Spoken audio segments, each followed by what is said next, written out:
Hello again, I am Jim Bob and welcome back to the channel for some more F1 Manager 24 and our 2026 playthrough. Tonight, round 4 of our 1.2 series, we are heading to Miami for a sprint weekend.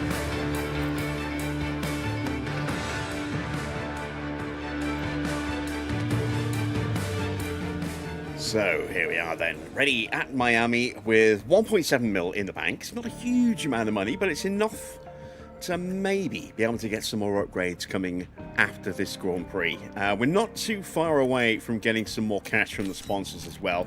As you can see here, we are 2 weeks away from another payout, and this one I think is about 7 million, which is quite nice and much needed as well, because we have got a slightly boosted development center. As you can see, very nice, and with our design center being quite a high level.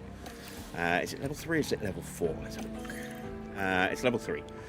We will get a very nice little extra 50% boost on that. So instead of 3%, we're getting 4.5% across here. We can have extra engineers if we want them. And of course, we get an extra 2 project slots as well. So we really want to take advantage of that and try and get as many upgrades through as quickly as we can.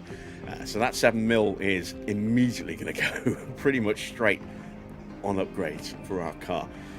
Once we get hold of it. So, let's see if there's anything we need to get done before we go into tonight's race. Let's also check in with the chat. Let's see who we got tonight. We have Adrian and Wayne. Aiden, good to see you. I think you're new here, aren't you, Aiden? I don't remember seeing your name pop up very often, if at all. Johnny's here. Dino's here as well. Good to see you guys. And hello to everyone else who was lurking in the chat. Please do feel free to say hello. And if you've got any questions, ask away, and I'll see what I can do to answer those for you. Right, back to tonight. Let's have a look. This is our forecast for tonight. We've got hot weather, so tyres could overheat, but we do actually have split conditions. Race day is going to be hot, but we have the potential of an extremely wet sprint and maybe even qualifying for the main race as well. It will be dry for Friday practice and for sprint quali, but yeah, it could be a very interesting weekend here. A complete opposite conditions. Very hot, dry race, very, very wet, potentially sprint and main qualifying. So getting the car set up, definitely going to be important, but managing the tyres could also be very important as well, especially on race day. So, before we can get done, we do have some pit crew training that we have to get started. We're missing an email. I think it's this one. Yes, there we go. So let's see what everyone else is up to in this month. Haas have got a new suspension, but there are flaws, so not the best. And now they're working on another suspension, so they are desperately trying to improve that aspect of the car, it would seem. And Toto says it's going great. Well, yeah, I mean, they're first and second in the Drivers' Championship, and they're leading the Constructors, so it should be going great for them there. And here we have the actual standings. You can see Mercedes top with 124 points, McLaren second on 87. They're 37 points behind. Then it's Ferrari with 62. Red Bull 55, big gap then to Alpine. They're on 7, 2 points apiece for Williams and Audi. No one else has scored points yet, and we are still ahead of Cadillac though, who we're going to be sort of locked in battle with pretty much the entire season, I think. And then as far as the Drivers' Championship goes, you can see it's Kimi who leads by 29 points. He's out top on 89. In fact, no. That's his star rating. He's top with 64. George has 60 points. It's much, much tighter. Just 4 points between the two. Oscar in third with 46 points, 5 ahead of his teammate. Norris, the defending champion, with 41 points. Max has 37. Leclerc, 34. Hamilton, 28. And of course, you know, we're all the way down here. We have yet to score. So there's the rest of the top 10. Hadjar has 18 points. Gasly has 7. And then Albon has 2 points, as does Nico Hülkenberg. So 11 drivers have scored so far. Will we see some more? Maybe. Evening, Shubham. Good to see you. And Yes is here as well. And yes, Toto praises somebody other than the mighty Paul di Resta. Yeah, well, I think that's only because Paul di Resta was retired by the time this series started. But who knows? If Paul di Resta was still driving, maybe Toto would be singing his praises still. Who knows? For those of you who are not quite sure what we're talking about, Di Resta is on our 2013 series, having signed for Mercedes, and apparently Lewis Hamilton is almost as good as Paul Di Resta. So, straight from Toto's mouth there. So yeah, I find that quite funny. I always have a chuckle about that. Let's get this pit crew training done. Our pit crew training should be nice and rested going into the Grand Prix, as they are. So 0% on the Friday, then 10% on the Saturday, which means 24% on the Sunday. So for a change, we're actually coming out of a sprint weekend, which normally fatigues the drivers more than any other Grand Prix weekend, and we're still in the well-rested category. That is huge. So we'll give them a day off just to get them down to a very, very manageable level. And then we will go heavy on the gym training again for the rest of this week. And then we'll move back to split training the week after that. But we really want to try and speed up our pit stops, because while we've got no chance of doing well in the constructors, we might be able to do well in the pit stop challenge. So if we can get some cash from that at the end of the year, that would be much appreciated and much needed as well. Let's stick in a day of car building. Make sure we don't forget to keep that coming up as well. And now we can go into some split training, working on speed and stats at the same time. There we go.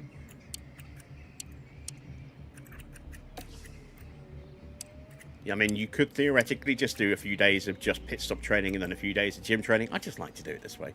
It's the way I've always done it. And it seems to work out pretty well. Fatigue gets a little high. Got to be wary of the fact we've got the Canadian Grand Prix, and that's a sprint weekend as well.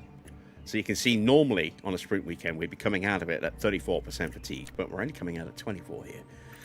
So that's working out very, very nice indeed. We're going to give them, I think, the Sunday off. And then we'll throw in another day of split training. And that takes me down to 4% there. Now a morning of car building should get me where I need to be. There we go. 9% down to 0%. Perfect to go into the sprint weekend. And when we come out, we'll give them 2 days off. We'll go back into some split training. And again, we want to make sure that we finish the month no higher than around 20 to 22-ish kind of percent, so that we're nicely rested at the start of the next month.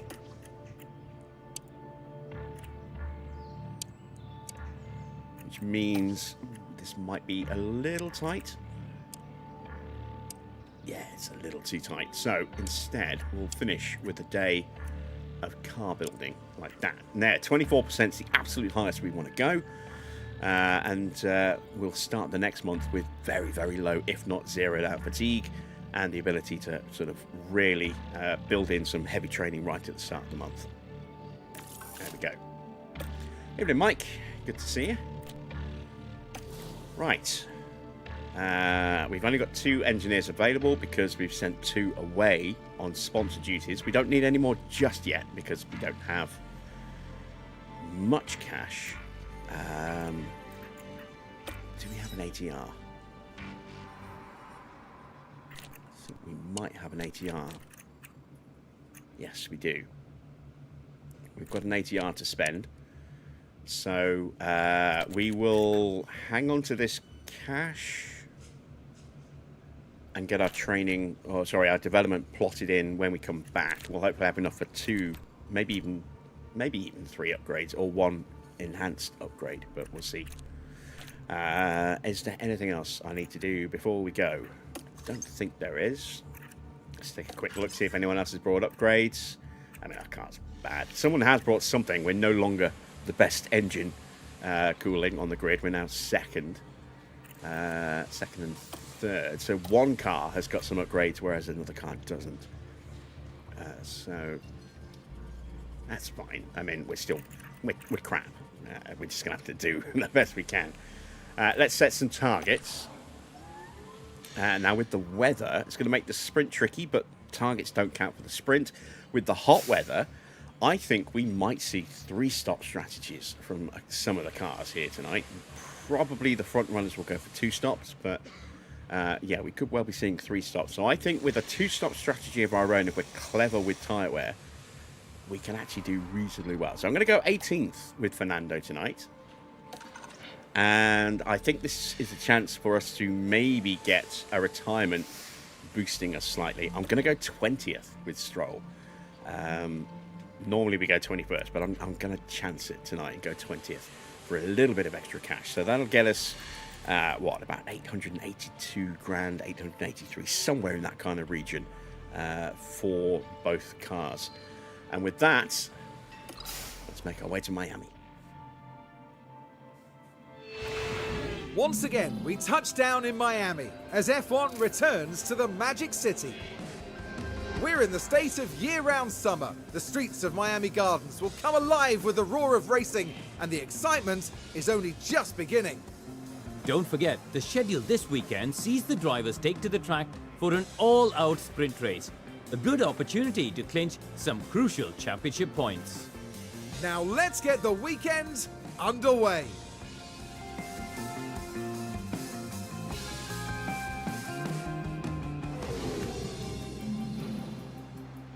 All right, now we only have the one session to get our cars dialed in as quickly as possible and as effectively as possible, so no rookies. But then we don't generally tend to run the rookies anyway. But we're going to run an identical setup on both cars. It is going to be a wet practice by the look of it. We're going to go with a 7 on the front, a 13.5 on the rear, 3.7 on the roll bar, and then we're going to whack that all the way up. And we're going to go down to about there, and then we're going to run that on both cars. Hopefully one will be pretty close, maybe both if we're lucky, but it should give us a decent starting point to work from. So let's do the same for Stroll's car here. Drop that down, there we go. Run plan, we're going to overfuel quite significantly, 25 laps. It's normally, I think, about 17 or 18 laps around the circuit if you want to do 2 separate runs. We want to overfuel so that as soon as we've got that feedback, we call them in, do the changes, send them back out, and hopefully they'll have enough fuel to go to the flag from that point if it's good. If actually, let's go a little bit more. Let's go with 30 laps. There we go. We do the same for Fernando as well. And with that, we are good to go. My voice is nice to listen to. Well, thank you.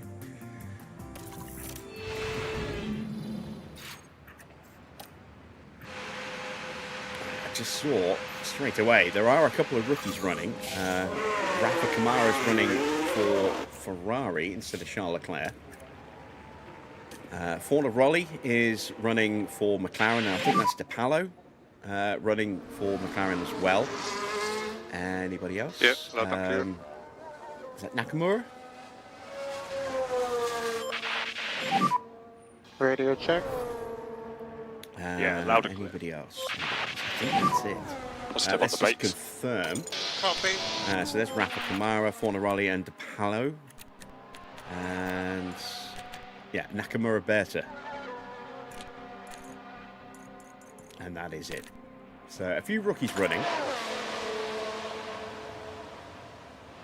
Let's get our drivers avoiding the curbs. Right, so there we go.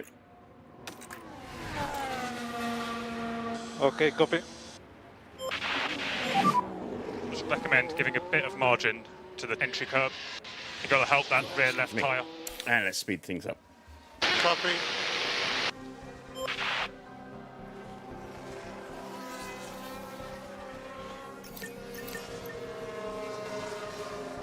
Ibn Bass. Tyre temp.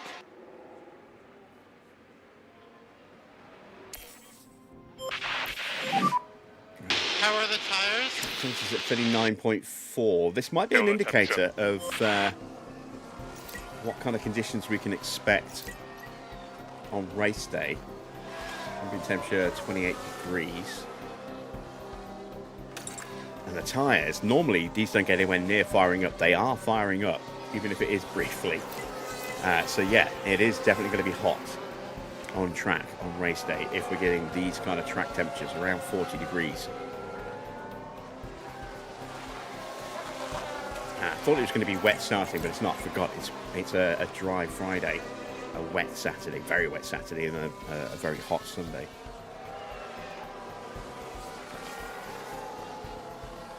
All right, we're close to feedback. How's the car feeling? Felt very good. Very good, apparently. Let's see what he thinks. It's good enough we could leave him out. 96 is close. It is close. I'm going to call him in because I'm going to chase that perfection.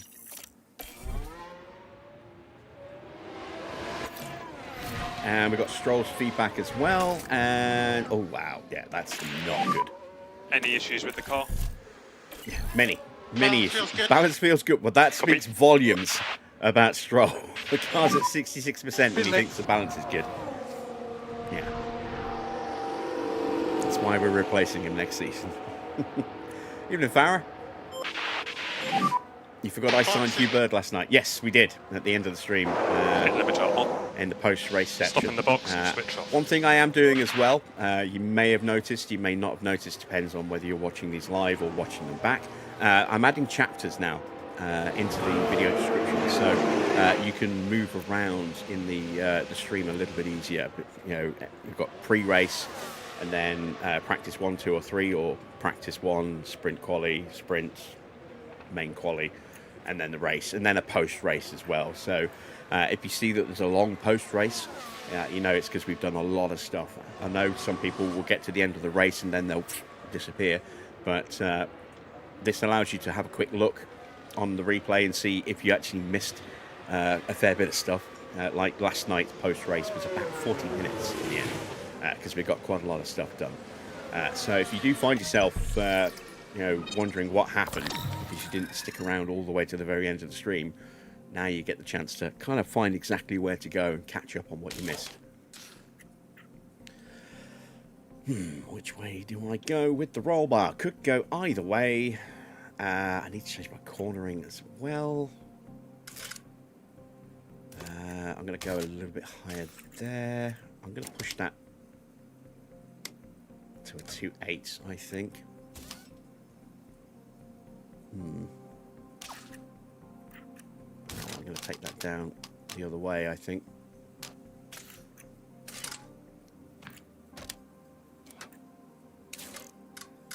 That's too much. If I do that, it breaks the cornering. It's got to be either a 2.8 or a 4.6. Let's go with a 4.6. And then we can bring that down a bit.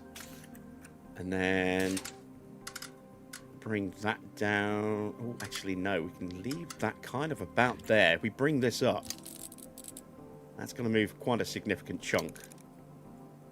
That looks closer. It's not quite there.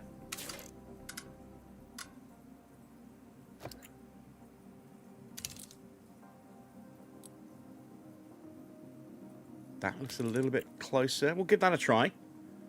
See how we get on with that. What do we need to change? Not much for Fernando.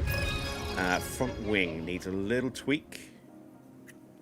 Could go either way. I'm going to take it down.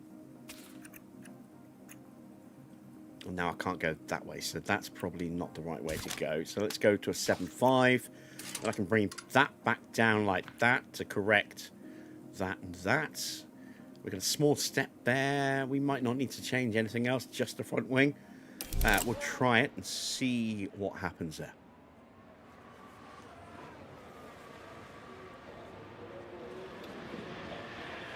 Going to be a long stream, so I am armed with juice for later.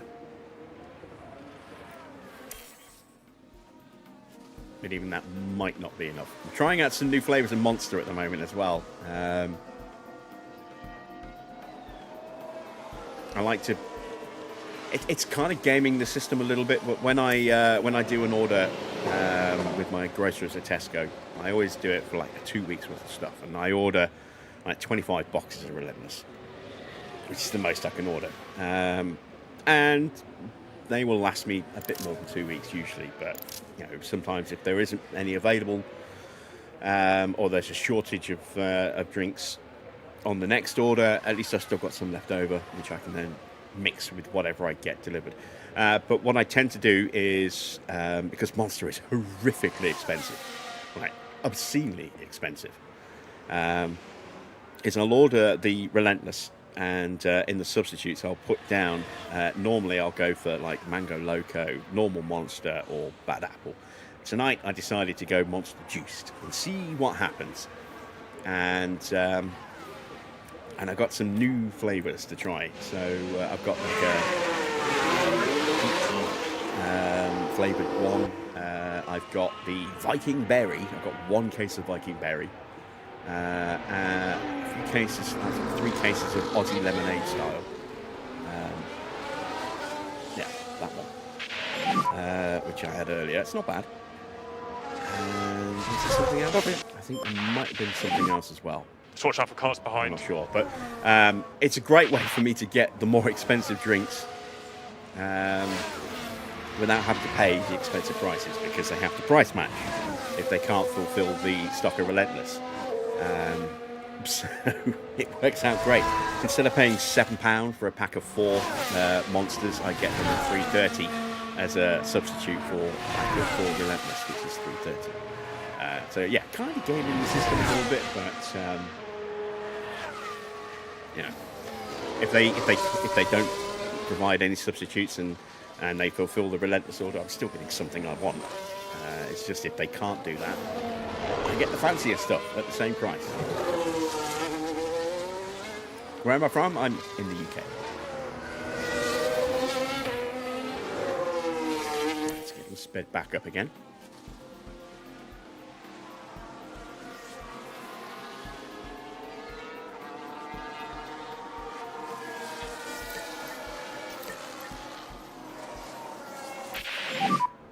Tire temps stabilized or not yet? Pressure temperature stabilizing. Tyres on the cool side. Have I ever been to the Netherlands? No, I have been to a few countries, but never to the Netherlands, and not been abroad since 2009. So I've been to Italy, to Rome. I've been to France, a few places in France.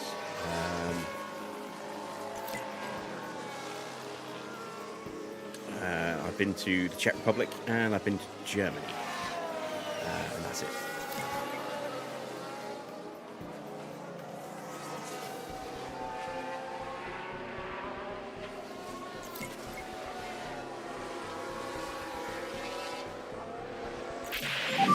Right, How's the we balance? have new feedback. I'm happy. Yeah, copy. 83. It's an improvement, but it's still not good enough. We've only got 15 minutes left. I need to keep Stroll out there, and then we'll just have to make blind changes. But we need to get his track knowledge level up, so he stays going. Now we wait for Fernando. Let's see if we got that right or wrong. We'll be leaving him out regardless, but at least we'll hopefully know which way to go. It should be correct, or almost correct. I don't think it'll get worse. I hope it doesn't get worse.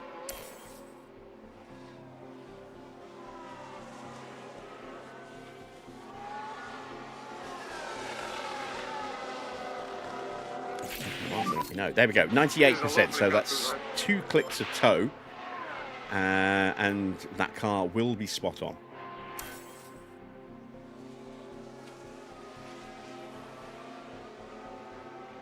Do I watch any of the Marvel movies?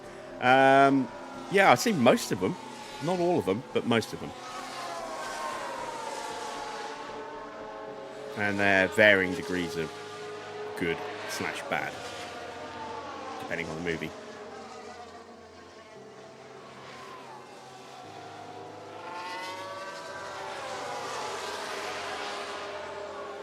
There we go. Fernando hit 100% prep, so he should now be good. Lance isn't there yet, but that's because his setup is low. If we can get those changes right with a blind run going into qualifying.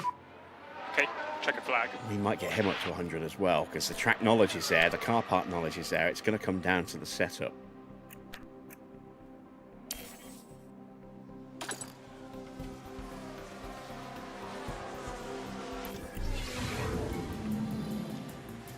So, there we go. Hamilton is quickest by a tenth from Max, then Antonelli. Kamara having a decent little run out in the second Ferrari. Fornaroli, not too bad in seventh, quicker than George, but again, we don't know what times they set their times, on which tyres they set those times. So, yeah, there we go. That is the end then of practice for the weekend. It's all done. You've got 95% based on an 83% setup. If you can get that close to 90, 99 or 100%, we don't have to get it spot on, but if we can get it close to 100%, we should get 100% prep for Stroll as well. So we're going to take a quick ad break, and then when we come back, we will get sprint quali underway.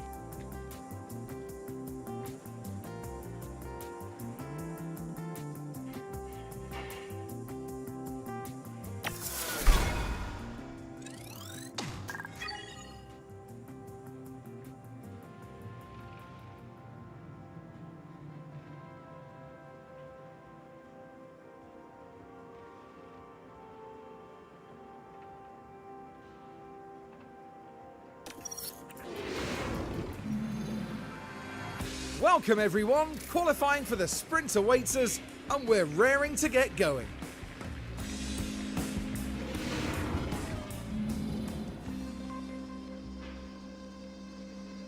All right, sprint quali time. Let's see. 2 clicks a toe. Unfortunately, it's not clear which way I need to go on that. Could be that way. Could be that way. I'm going to go that way. Let's see if I'm right. What about this car? Oh, we are way off there. So that is actually a 2.8. And that means it should be relatively easy to correct the rest of the car.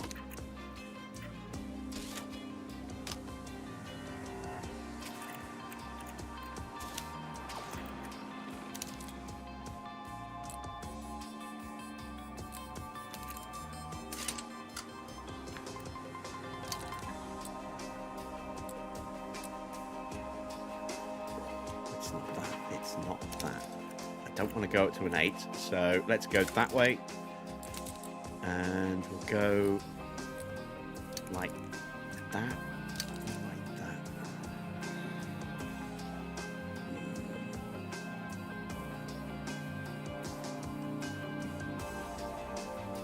Let's go like that. We are not going to change the parts over. They're good enough for now. I mean, our car's terrible, so there's no point wasting a brand new engine at this circuit. We'll stick with what we've got. Medium tyres needed for our probably one and only qualifying session. Let's hope that it's a good one.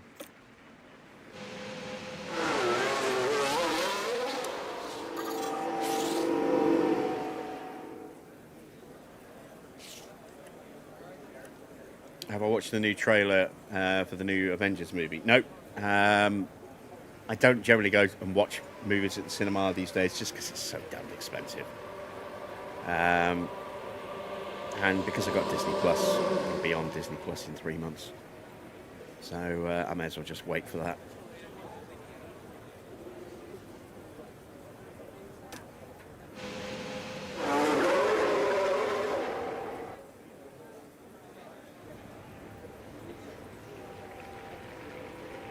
Well, I say a bit on Disney Plus. I mean, 3 months after it's released-ish. 3 to 6 months after it's released, it goes on Disney Plus, so.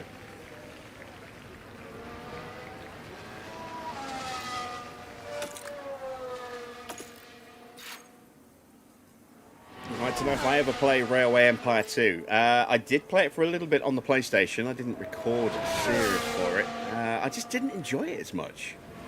For whatever reason. I don't know what it was, but I didn't get into it the same way as I did before with the first one.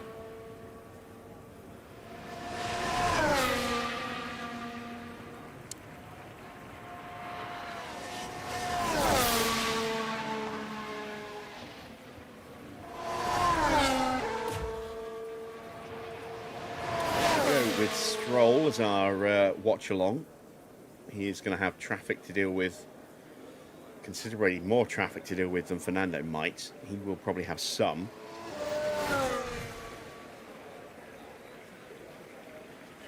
But as Stroll is the first one on track, he will go top of the leaderboard, even if it is very Tyre briefly. temps just about in the window. So no immediate threat. We'll go for the next push lap.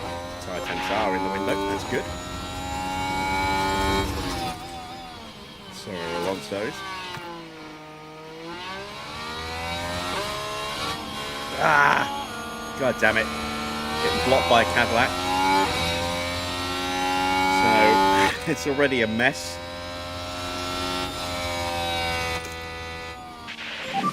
And now we're getting blocked by an Audi. Can't be blocked by an Aston, we are an Aston.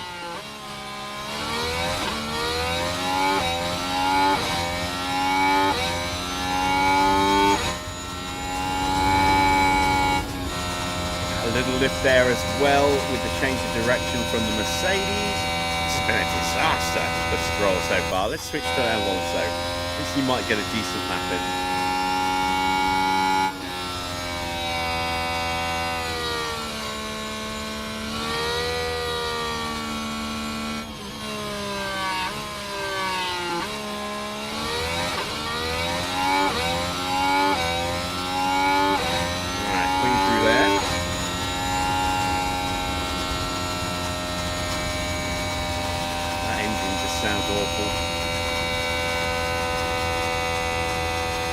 Change the pitch of it. It's like someone getting a balloon and just slowly releasing the air out of it.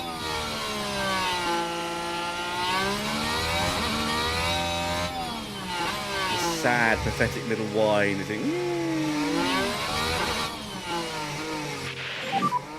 you're currently P1. Right, Stroll's time is a 1:36.0, which is bad. And no doubt that he got held up at the end of the lap as well.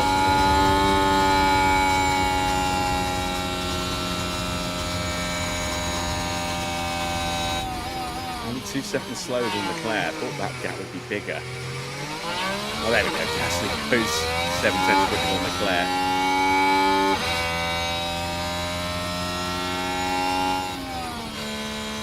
Alonso goes quicker than Leclerc. Wow.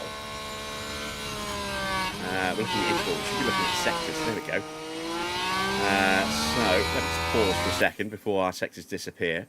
Look at the difference there. Stroll lost nearly 2 seconds in the opening sector, a couple of tenths in the middle sector, and a couple of tenths in the final sector. But that first sector did all the damage. Stroll. Do I watch football? Not as much as I used to, but I do still watch. Proud Liverpool fan. Little Anfield pendant and Liverbird statue there.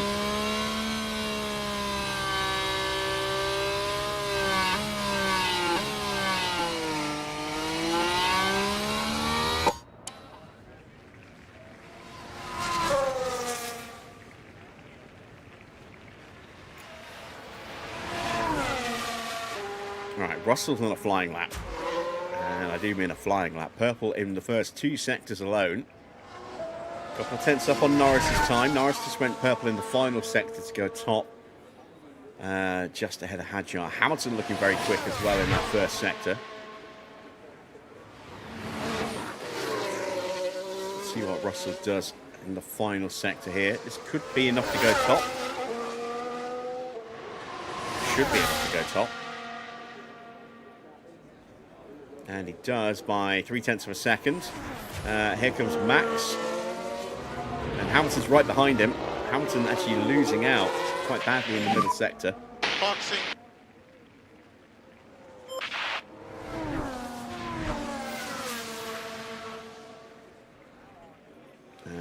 also dives out of the way. Should be a good slipstream here from Verstappen for Lewis in the final sector. Let's see where these two end up. Books. Max goes second, Hamilton third, and they're all quicker than Norris by at least a couple of tenths. Did we fix the setup? Let's have a look. No. Oh, wow. The roll bar is still wrong. It's a 1.9. Well, I haven't got time to change it now before the session ends, which is annoying. But everything else is where it needs to be, apart from the front wing, and I know how to fix that once we get the traction done. So, I mean, it's not too bad. We'll see if we can improve, and if Stroll is, like I think, likely to end up at the bottom of the grid, we'll make the changes and start from the pit lane.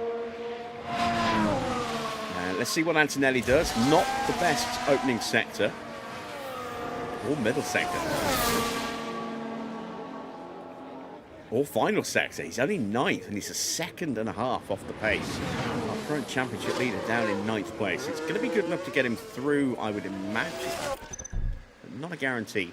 And there we go. We've got it spot on for Alonso. We're going to go early with Stroll. We're going to go a little bit later with Fernando. So might have a chance of getting him through. So far, currently out of position is Colapinto. Same, maybe Hulkenberg. Behrman, maybe. Leclerc, definitely out of position. Albon's done quite well. He might well get dropped down the order a little bit.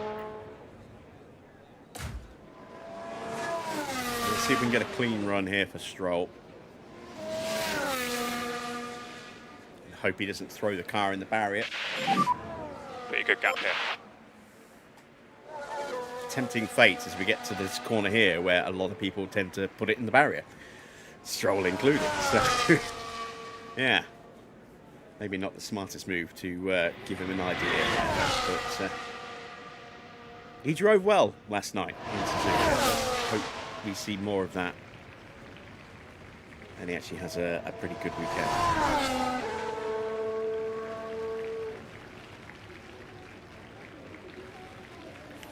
This is coming out of the pits. Liam Lawson and Gasly right behind him. There we go. Anybody else? No, just those two for now. Everyone else going back to the pits. And we got a bit of movement. That is Arvid Lindblad leaving the pit lane. There he is.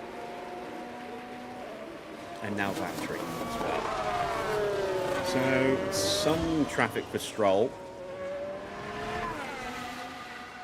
Kind of want to let Stroll go through before I send that Fernando.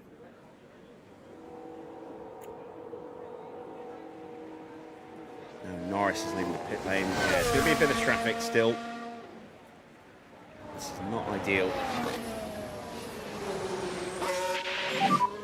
Yeah, just go for the temperature. It's clear. Let's go.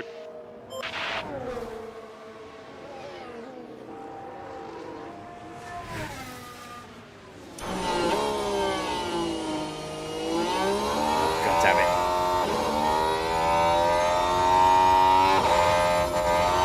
Slight lift. Go past, I think it's Max. Impeding, massive impeding. Yeah, that is definitely Coffee, massive we saw that. impeding. So Stroll's screwed. He's going to finish at the bottom.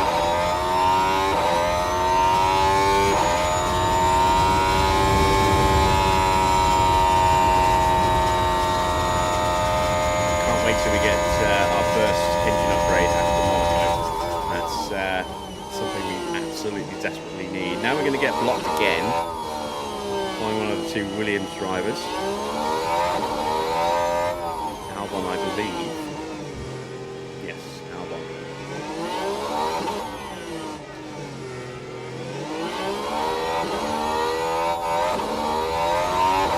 What a disaster for the lap. still a personal best look. Finding time in every sector.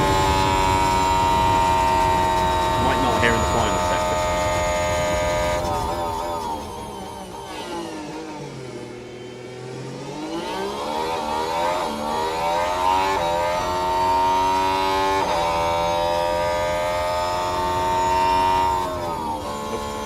Does improve its time by 9/10 of a second. Right, we move to Fernando. Positive on the brakes on the way.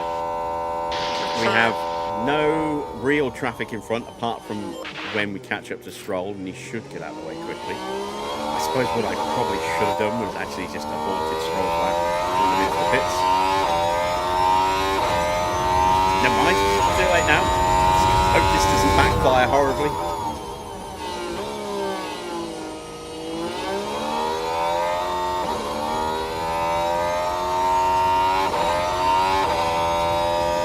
Seconds to go. There's a real chance that Hockenberg might not actually make it across the line in time to start his lap. He's been pulled over a couple of times. It's going to be tight. Same for Behrman and Ocon. They might not make it either.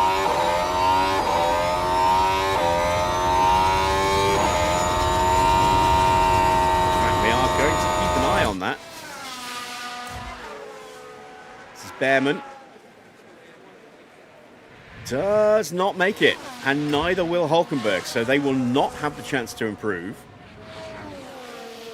Where is Leclerc? Leclerc is already halfway around the first sector, so he's fine. Alonso is improving, and so far he's up by about a second on what Stroll did. It's nice when you get no traffic, isn't it?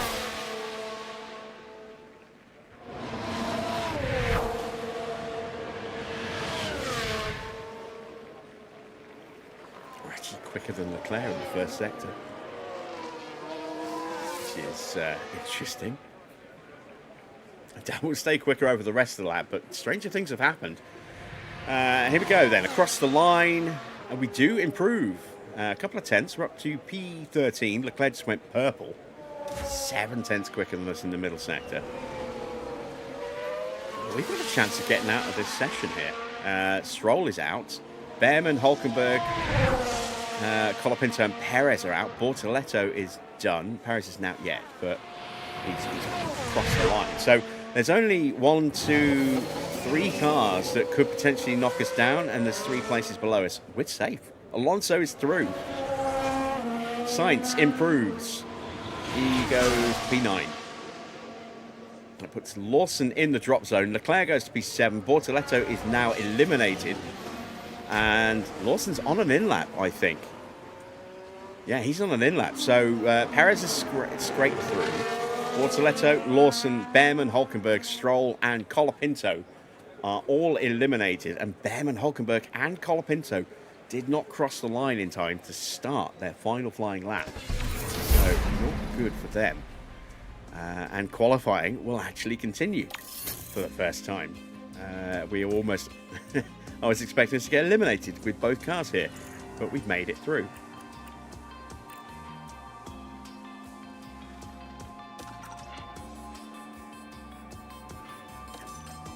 This session will definitely knock us out though. No tyre options. We are on a brand new set of mediums and we have no choice on that. Car setup is perfect.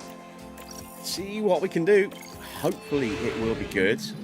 Let's get out straight away. Whole field should theoretically pile out right here at the beginning, because there are only 10 minutes in this session. So we will get enough of a confidence boost to potentially put us straight to peak confidence. We'll very briefly go top of the leaderboard, and then hopefully our confidence will stay high enough for us to actually get a little bit of a boost for our second flying lap at the end of the session.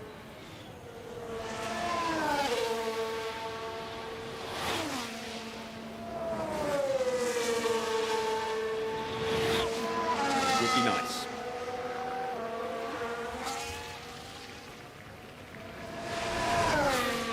There we go. Everybody leaving the pits. last car on track is one of the two not Alpha Tauris, racing balls, the V-carbs. It's got to be Lindblad. The other one is already out. Lawson did not make it through. So Lindblad will be last across the line. We'll be first. Is it Perez close behind? It is. There's someone in between us though. Sure who. Esteban Ocon. There is Perez.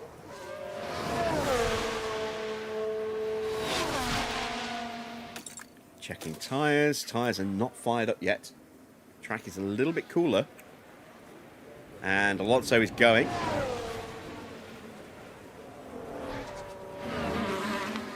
Tyres coming in as we get into the final turns. Beautiful. That timing worked out very nicely.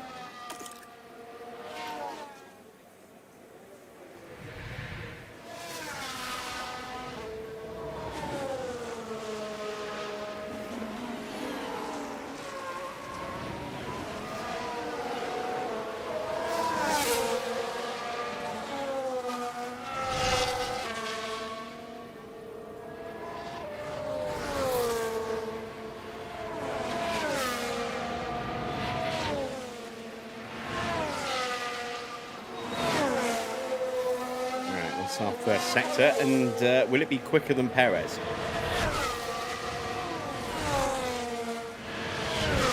35.9, 35.4 off on half a second up on us. Perez is also up on us by 3/10.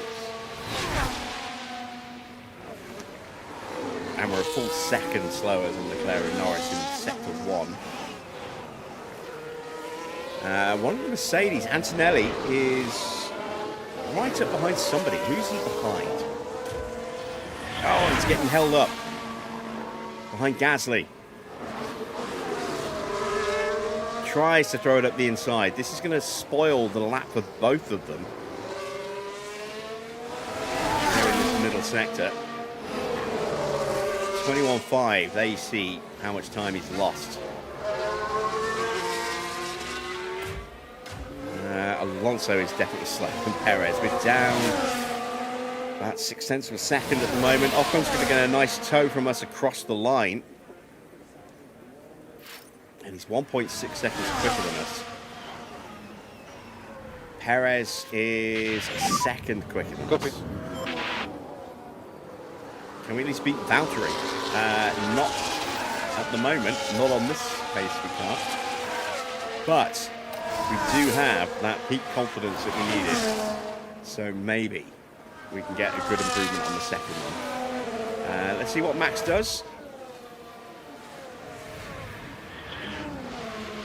He goes top. What about George?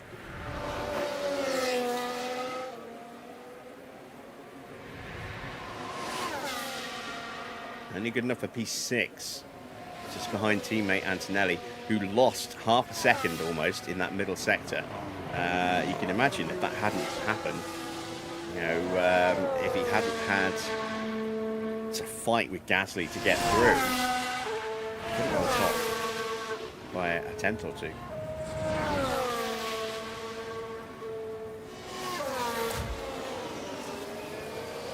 So the first run is done. It'll be a quick dive back into the pits, a little bit of refueling, and straight back out again for most people. We will probably try and jump out behind someone, see if we can get maybe a little bit of a tow. The higher we can start, the better chance we have of actually maybe sneaking some kind of result. We don't know exactly what's going to happen with the weather yet on the sprint. We know it's going to be wet at some point on Saturday. It could be for the sprint, it could be for qualifying. Box. It could be for both. It's heavy rain forecast, so might well be inters with a little bit of full wets or vice versa. But there is that opportunity for a change of tyre, a change of compound on the wet tyres in the sprint. And if we can start well, maybe we can gain a little bit of boxing at the right time and get a decent position. It's not going to give us points. We're not going to be able to get in the top 8 in the sprint unless a miracle happens. But the higher our non-points finish is, at least traditionally in Grand Prix, I assume it's going to be the same for sprints, then the better that will be for us in the constructors against other teams that also have yet to score.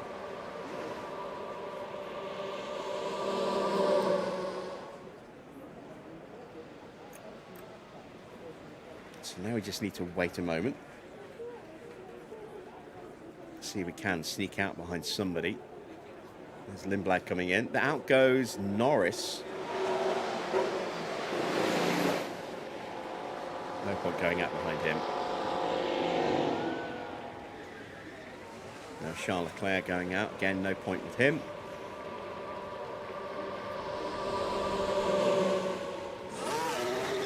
Alex Albon going out. We will try and go out behind Albon. Oh, the Cadillac has snuck out in front of Albon.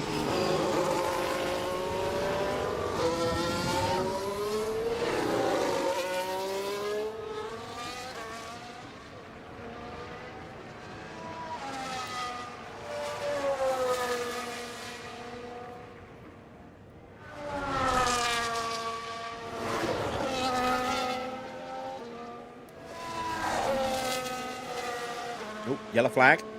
I was going to say, is it Stroll? But nope, it's not Stroll. Stroll's eliminated. Valtteri just cutting the corner on his outlet a little bit through turn 6.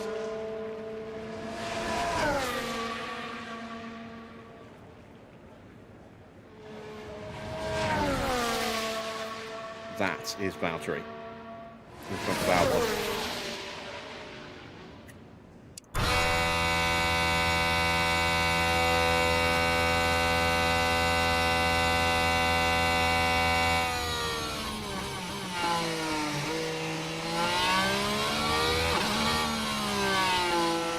Nothing we can do now. We're just got to wait to see what happens and hope that things work out for us. But the fact that a Cadillac has snuck out in front of Albon does give us a chance of actually keeping the slipstream here. There's a good chance that Albon already picking up a slipstream at the end of the lap.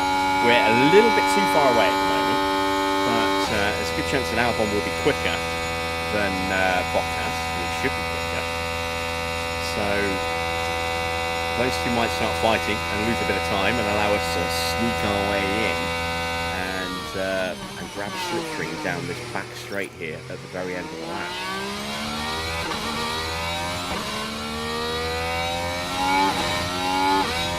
Right, pouring the battery. And we're down to 40% battery going into turn 1. Cover a bit.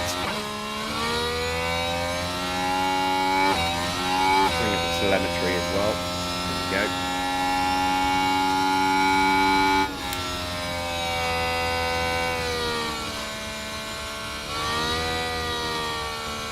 So Norris and Leclerc both putting in decent first sectors.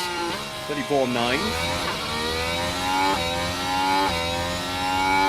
Bottas 35.7. He lost 6 tenths to Albon in that opening sector, and this is where that fighting. They are a long way ahead. There they are. Distance, but this fighting now might slow them down here. A mighty first sector for George Russell at 34.5. He's tucked up behind somebody. Who's he tucked up behind? Perez. Oh, well, that's going to spoil the rest of his lap now.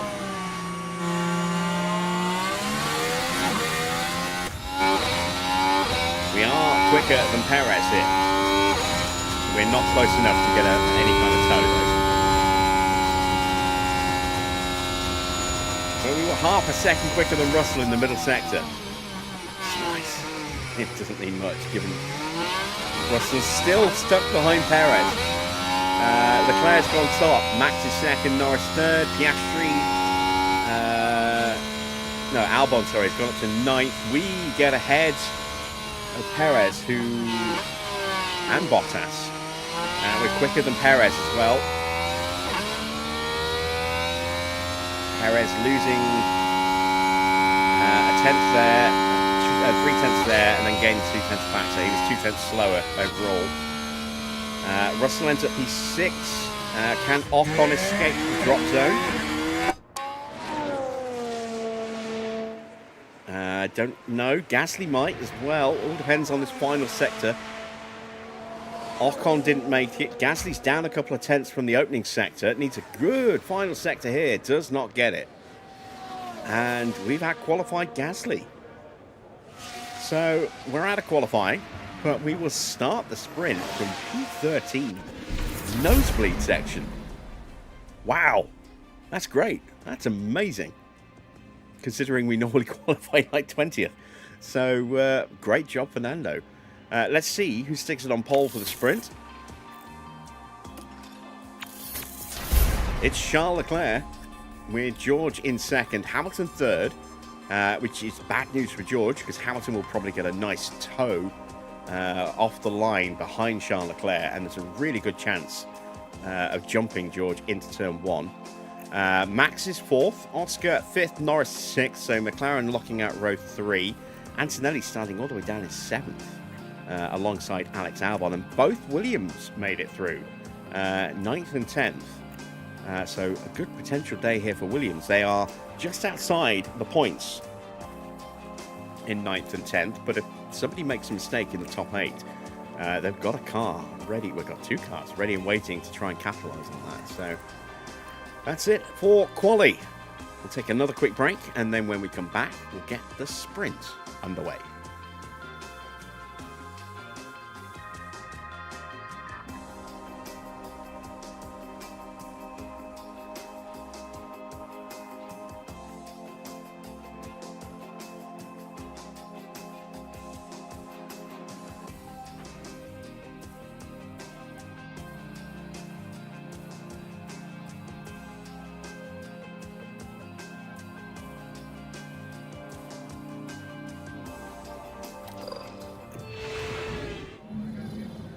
Hello and welcome as our Grand Prix weekend continues, and the sprint will soon be upon us.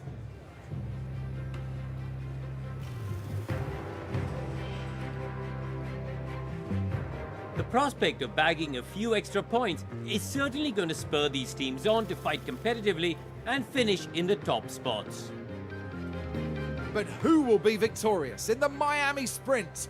We'll soon find out.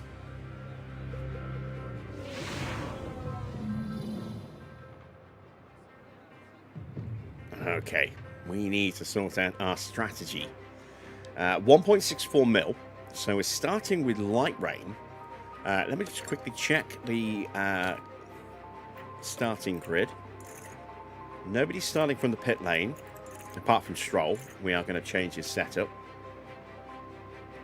No other penalties. 4 wet tyres.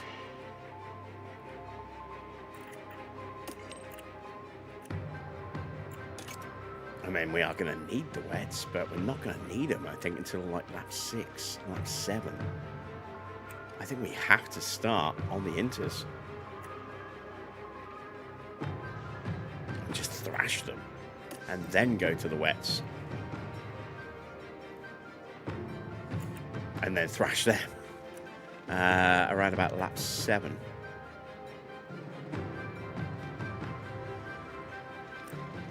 So that's going to be our strategy. Stroll, we're going to do something similar. And Stroll there thinks lap 8. So, not too far away. Let's change this setup. Starting from the pit lane.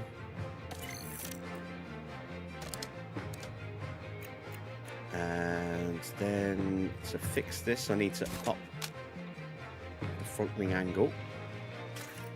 Maybe take that down a touch. That should do it.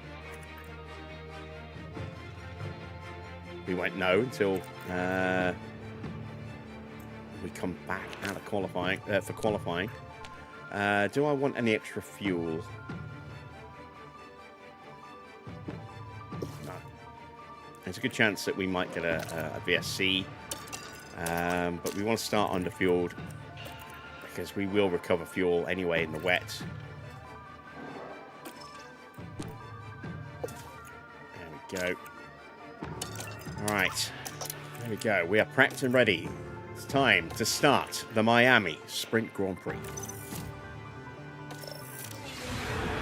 And here in Miami, it's time for the sprint. It's lights out and away we go. Okay, we're off. I'm going to quickly pause because I need to put us into high on overtaking. And I also need to make sure battery is where it needs to be. We're going to go neutral without the boost for Stroll because he's starting from the pit lane. But everything else is good. Let's see what we can do. Yeah. We're up the inside of Lindblad. That's P12.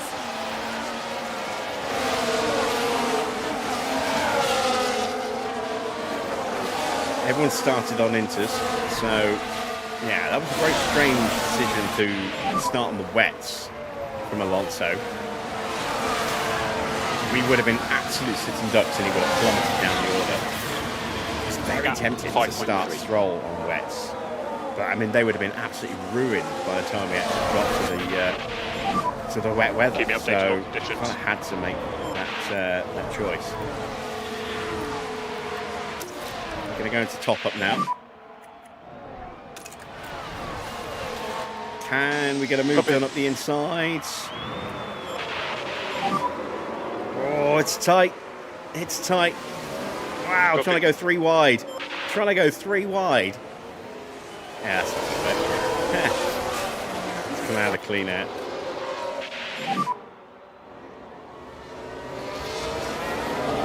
Copy, understood.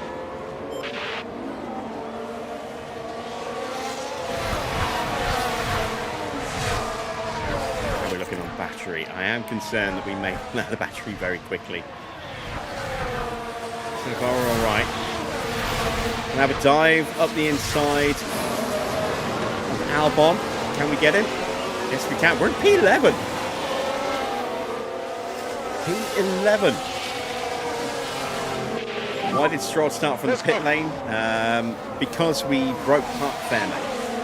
So, Parc Ferme means you cannot make changes to the car outside of safety concerns. The second the car leaves the garage at the start of qualifying, it's then in Parc Ferme you can make minor adjustments. You can't make wholesale changes. So you can make changes like the wing angle, but you can't physically change anything on the car. Apart from just tweaking that front wing. Otherwise, you break Parc Ferme. If you break Parc Ferme, you have to start from the pit lane. Parc Ferme goes through until the end of the sprint, or the end of qualifying, so and the beginning of the Grand Prix. So, Parc Ferme came into effect the second we left the pit lane, or left the garage, to start qualifying in Sprint Quali 1. And stays in effect all the way through until the start of the sprint. And then at the end of the sprint, we will then have the option to make any changes that we need to. And from there,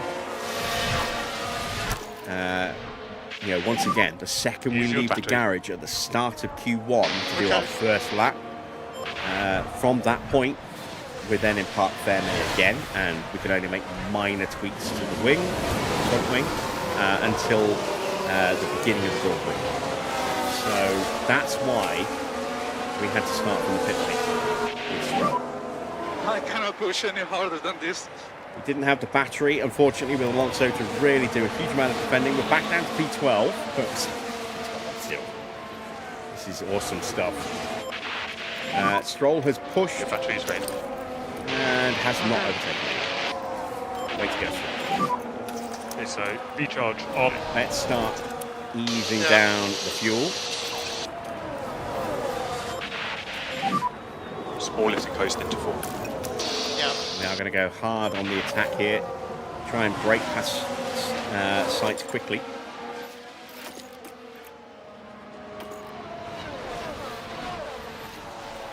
Oh, we've got a yellow flag. Stroll. It's not Stroll, it's Hulkenberg. Yeah, Hulkenberg's hit the barrier. Okay. It's the turn where everybody crashes here. Turn 8.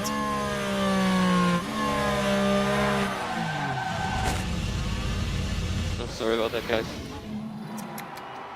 Naughty. That's not good. He's going to have damage, not just to his front wing, but maybe to his suspension and chassis as well. Mechanics will have to swap some parts out, I would imagine.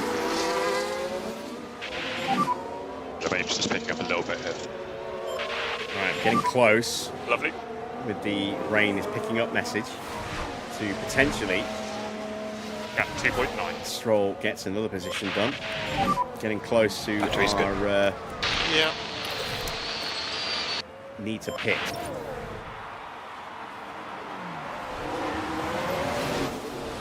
So we continue to fight with sides. Russell sets the new fastest lap. Leclerc's leading. And then with Russell right behind, they've got a bit of a gap already. Let's go. Alonso just had a purple sector. Did he? Yes, he did. Middle sector. Full battery deployment with a slipstream, and the track water level is very low. So, yeah, it doesn't surprise me there. But we're 4 seconds away from Ocon. If we can judge this just right, if these cars either box too soon or too late, there's a real cluster of traffic here. Hadjar, Piastri, Antonelli, Albon and Ocon. There is a chance that we could maybe pick 1 or 2 of them off. Maybe, if we're lucky.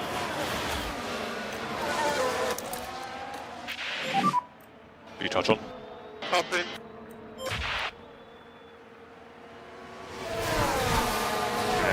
As Sainz goes blitzing past us. Are we still in clean air? Shit, we are. Yeah, turn that off.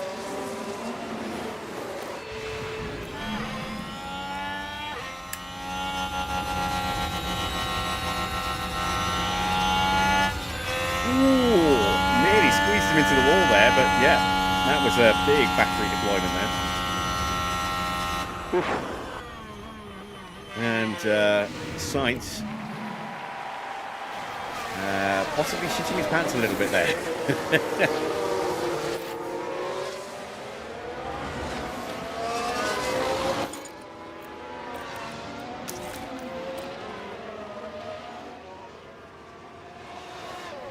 Russell gets ahead of Charles Leclerc. Oh, that was close. Just dived up the inside.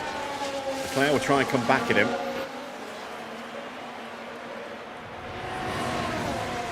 And Max is caught up. So these two fighting have lost some time, and that gap that was there has gone, as Leclerc does get back up the inside. And now with Verstappen there is a chance that he could maybe drop away from Russell. If Max can put Russell under enough pressure, but Max is under pressure from Hamilton. So who knows? Who knows what's going to happen? It's going to be interesting. It's going to go into no boost mode. Track now starting to get wetter. Look, we're getting very close.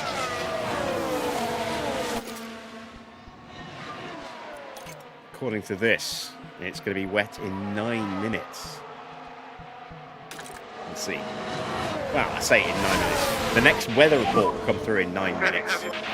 Or no, that block, because it gives you 4-minute blocks. There's every chance it will be wetter in less than 9 minutes. High speed, absolutely killing us down that back straight. We have the slowest car on the straight. And now Gasly gets through as well. I think it's time.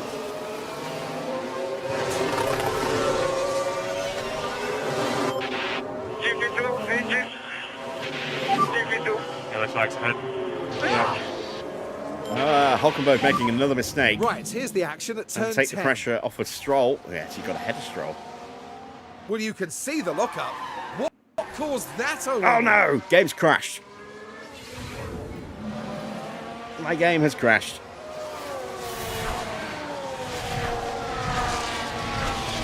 Ah, that's annoying. It's still going. If I click on that button, the game immediately crashes. I don't know if this game still responds. It does. We're going to try and see if we can see out the rest of the sprint. And then, you know, deal with the crash dump after that. I don't know if it'll actually progress beyond the end of the sprint. It might not. Copy. But if it does, that would be nice because, you know, we've still got a good result I cannot going. push any harder than this. We can try hitting a save. I'm going to make a new one rather than saving over my existing one in case it corrupts that.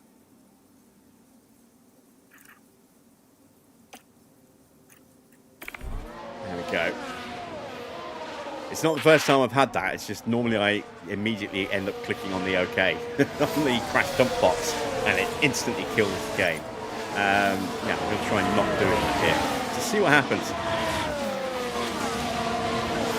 Nico made my game crash.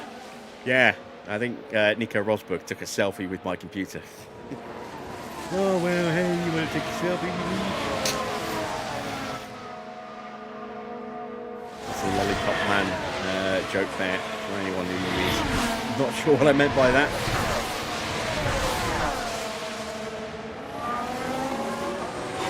I think the tyres are possibly a little bit too hot, and that's why we're struggling. Let's try cooling them off a touch. Okay. Cool the tyres. Okay.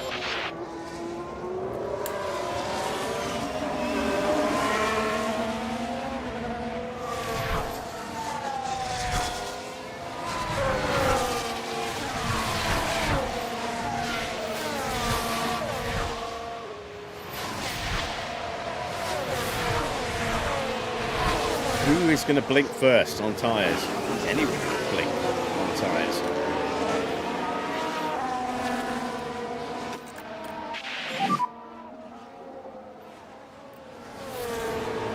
Okay.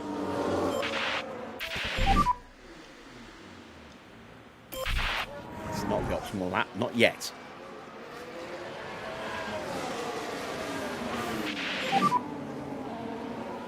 Yeah, we can give it a couple of laps. Copy. 2.4, 2.5 mil on track in terms of water level at the moment. We need to think about boxing when it gets to 3.5 mil. Too early yet. Tyres are still very hot as well. Behrman and Colapinto are fighting over positions in front of us. There they are. And they're close to the back of Perez as well. Bit of a train, actually, all the way up to Valtteri. Antonelli gets ahead of Oscar Piastri. Oscar is going to try and come back through the Mickey Mouse section, as I like to call it, under the overpass.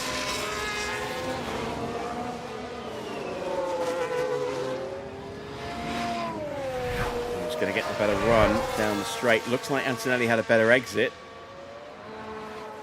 Has Oscar got any battery left? Rain has picked up.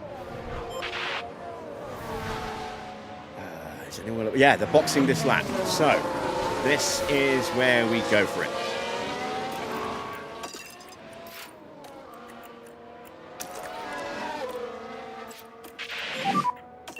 Copy. Okay, we're happy for you to push in the corners. Click overtake. So, Leclerc and Russell have boxed. Valtteri's coming in.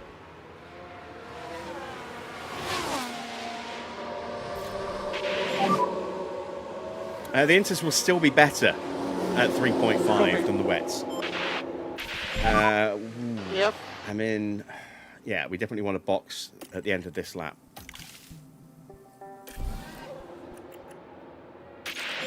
Just hope we can get box. enough of a gain. The wets that come out now are going to be a little bit too slow. Unfortunately, it's only a couple of cars that box. Okay, box. It's tight. It's really bad stop here for Down in Valtteri. the pits. Oh, that's a slow Horrifically one. bad Karim stop. Chandok, talk us through this one. The pit crew move into position. The tyres went on But fine, there's so a it was a problem jack jacking issue. up the car. Problem with the car release.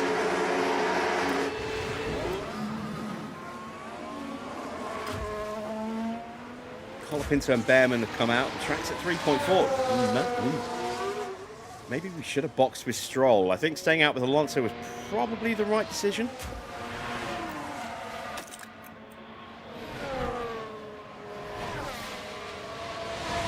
Tyres are still slightly better, but you can see the track is getting wetter.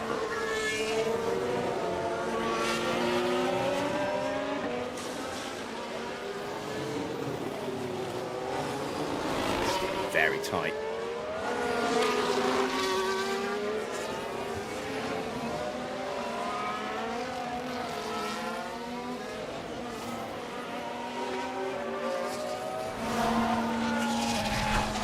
We've kept pace with Leclerc as well. So this will be the real test, as the leaders are in, as to whether or not Leclerc boxed too early. Him and George.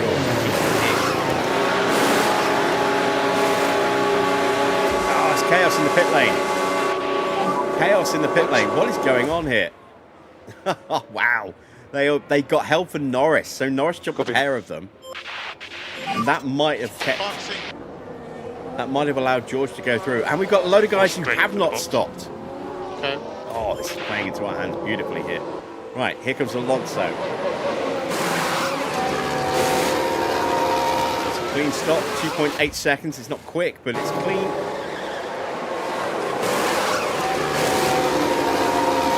Now we're getting held. 4.4 seconds. What? Getting held there for Sorry, mate. Bortoletto. Maybe a slight issue as well.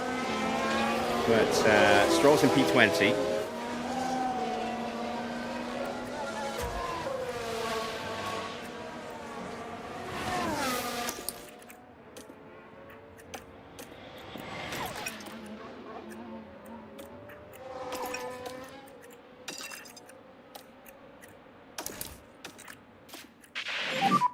Copy. Right. Things settle out. Exaggerate, P15, lift and coast now. but Hulkenberg has not stopped. He's still on inters. Gasly has not stopped. Let's take a look at sector times.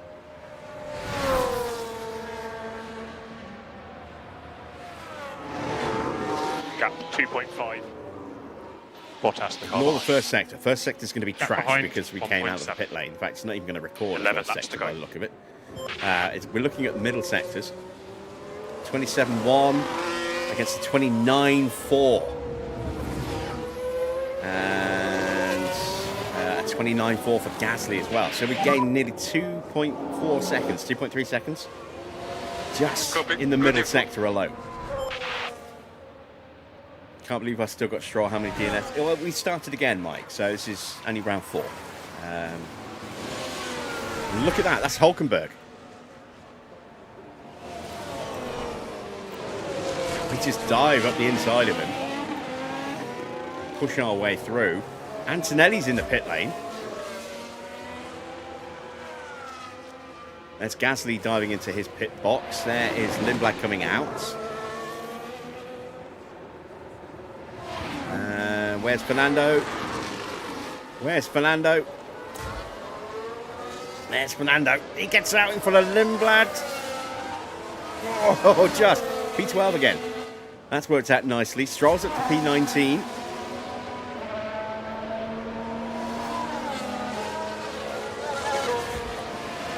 Well, it's Fernando that we want. Albon leading. Yeah, but Albon hasn't stopped.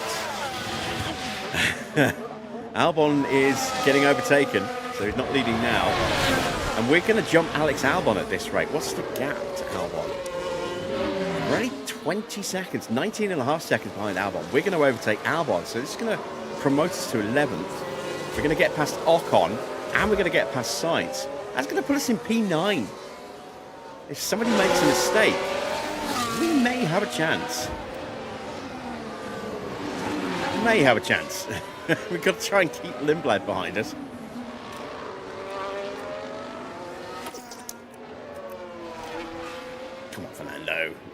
this.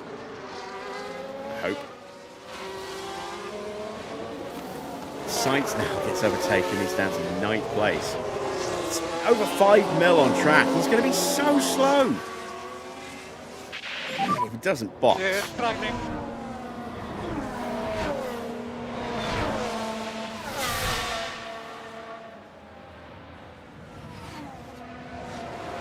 He stayed out. Oh my word, he stayed out. As we get back in front of Lindblad. 2 minutes and 10 last time around. 2 minutes 12 for Ocon and Good job. Sainz. Come on.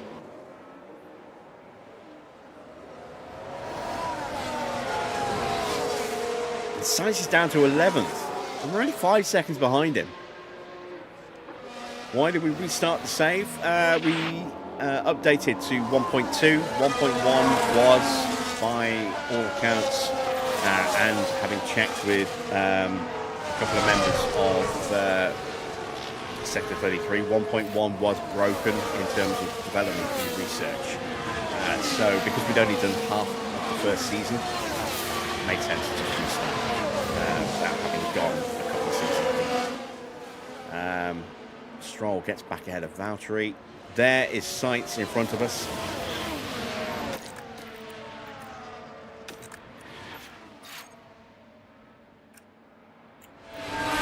Oh no, we're getting boxed in. God damn it. We got boxed in.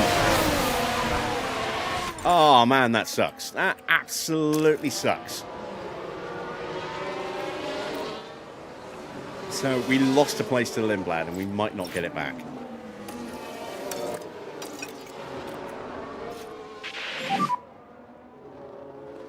Albon's now in P9. He was leading a moment ago. Copy.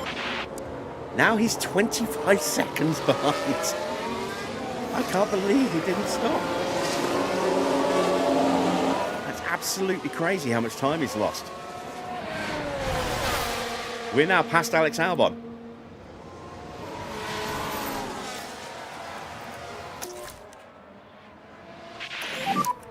Let's go. Come on, be brave on the brakes, Fernando.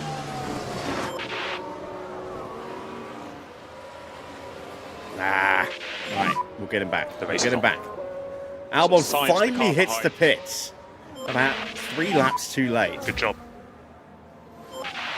5.5 mil on track. Stroll just overtook Carlos Sainz. Look at him. Oh, again, we get boxed in, look.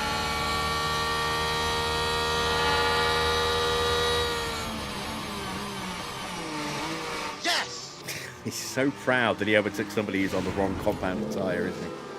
Oh, my word.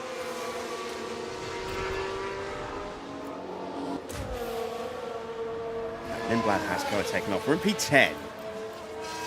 And that might be as high as we get, but, oh, my word. P10. This is amazing stuff. I really hope that the game does not, screw us over here. We are going to hit another save with that pending crash to be resolved.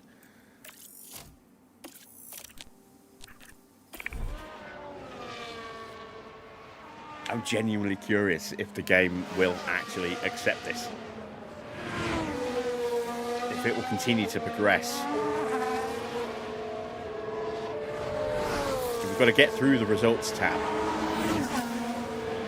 before, it will completely register the results, which is why we're making these saves.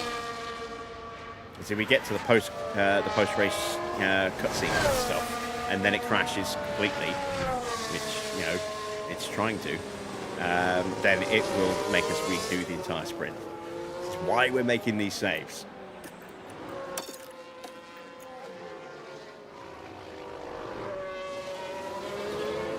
Right, Stroll's back up to 17. Let's calm his tyres down a bit. Confirm.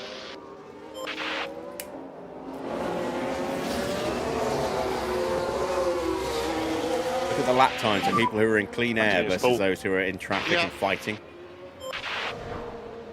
5 seconds of lap difference. Crazy. 1.1. So stay disciplined.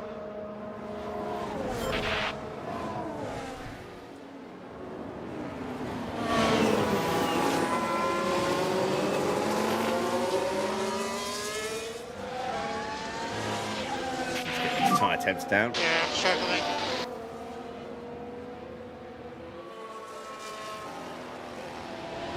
Behind you, Hulkenberg. He's at 11 seconds behind.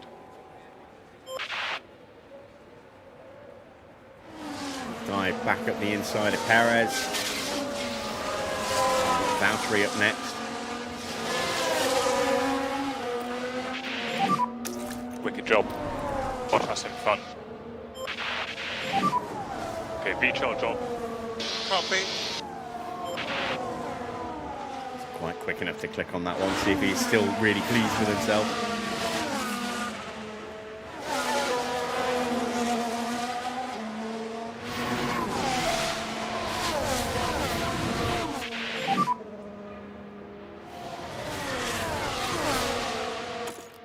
Gap 0.4.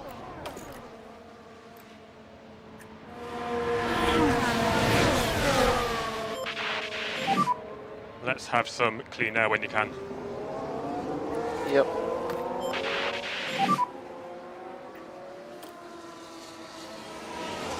Falling further and further behind as expected. Gasly is closing in on us, but we're giving a good account of ourselves. Let me check the forecast, see what's going to happen with the weather. It's going to start drying out again a little bit, but it's going to stay full wet. So there's no point thrashing the tyres. 10% battery. A little bit more than that, really, ideally.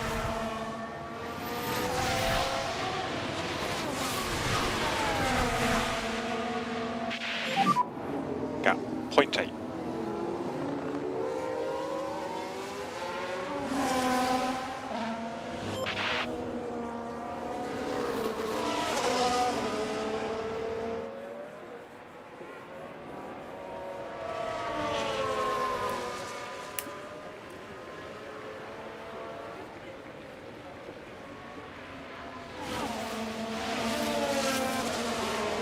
Gasly gets through.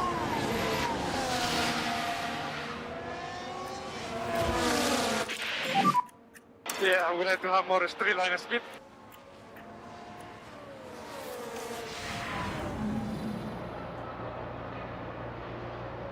You might start a new file with Haas, as you've not done a Haas playthrough. I can never remember, Mike, are you console or PC? Finally. Gasly gets himself back up into P10. I'm not overly concerned about fighting too hard to try and stay ahead of people like Gasly, because we're way out of position with a car that is not really ever intended to be that high. And I don't want to risk crashing, but it would be nice if we can get back in front of Gasly.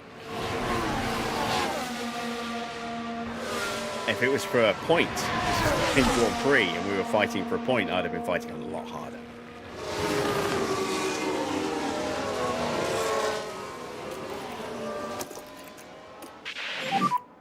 Okay.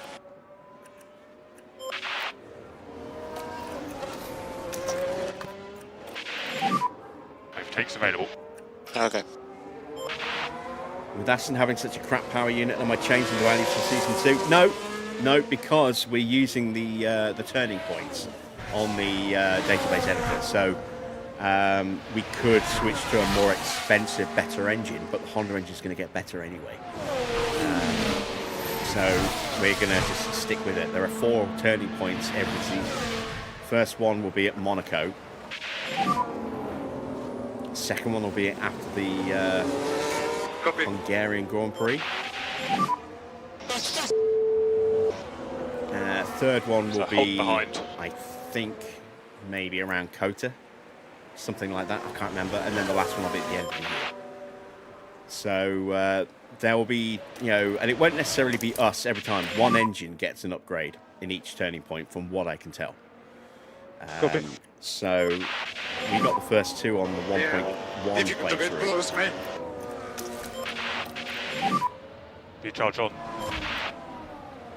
Gasly gets back ahead of us again. But there's every chance that Audi will pop the next one. Oh, shit, I'm still in clean air, aren't I? Turn that off. Keep forgetting to turn that off. It's no wonder we've been struggling to stay with him.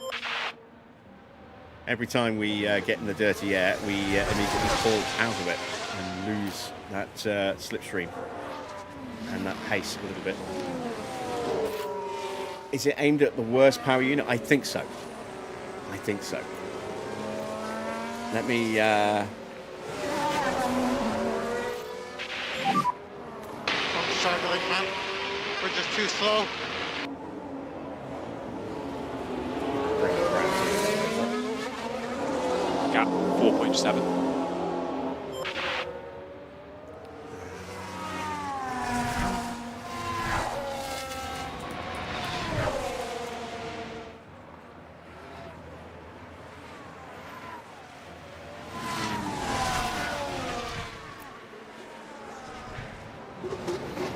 Back over there for seconds.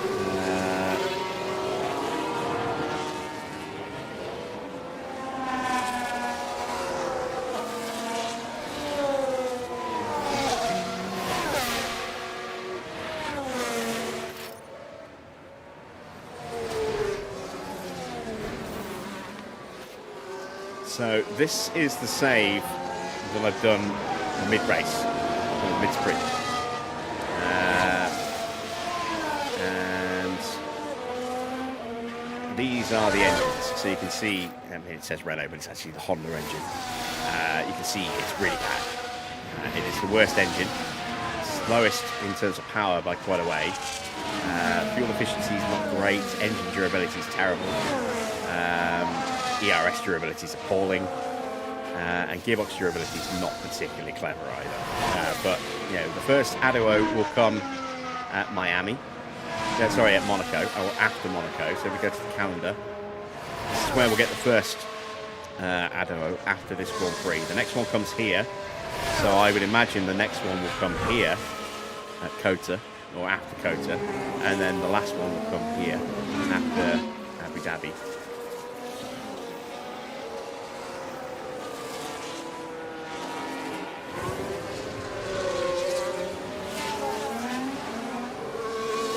Have I been able to integrate Audi and Honda? Audi's in there. It should be Honda, but for some reason that name change hasn't taken, and so it's still showing as Renault. I'm not quite sure why. I thought it was going to be fixed in the 1.2, but it hasn't been fixed in the 1.2. It still shows as Renault, but we know.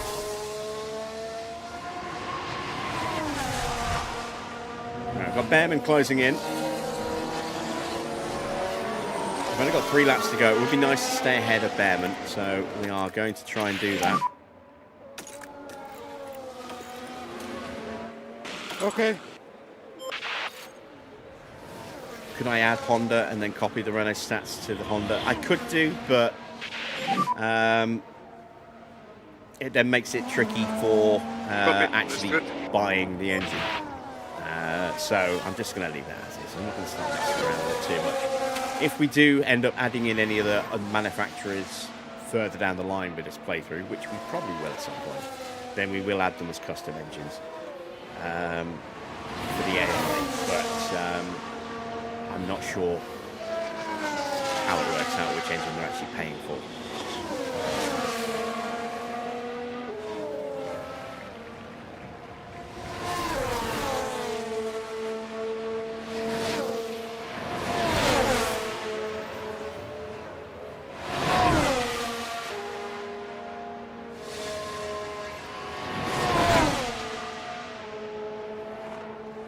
Right, there we go. Fuel is sorted as expected. And there we got through. Copy.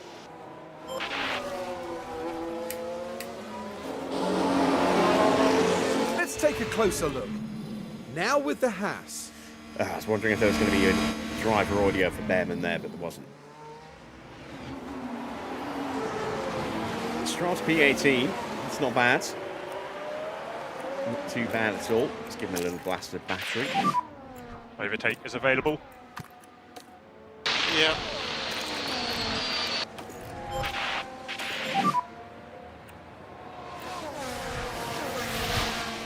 Okay. Copy.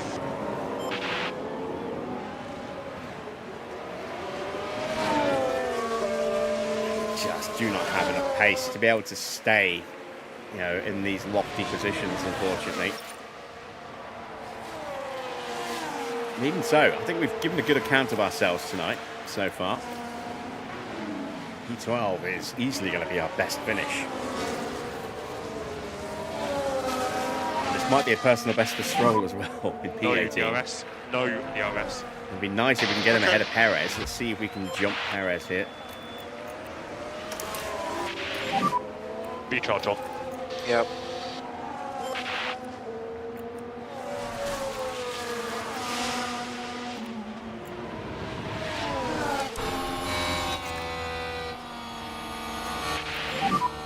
Behind you, Hulkenberg.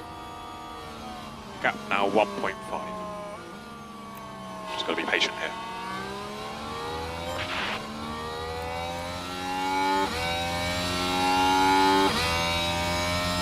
We don't have the pace to keep up with Behrman. We're so slow on these long straights. It's because we've got the most underpowered engine. Final lap. So we may as well now just hammer the tyres. All out now. Push the fuel as well. You're good to reduce lift and coast. Okay.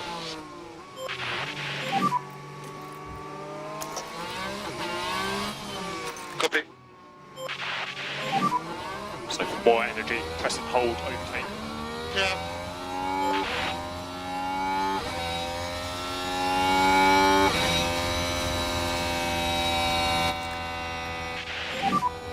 Okay, let's manage the temperatures for now. Copy. Drain the battery. Yep.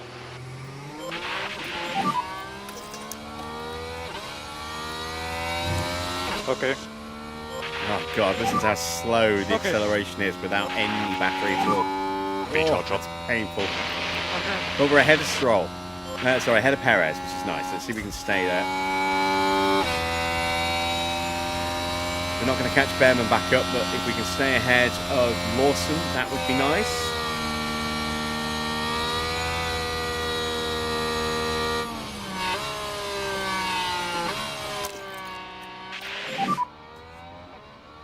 Let's try not to give an opportunity down the end of this straight. Understood.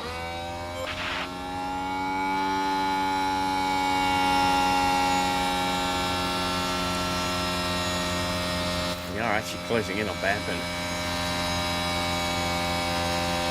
Very slowly. Oh, Lawson's steaming up to the back of us. Yeah, he's coming with a vengeance, isn't he?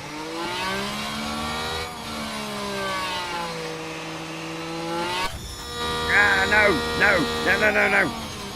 Our sprint winner Get thee today, behind me. George Russell. Checo. Russell wins by over 9 seconds from... it's over 9 seconds. So I've been watching... I haven't watched any Dragon Ball, but I've been watching a lot of YouTube this last day or two. Norris, 9.3 seconds behind, nearly 9.4 seconds behind. Then Leclerc, Hamilton in 4th, Verstappen 5th, Piastri right behind in 6th, and Hadjar and Antonelli. That's the points. Big gap back to Lindblad.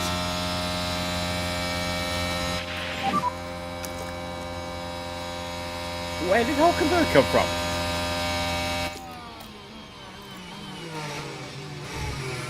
The race is on.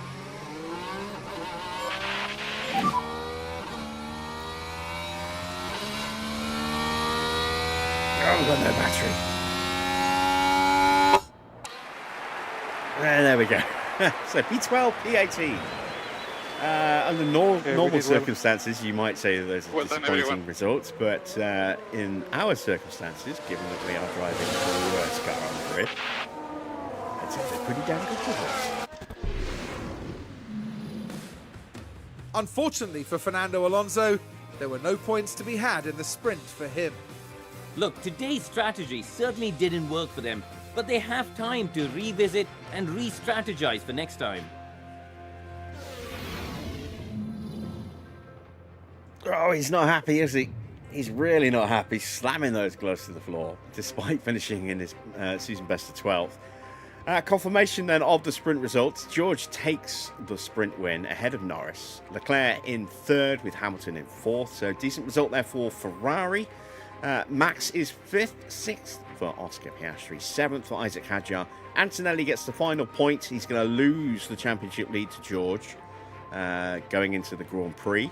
Lindblad finishing 13 seconds away from the points today with Gasly in 10th. Then Ollie Behrman up 8 places. Good race for Behrman. Beating out Fernando Alonso, who finished 12th. Bortoletto 13th. 14th for Lawson. 15th for Franco Colapinto. 16th for Valtteri. 17th for Nico Hulkenberg. 18th for Stroll. Then it was Perez, Albon and Sainz and Ocon all staying out way too long on those inters, costing them a real good chance of a good result today. They finished 20th, 21st and 22nd, and they all lost 11 places.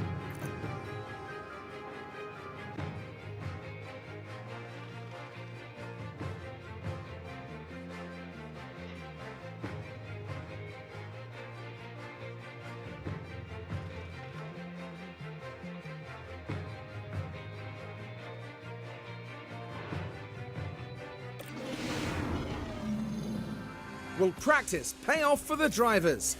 Well, we're about to find out in qualifying. The Miami International Autodrome has some lovely long straights, but a driver still needs to have total trust in their car setup to get a fast qualifying lap. Turns 14 and 15 in particular are the ones that catch the drivers out in qualifying. Here's Fernando Alonso. Big question, how have things been for him heading into this qualifying session? Now this is a driver with confidence, and that's clear from their performance today. But will that confidence pay off? We'll have to wait and see. Here we go, folks. It's time to get started.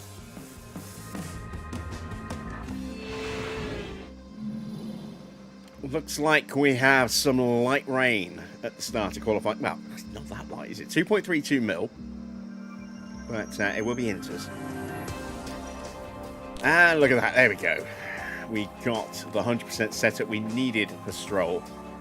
So, again, we're going to stick with the current car parts. Again, no point wasting our and brand new set of components for this Grand Prix.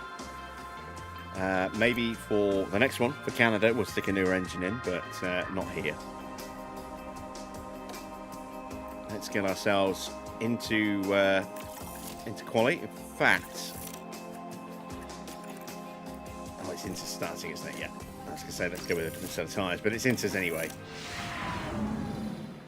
So we'll get Stroll out first. Track is going to dry out.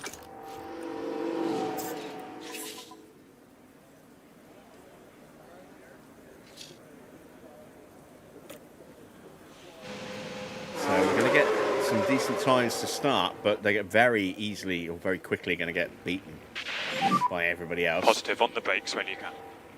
Okay. Don't tempt fate, MGL. He's driving well at the moment. Let's not jinx him too much and too soon.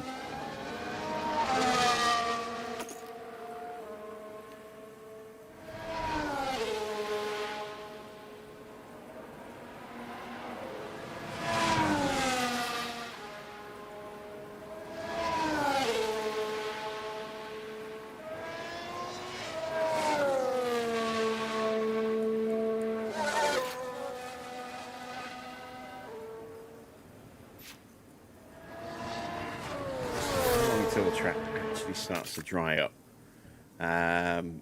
About as we're starting our lap, by the look of it.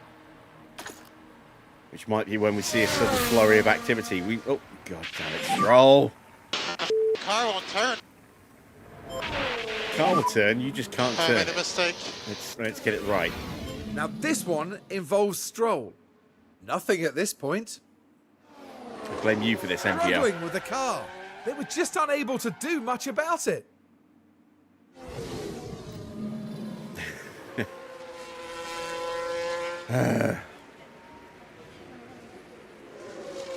killed his confidence a bit. Huge drop there.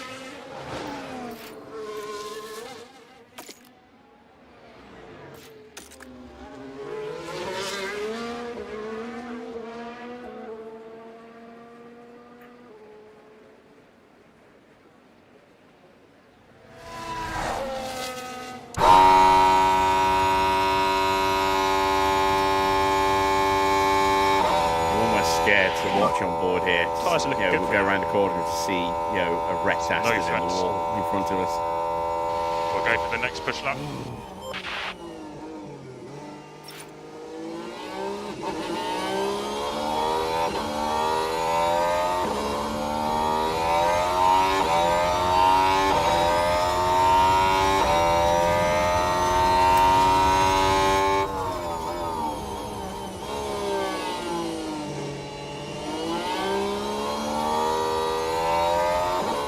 You don't get to wriggle out on a technicality.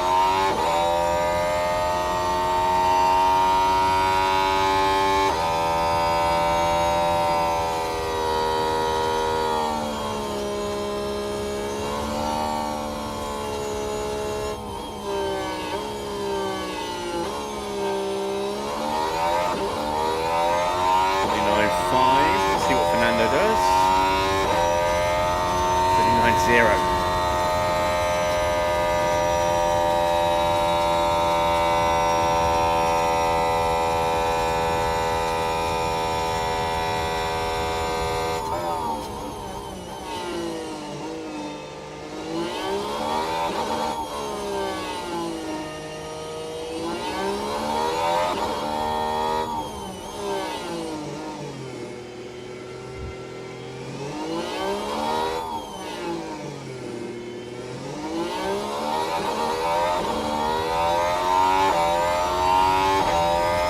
In the middle sector as well.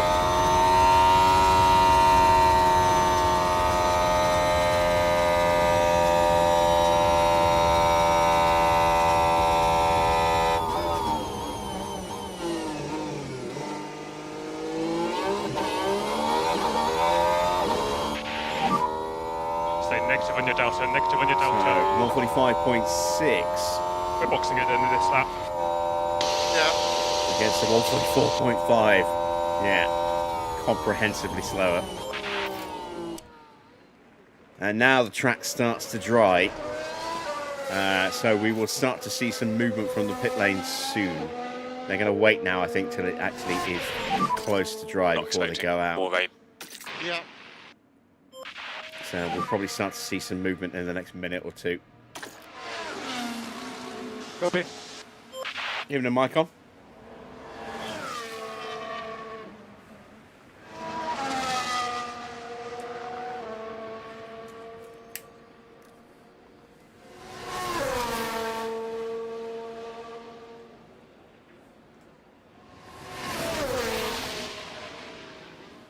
The eagle eye of you might have spotted there is a gap.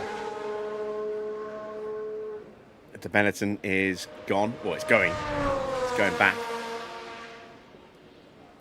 With the broken rear suspension. Meaning that the wheel just fell off. Which I didn't initially spot when I first got it, but yeah, when I went to move it, the wheel just went and fell completely off, and I'm like, what the hell?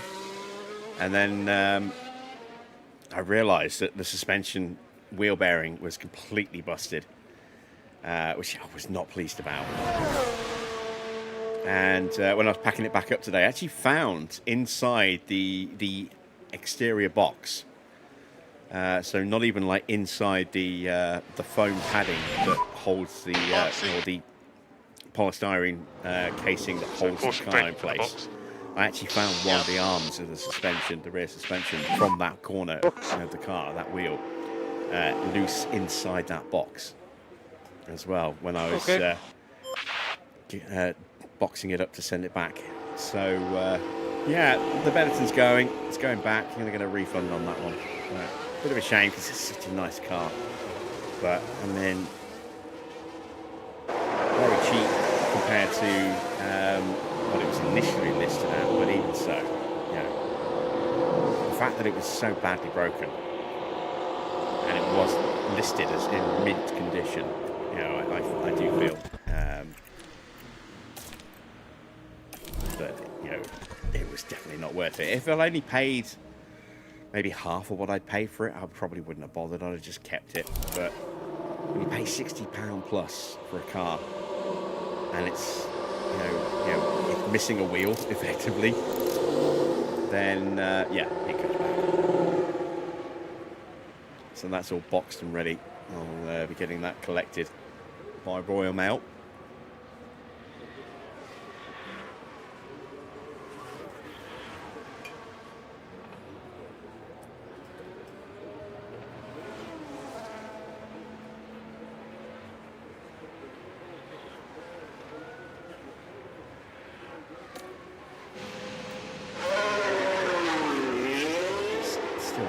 Too early.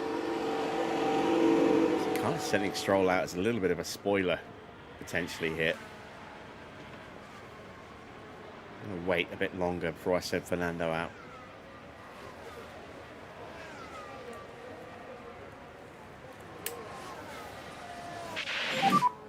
Just focus on your tyres. Copy.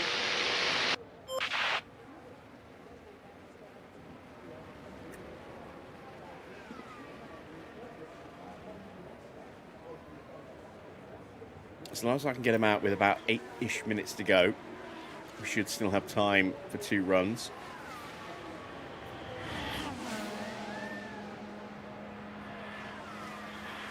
I'm just worried about how much traffic he's going to come into. I mean, you can see, look, the track is still too wet. Are these guys on Linters? They are. So probably should not have sent Stroll that early. I don't think the track's going to be ready. Let's call him in. I assumed that they'd gone out on soft, but they haven't. So let's watch them all come steaming up to the back of us, I suppose. See if we do get any in anyone's way.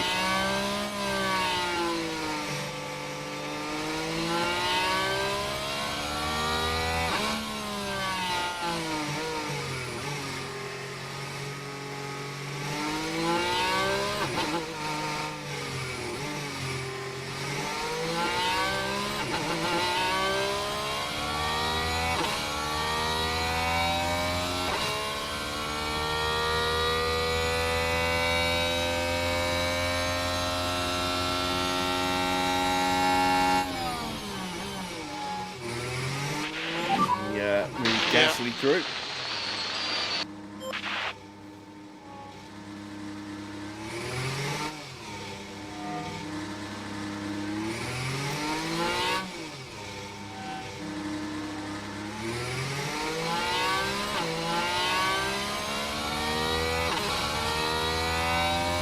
So Gasly's gone quicker than us, no surprise there.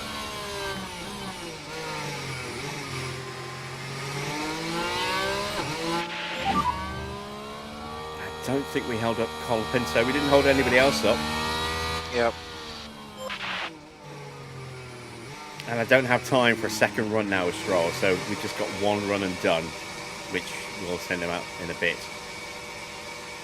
But Alonso will have time for 2 runs, I think, here. And the track will be not perfect, but it'll be good enough to get him up the order a bit.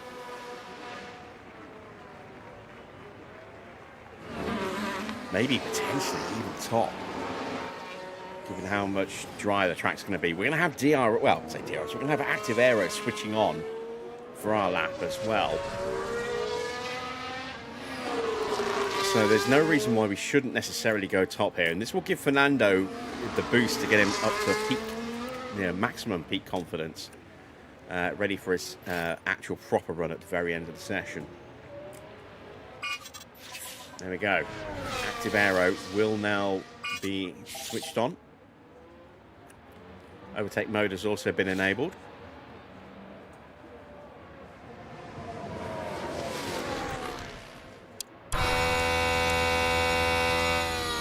Fernando. Let's see what we can do. We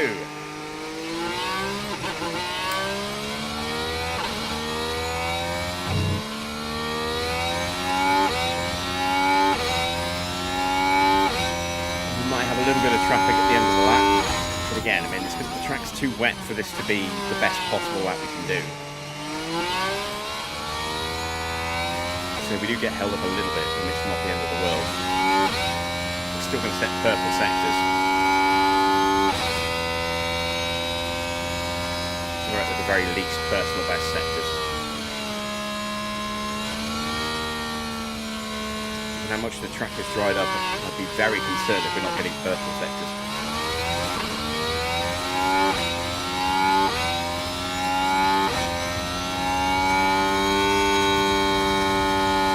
First one, but now the track is now at the point where it starts to favour the softs over the inters. The first sector we weren't really on the right tyre. We should be purple now for the rest of the lap.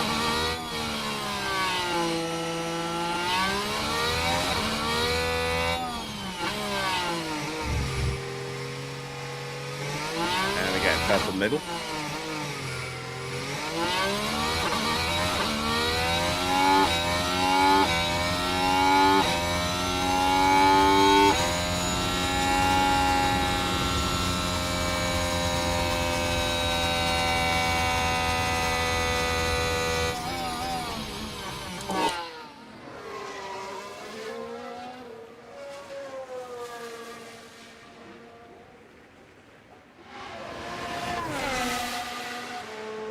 Up to the line, and we do go top by 1.5 seconds.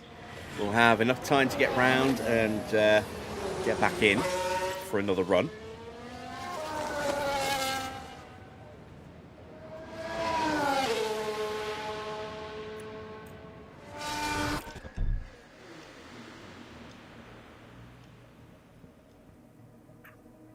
Yeah, we only use 2%. There's no point switching tyres. We'll stay on the same ones. Might switch Fernando though.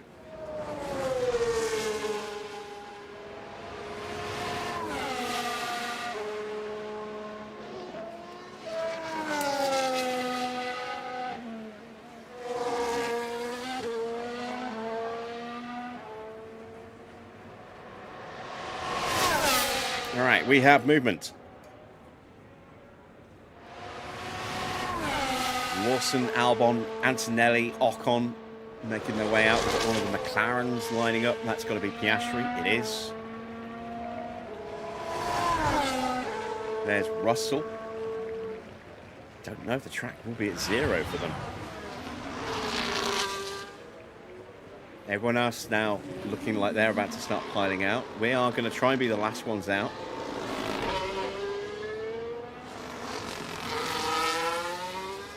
Can't cut it too close, because otherwise we'll hit traffic from these guys coming through, and that might potentially stop us from actually crossing the line. There we go. Everyone else is out.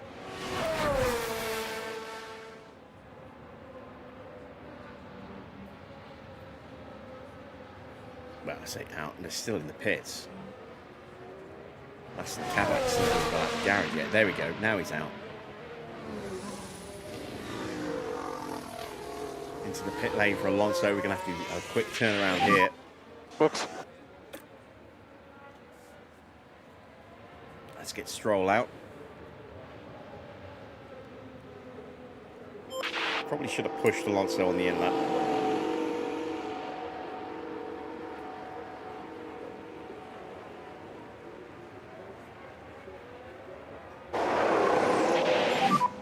Positive on throttle. Yep. Yeah, we're going to go with a new set of tyres. Might as well.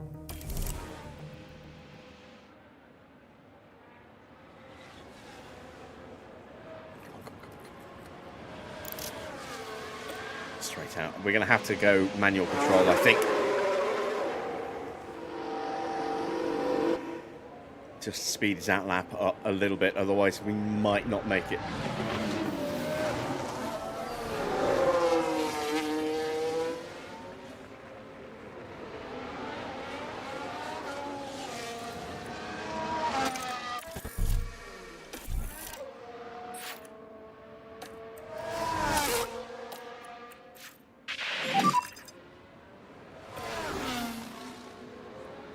Copy. This does mean we may well get in the way of Kimi Antonelli and I think it was Ocon, wasn't it? In fact, we almost certainly will get in the way of them. Lawson has done a 35.9.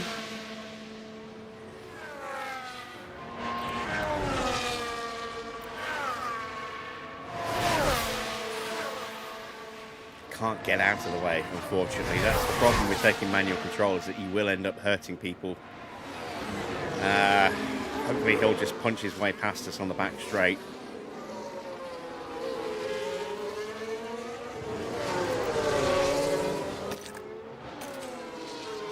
Stroll's tyres are now fired up.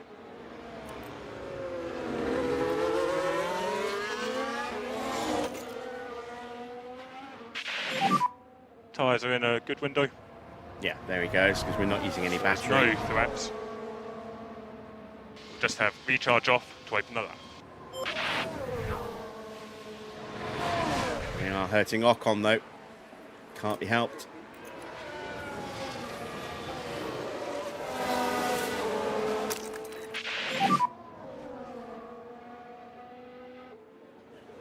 Copy.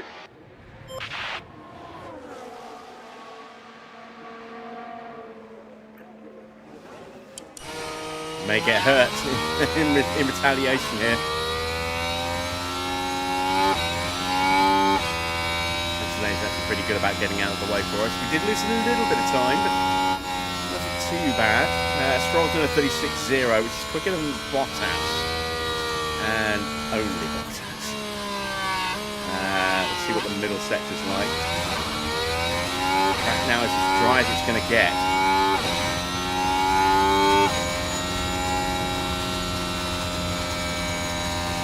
Hulkenberg has crossed the line, 21.8, again quicker than Valtteri, but not than anyone else. Colapinto was in a great middle sector. Oh God, we're going to knock Antonelli out here. And Ocon, I think. They're both out. They are both out. Perez is out. Bottas is out. Can Stroll make it? Come on, Stroll. You can do this. Maybe. Hopefully.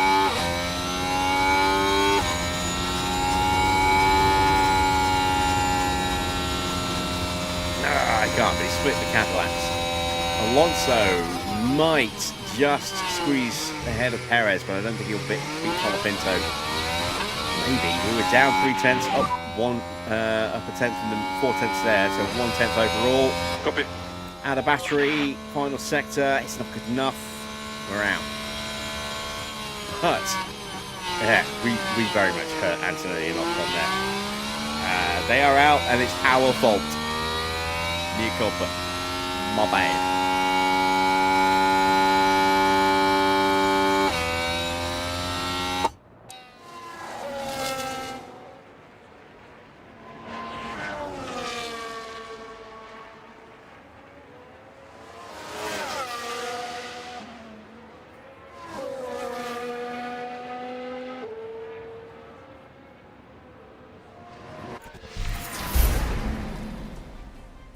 So, we are eliminated in 18th and 19th from Q1.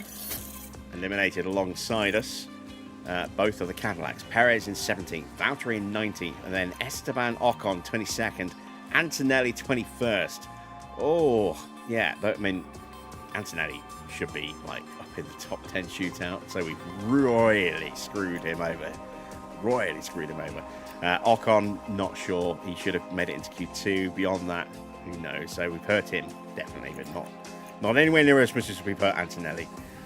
Let's see who sticks it on pole position. It's Max with Hadjar in second. Wow. 2 Red Bulls lining up in the front row there. And it looks like it was a wet qualifying in Q2 as well. Norris is third, then Leclerc fourth. It looks like it might even have been a wet quali in Q3 as well. Look at the times. They were 10 seconds quicker than Leclerc. That's crazy. Then Hamilton, Piastri, Russell, Hulkenberg, Albon and Lindblad made the top 10. Eliminated in Q2 was Colapinto, Gasly, Lawson, Bortoletto, Sainz and Behrman. Interesting. Okay, let's check the amended grid and see if there are any penalties or pit lane starts.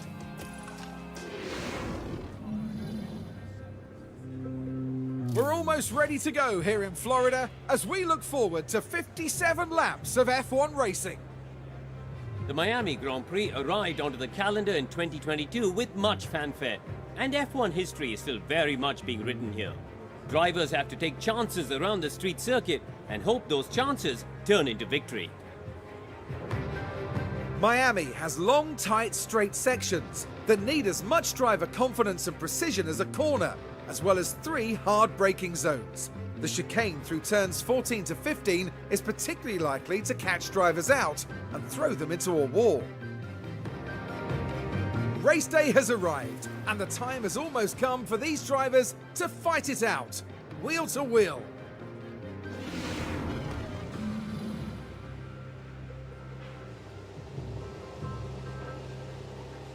All right, let's have a look. So, any penalties? No, no pit lane starts. Qualifying is as it was then. Good chance for Red Bull here. Let's see what the weather's going to be. It's going to be hot all the way through, isn't it? I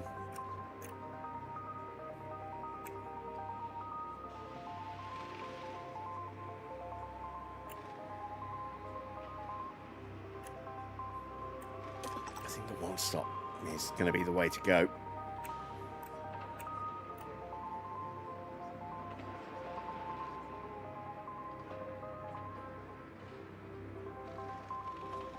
We're going to be looking after the tyres. We're probably going to be doing this with the mediums, maybe not so much with the hards. I don't think I can make that work. Maybe. It's tight. We'll keep that in our back pocket as a potential strategy, but more than likely we're going to be doing this.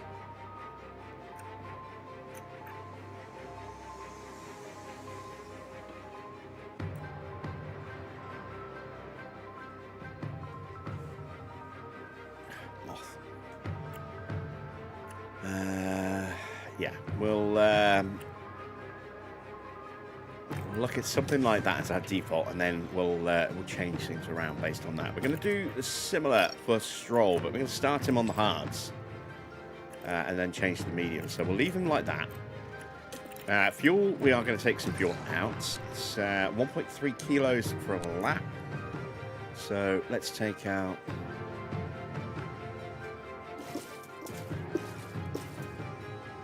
Let's take out 5 laps of fuel.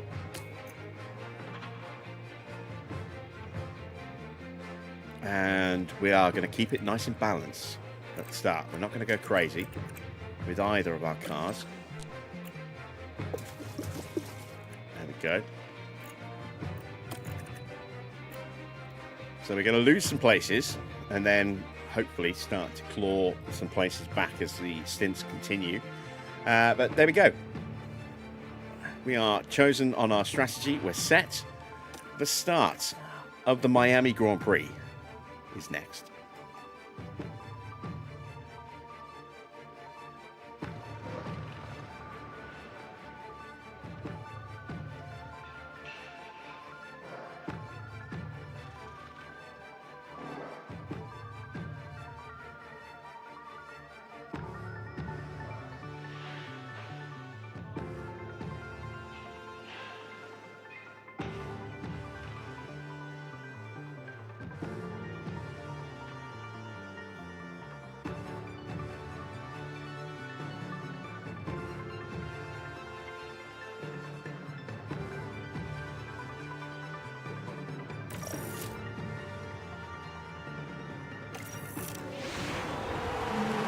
Final checks are being carried out by the teams, and it won't be long until we get this race underway.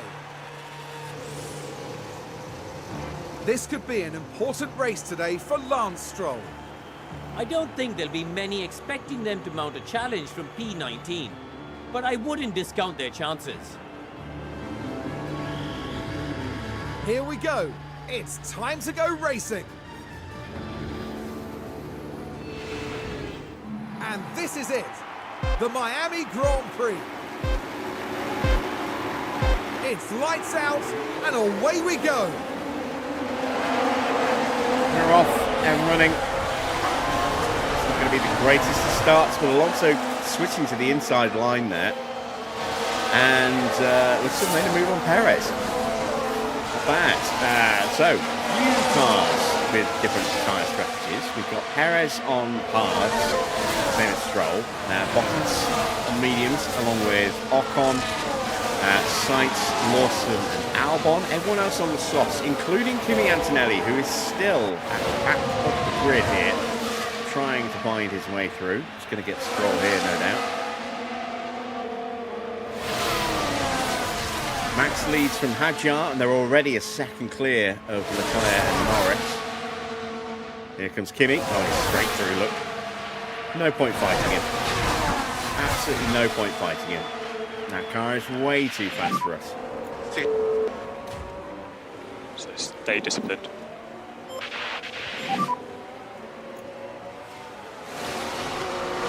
Track temperature, 40.8 degrees. Albon's had a lockup. Missed it.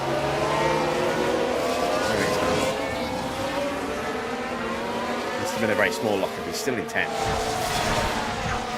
There he goes. No, that was Sainz.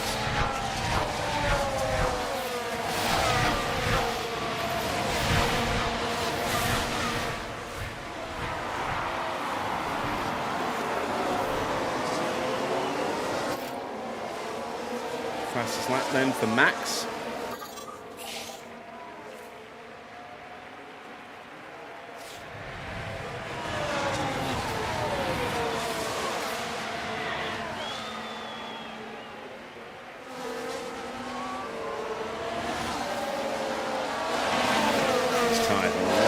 Of overheating, I think. We'll start to save them a little bit.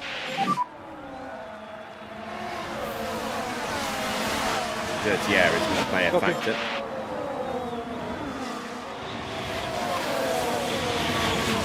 Kimi trying to find his way past Ocon, looking to go around the outside of turn 8. That's brave. He's pulled it off.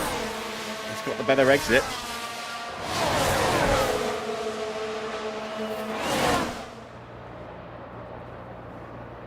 Hasn't got the move done yet, though.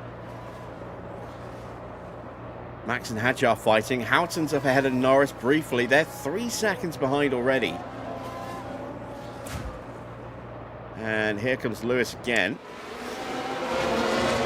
See the Red Bulls off in the distance. Where's that pace come from? The Red Bull.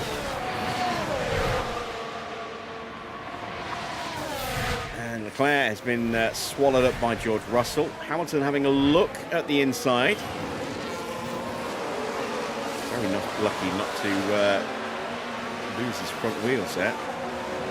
And here comes George. He's steaming up. Look quickly. So different deployment with battery going on here.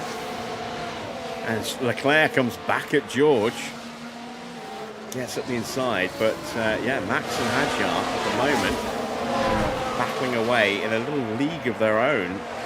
There was Norris in the background. 3.5 seconds back already.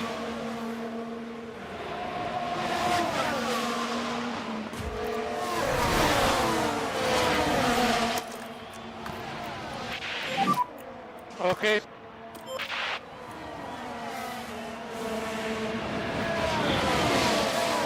Down a lot of fuel. 6.4 kilos.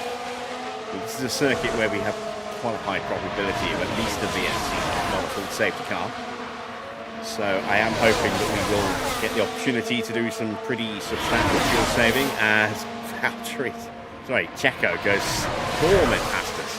Valtteri is kind of blocked in at the moment. Here comes Kimi, trying to go 3 wide. Yes, I don't have that pace.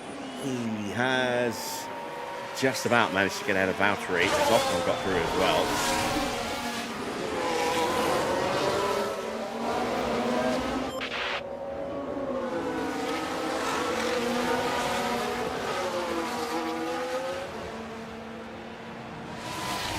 But while everyone else is going to be, pushing their tyres very hard, potentially, ruining them, we are playing the long game with our tyre wear. We are going for the one-stop strategy. Okay. And let's see if it can yield anything for us. Yeah, hopefully.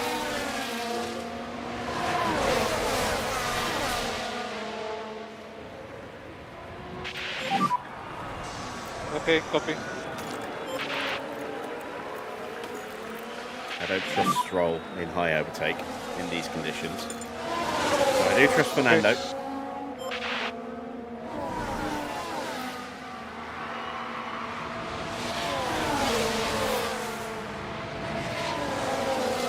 Happy to leave Stroll just driving along at the moment. Doing what he's doing, stay out of the way. Norris now 4.5 seconds behind. Still trying to hold off Hamilton. Russell is also still knocking around.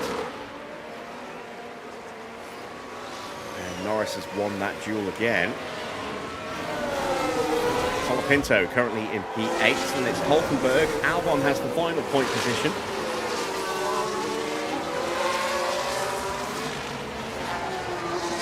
Antonelli gets through. It's P18 now for Kimi. I cannot push any harder than this.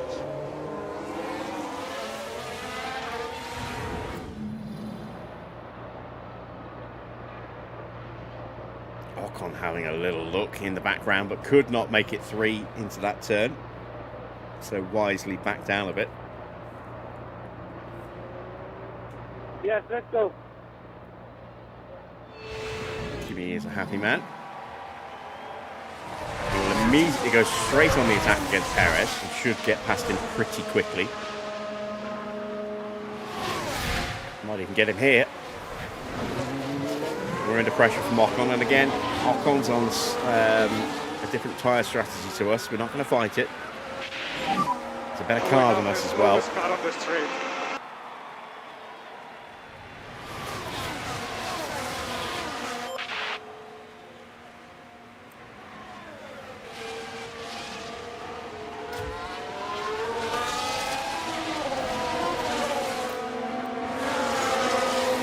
Very much keeping our tyres healthy at this stage.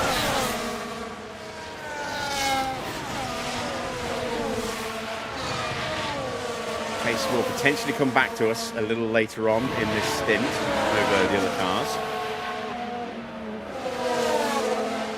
And this is why I took so much extra fuel out, because we would potentially be overheating the engines a little bit in the dirty air.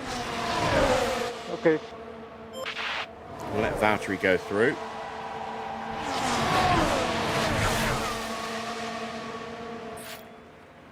Trying not to react too hastily to some of these attacks.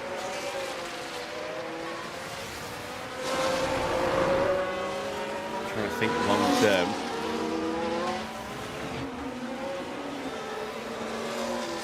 And Hamilton's now down to 6th place. He's been picked up by Leclerc, Russell, dropped away from Norris as well. The two Ferraris are in a little battle of their own, and they're losing ground as Russell gets alongside Norris. Can he complete the move into turn 1? Norris with a little bit of battery deployment there. Takes the inside line, takes the corner. And Max is pulling away from Hadjar now, and that might be the end of the Red Bull fight. I think Max might just drive off now.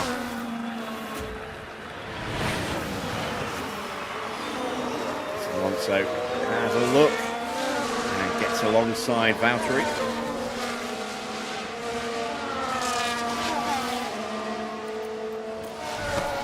I'm going to bring Stroll back into play a little bit now. Overtake's available.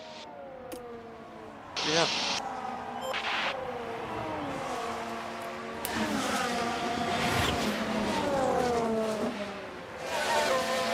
Plan with Stroll as well, by putting him on the hards, is to run long, very long, and act hopefully as a bit of a rolling roadblock for those in front of us who are going to box before we do. Hopefully we can hold them up a bit.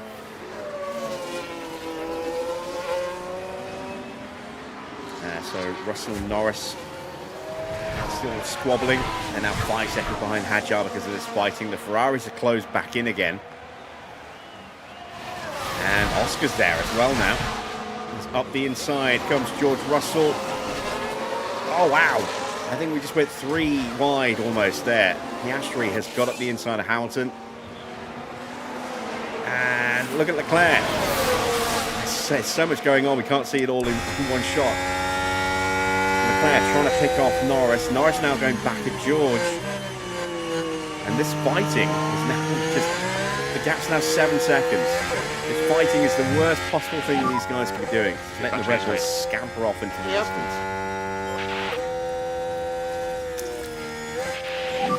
We've got Stroll close to the back of Valtteri. He's now 2 seconds behind Fernando. Confirm.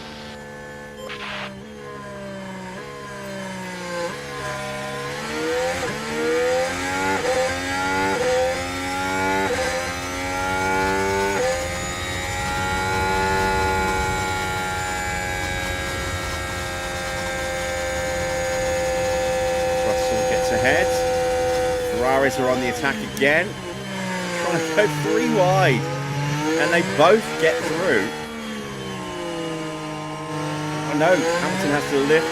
Norris managed to retake that position. P5 and Piastri almost was able to go alongside Hamilton. Albon and Colapinto squabbling away. Albon up to P8 now. Hamilton looking to cool his tyres. Gets the overtake. Norris not deploying. And Piastri picks up Norris as well. Leclerc right on the back of George. Hamilton now 2 seconds away from that fight.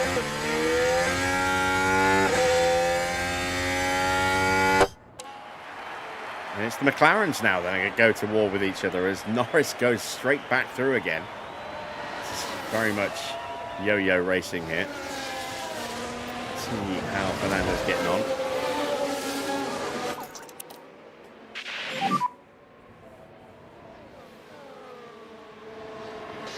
Copy. Stop the lift and coast for a bit now. Now the engine temps are back under control and we're not in dirty air anymore.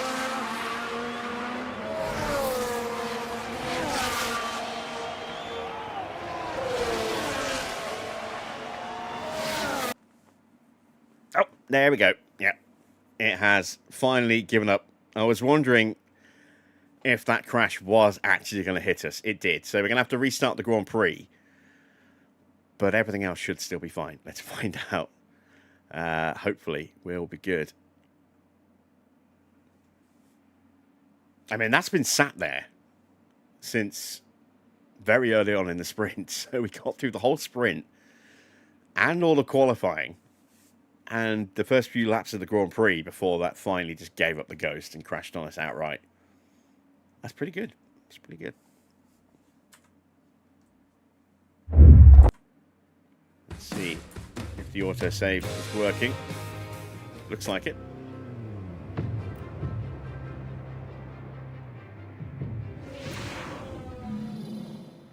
Yeah, there we go. We're going to go with the same strategies. So we're going to go medium to hard.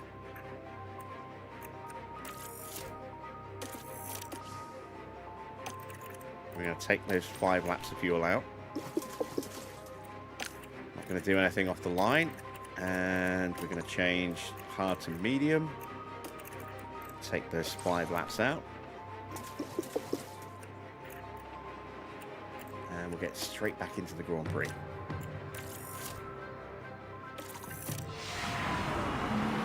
The anticipation is really building here. The fans in attendance are absolutely buzzing with excitement. And this is it, the Miami Grand Prix. Let's see if anyone gets ahead of the Red Bulls off the line And this it's time. lights out, and away we go. About the same on tyres, look.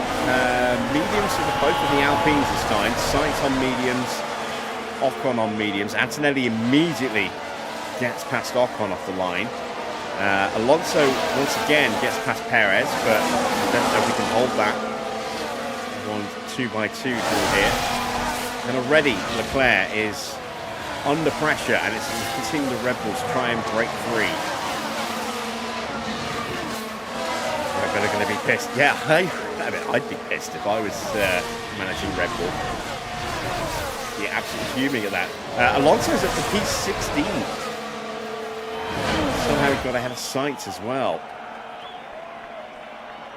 Although here it comes, here comes Sainz charging back at us.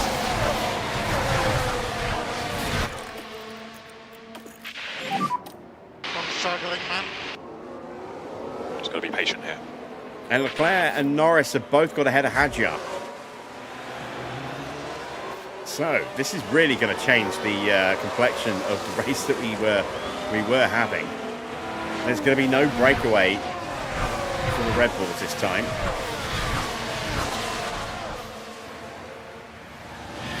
Hadjar has been swallowed up, and there's a chance that Max will get swallowed up into the breakaway peloton pack at the start as well. Alonso back down to 17th.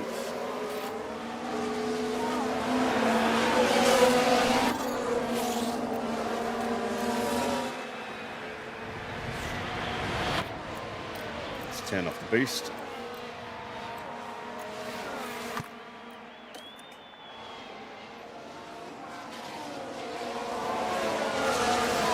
Turn down the tyres.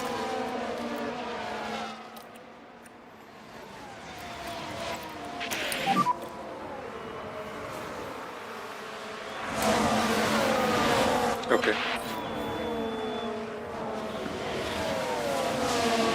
And it's Leclerc and Verstappen who are breaking away this time.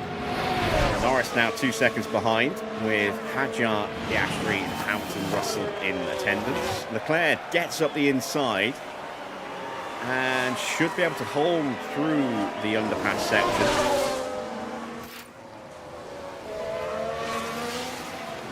Valtteri gets back ahead of Alonso, so Alonso down to 18th again. Antonelli right behind him. Sainz down to 20th. Not been a good start for Sainz.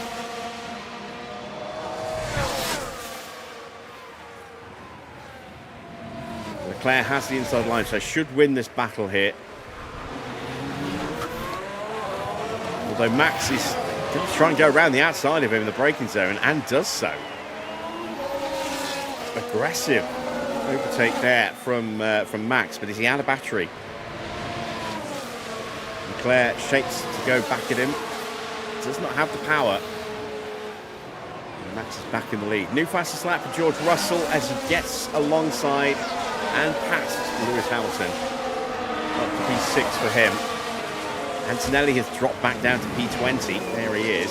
There's Stroll in the background. Sainz is in between us and Antonelli. And Albon picks off Hamilton, so Hamilton down to P8. Sainz now having a go and getting through on Fernando. I don't really want to push until we get past these guys, or these guys get past us.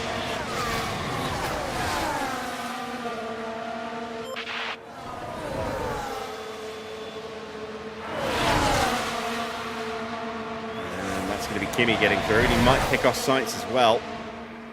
Ocon also going 3 wide, trying to. Has to back out of it again. We see him do that a lot. Antonelli gets through. E19 for Kimi now, E20 now for Alonso. Stroll's already 4 seconds off the pace. Let's try and get him back up again. Click, overtake. Yeah. And there goes Ocon.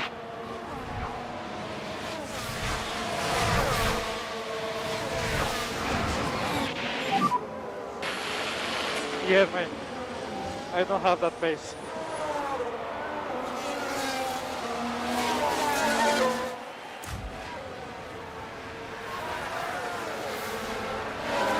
Piastri picks off Hadjar, so Hadjar then to P6 now. Hamilton still trying to find his way Back battery ahead strain. of Alex Albon. Ooh, Yeah. nearly had a look into turn 4.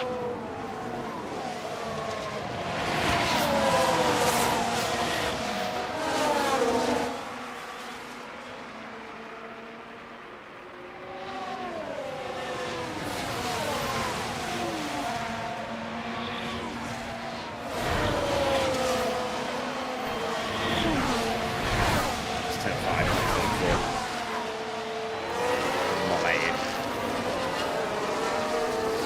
Off, getting his wheels alongside, not enough. Russell now up to P3. Can he break away from Norris and go hunting after the front 2?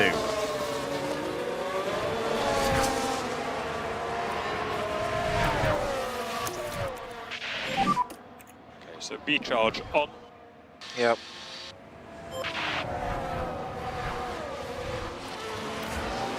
Ocon is not breaking away from us.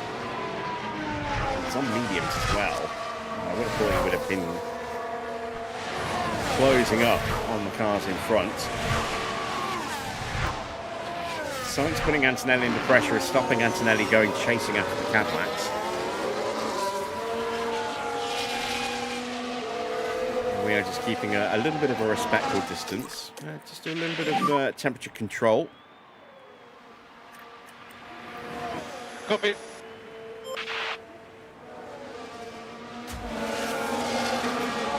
Let's check in with Kimi.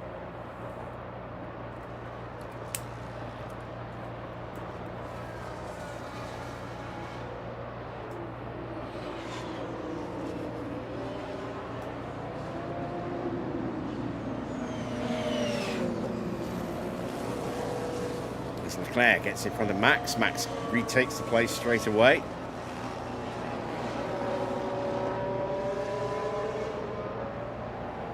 Max, I think, was trying to go the inside line, but he's had to back out of it. He's tucked in behind Leclerc.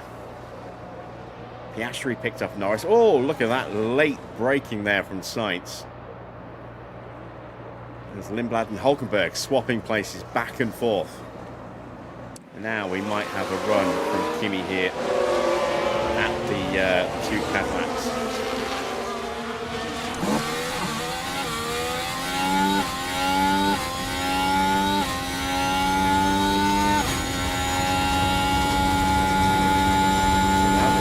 Very early, and it would not be at all surprised to see Sainz appear on the right-hand side here. Couldn't quite make it.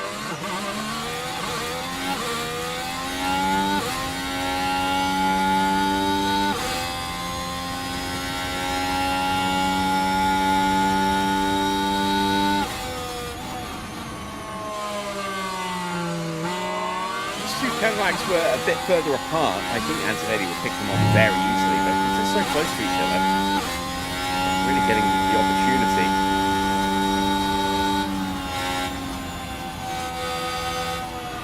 There we go, engine temps balanced again. Use some of that battery that's built back up for Alonso. Close him back up. Copy.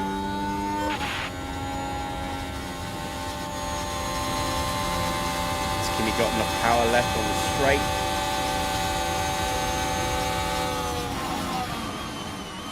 Oh, tries to go around the outside of Valtteri. Couldn't quite make it. Valtteri is now losing touch with Perez. Well, he was until Perez hit the back of Behrman. The gap's closed right back up again.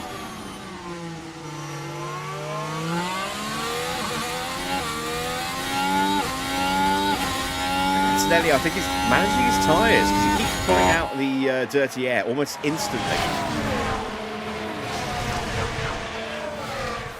So I think he's trying to keep these tyres alive, stop them from melting.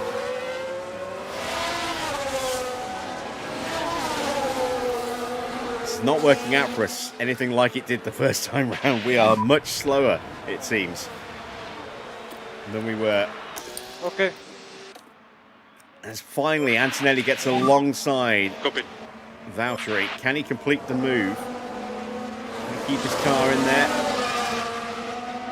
Battery's pushing on to try and stay ahead and also make a move on Perez, and he's still down in 18th place.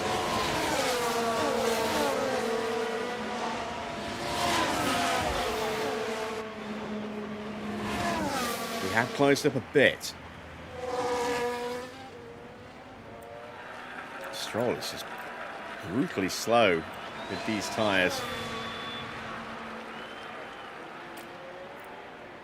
I don't think the strategy for Stroll is going to work here. Yeah. But we're kind of committed to it now. Antonelli once again picks off one of the Cadillacs and this time makes it stick. Perez should now be a very easy target. 2 second and change gap for Bortoleto.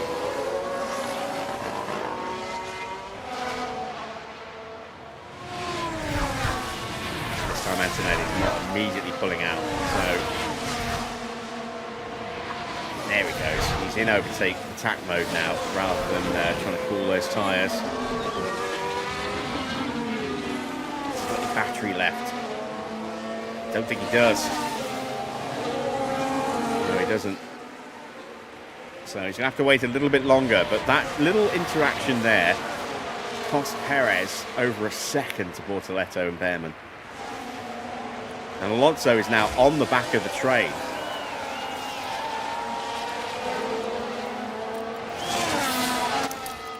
Stroll is nowhere. He's 7.5 seconds behind.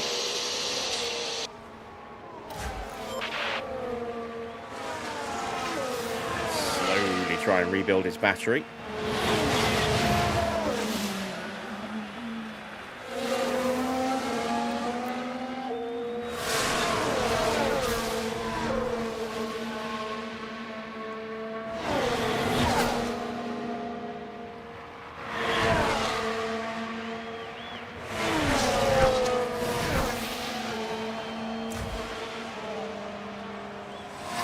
Russell is breaking clear of Piastri and Norris.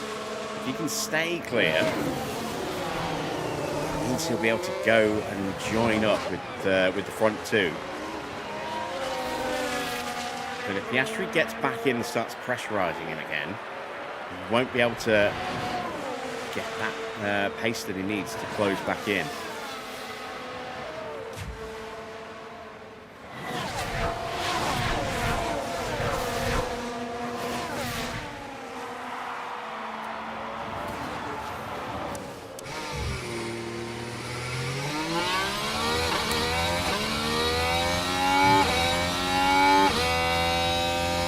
Kimi got past Perez and is already 2 seconds clear. And the Cadillac fighting again is slowing down the cars in front of us, keeping us on the back of this train without having to really do anything. It's allowing us to slowly trickle a little bit of extra battery in the car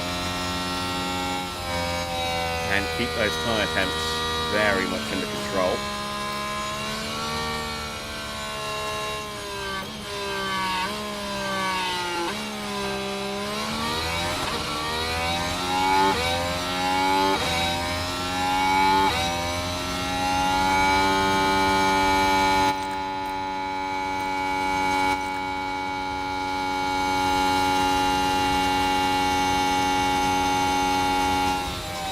Hamilton has now cleared Albon, but he's now 4 and a bit seconds behind Hadjar and Norris. So some work to do to catch back up. How much damage has that done, being stuck in all that dirty air for that long into those soft tyres? It's the same for all the cars in front of us. They've all been stuck in dirty air. Their tyres are not going to be healthy. Antonelli's already on the back of Bortoleto.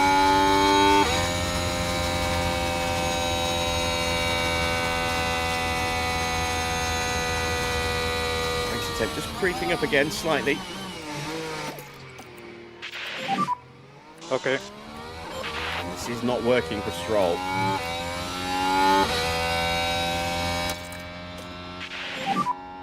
All out now. I'm going to have to amend the strategy here.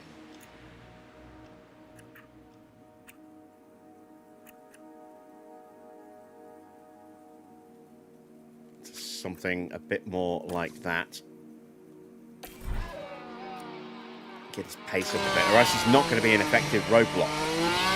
He's only 10 seconds behind Alonso.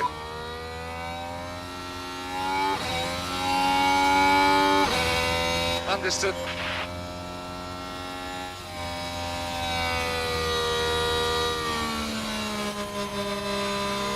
See how much we closed up through the sweepers there. Wonder if we can actually pick somebody off here. Copy.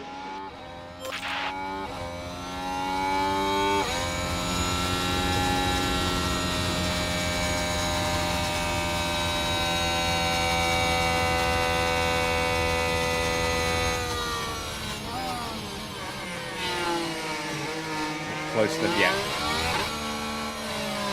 Maybe coming out of this corner.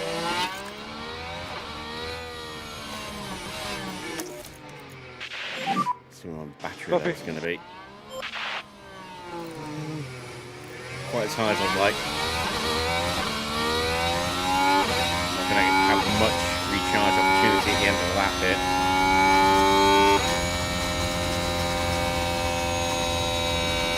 So, 10 laps down, we're on lap 11 now. Verstappen leads Leclerc by just a couple of tenths. Russell in third is about 1.5 seconds behind, with Piastri close in attention.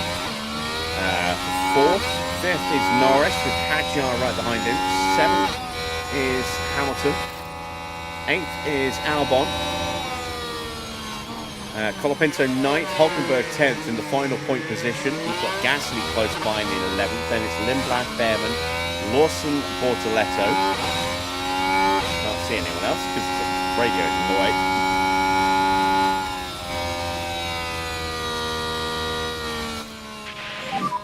Antonelli in P16 still behind Bortoletto. We'll check in with that in a second. Then it's the two Cadillacs of Bottas and Perez in a little world of their own, fighting away. That's having a detrimental effect on the cars behind, which is Sainz and Ocon and Alonso. And it might even give Stroll a chance to start to bring himself back towards them a little bit. Especially now we've got his tyre pace a bit.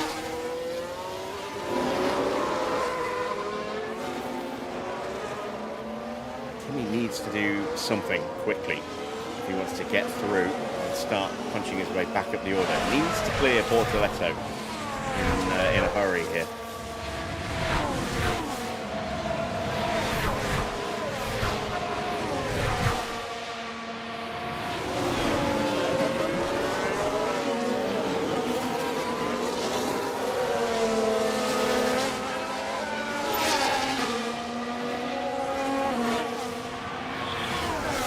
I think he is.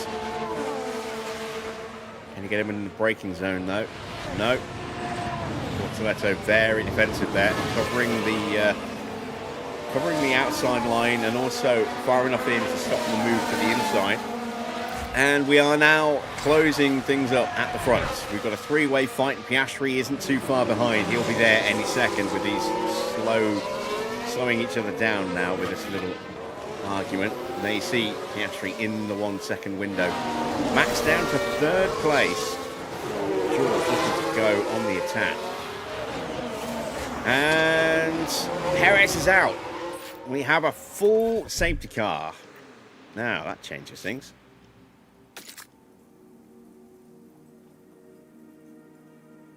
That very much changes things.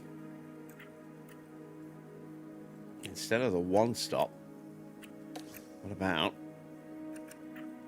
a two-stop, soft to soft?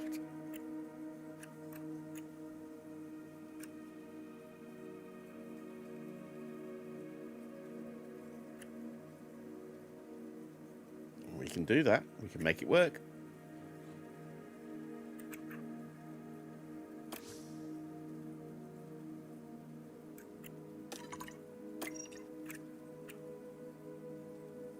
That, I think, is asking a lot.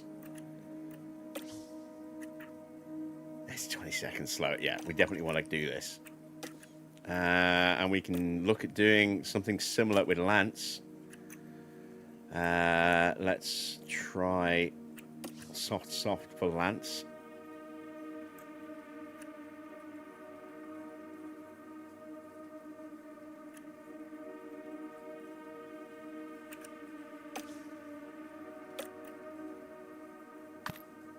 There we go. We can get our fuel saving done now.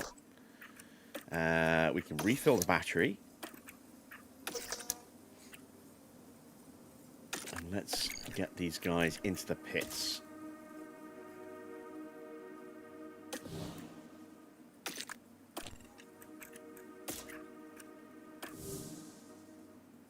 The safety car is out, so we have to kind of box now. We'll lose too much time. Should see Stroll come through any seconds. Deployed. There he goes. So keep recharge on for now. Let's see what happens to Checo. Well, we know what happened to Checo. He spun out into the barrier.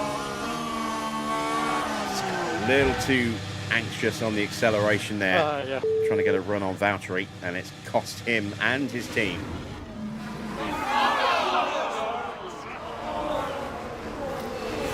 We went slightly more aggressive with our target for Stroll to finish in 20th place.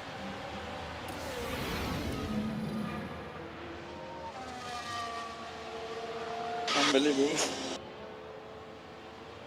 And that helps. Now we only have to beat Valtteri. And Stroll will get his enhanced payout. Alonso's target is 18th. I'm expecting to see everybody dive into the pits here. Is he okay? Yeah, he's okay. So there might be debris around here. I did consider keeping Alonso out, but I think this is the right call, I think. Stroll's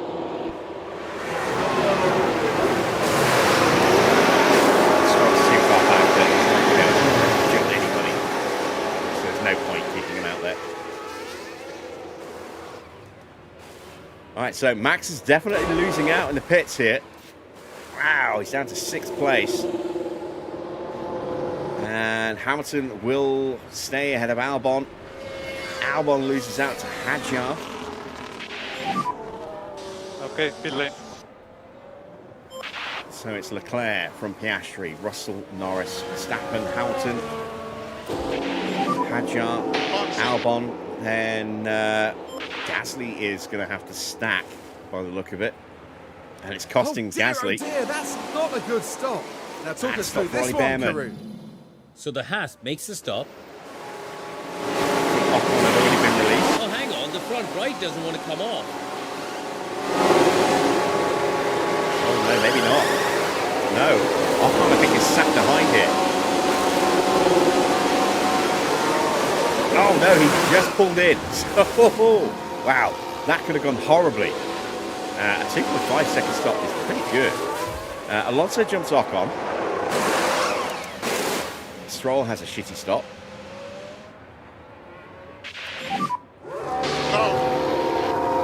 Doesn't matter, it's the same crowd at the back of the grid anyway. That's absolutely fine. And what's that? A pit stop issue.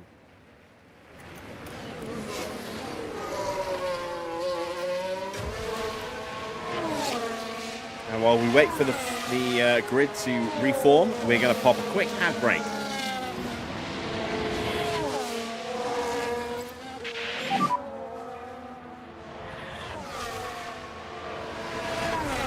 Okay. Car in front, Ocon.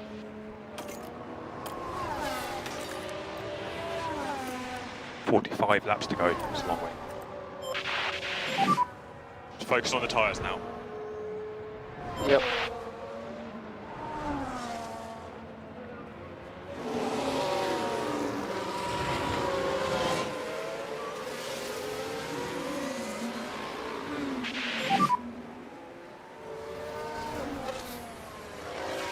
Yep.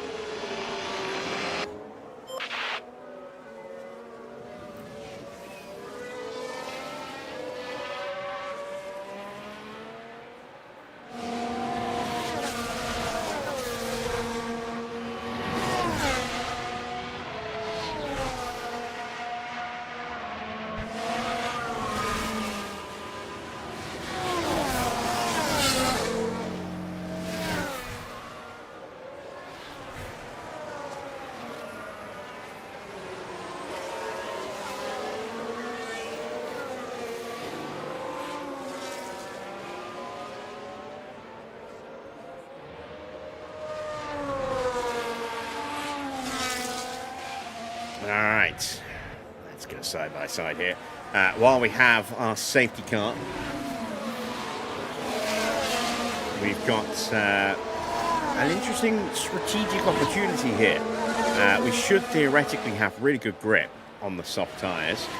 I don't know if Colapinto and Lindblad are going to try and go the distance on those hard tyres. They could theoretically do it, because we could theoretically do it.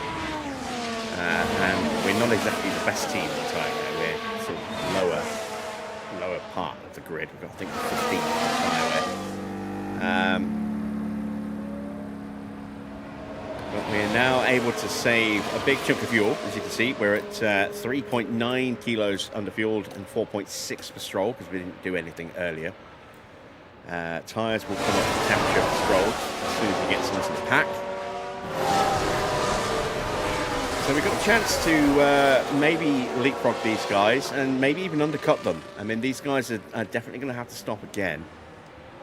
Depends how hard they push their tyres, how much they overheat. They won't overheat behind the safety car. That is something that's coded in to realistic racing. So tyres stay inside the window once you join the queue. So you'll see straw tyres will immediately come up to temperature, but they won't go over the top. And they also won't drop out of the window either. Don't think we're going to go racing this lap. The field has just about formed up now with Stroll right behind us now, but there's been no notification, so I would expect we're going another lap.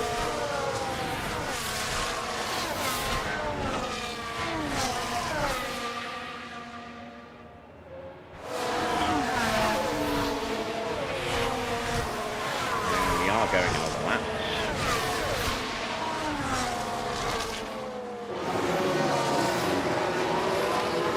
Stroll's tyres now in the window.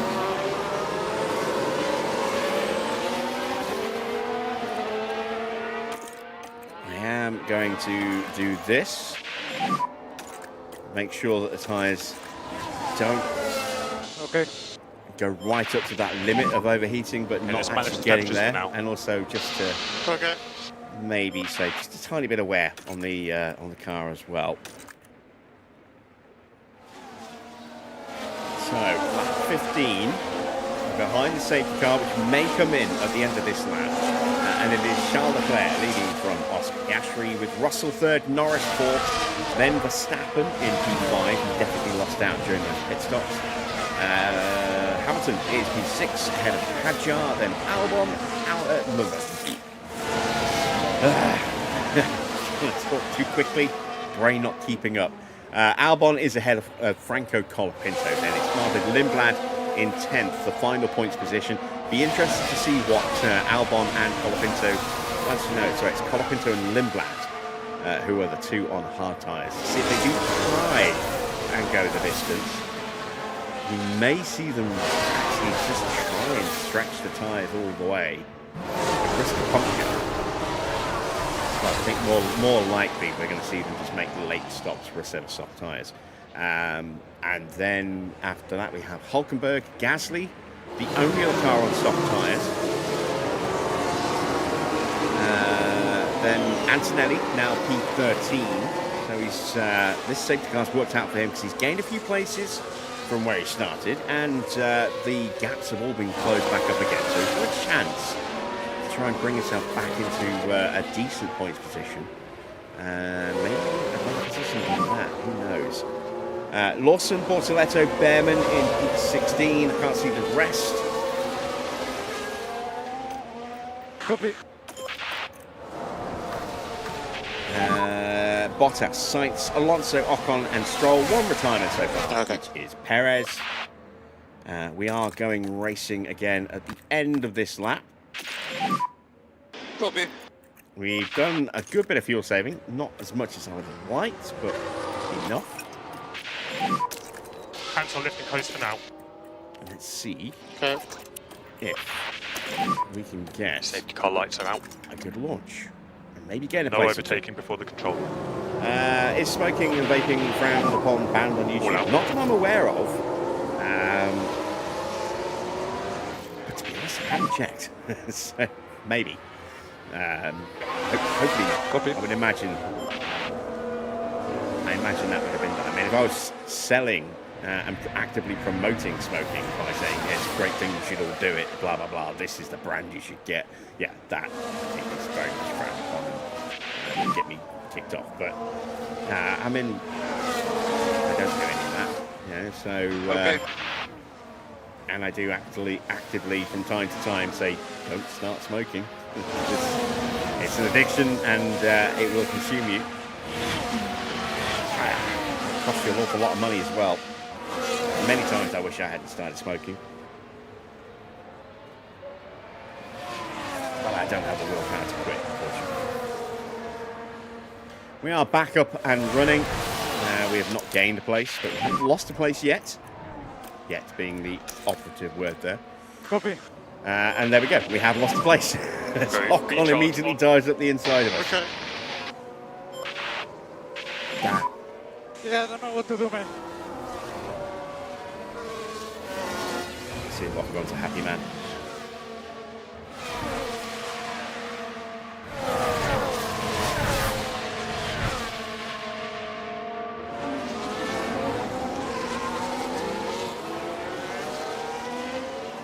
Awesome. Doesn't sound that impressed, does he?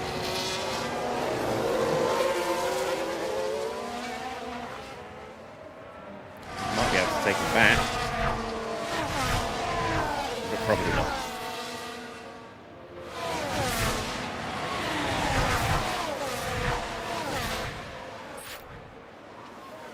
Fastest lap for Leclerc, now Norris, now Hamilton.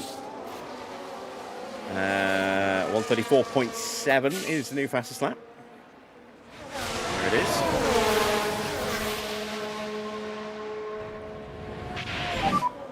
No DRS. And we No do get DRS. back ahead just maybe. No, maybe not. I thought we got there for a second. Copy.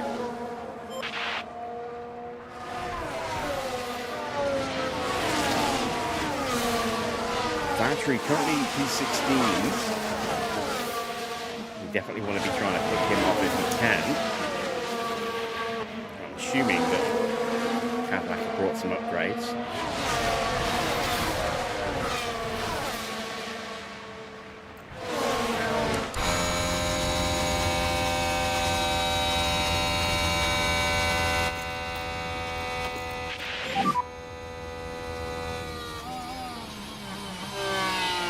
Okay.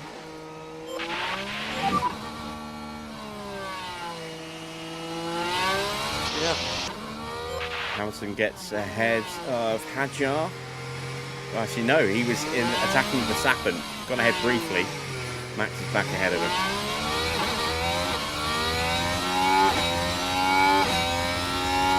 Have I ever done a video on my physical media, my caps, etc.? No, but I am looking at doing something like that for Patreon once I figure out exactly how I'm going to start producing that bonus content for Patreon.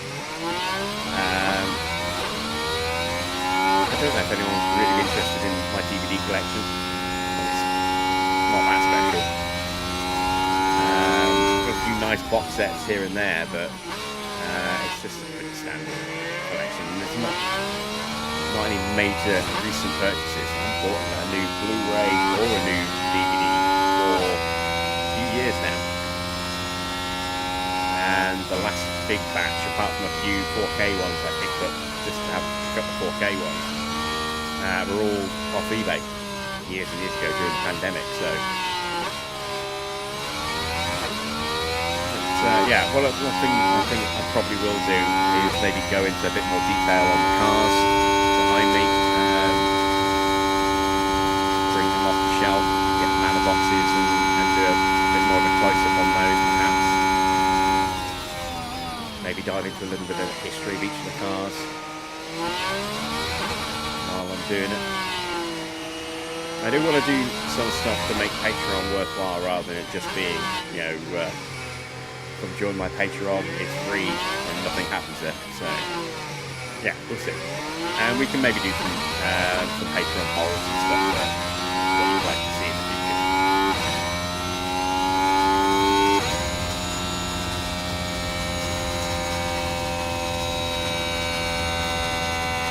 And while I haven't gone through the cap collection in its entirety in one go, every time I do get new caps, I do show them off. So we had some new additions yesterday, which I showed off during one of the practice sessions. I think practice one.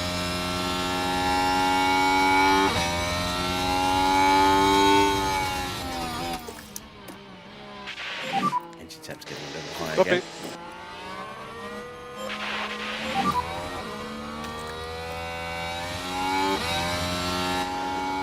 Okay.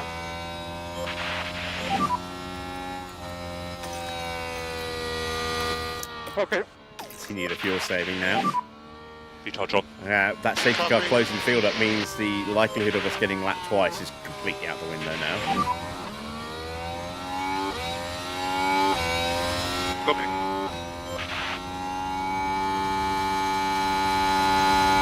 Piastri and Leclerc fighting over the lead. So Piastri might have got that move done. And Leclerc's coming back at him. And now Piastri just trying to stay ahead. Here comes George Russell in the background. Is he going to get the pair of them? Oh, wow. Oh, it's so close. Oh, my word. Piastri just lost 3 places in that corner. Leclerc, Russell, and Norris all jumped him. And now he might lose out another one to Max. If Max has got any battery left. His light's flashing, he doesn't. And Piastri is able to pull away a little bit, but wow. I'm glad I switched to that at that point there to see poor Piastri.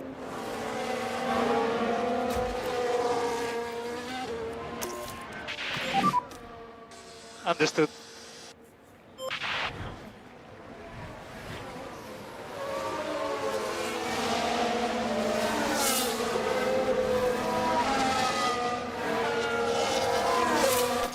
Tyre wear. It's looking pretty good. Russell now moves into the lead.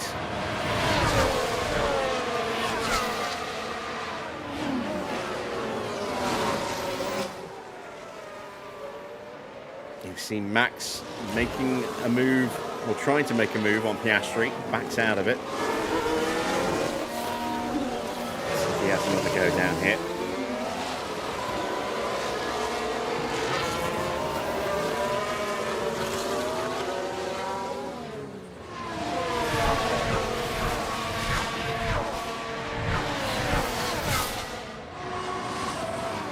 Norris is out of the slipstream. That's going to leave him vulnerable to Piastri.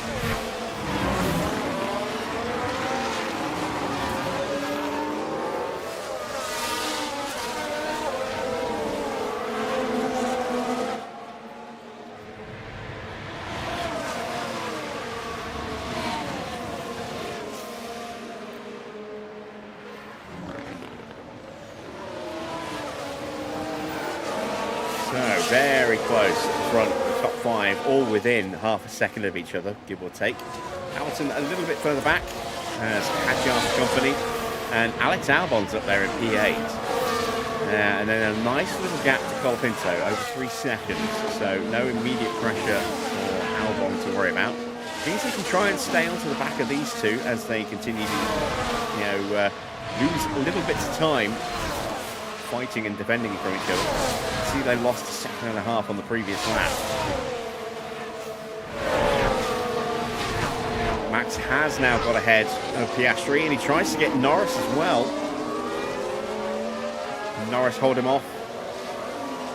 Yes, he has shut that move down now. Alonso is falling further and further away.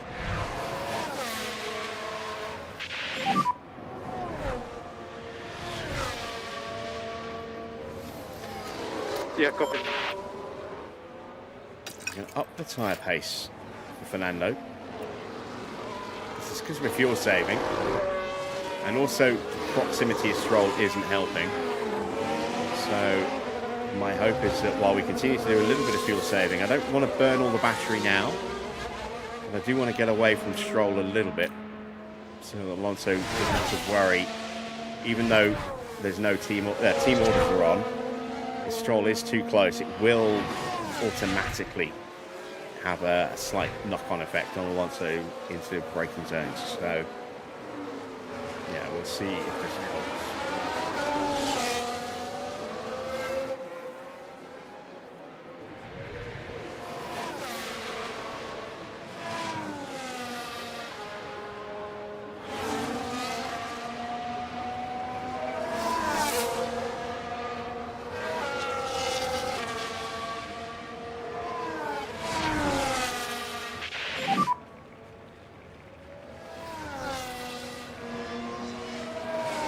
Nice out of game. Alright, there we go. The gap is a little bit healthier now. Nearly 3 seconds. Hamilton gets past Piastri. So Oscar getting caught out again. Hadjar will be the next to try his luck. And Albon as well, maybe. Colpinson now 4.5 seconds behind. So we've got an 8-car breakaway at the front, which includes a Williams.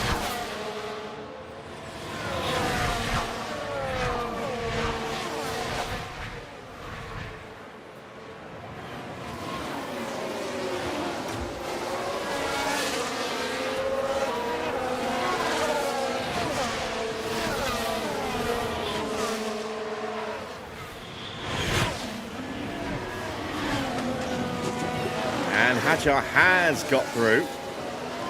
Piastri trying to hang it up the inside in the braking zone. It's going to be tight, but Hadjar should theoretically now swoop back around. Does not. Oscar chops him off. And that has dropped them behind Hamilton a little bit.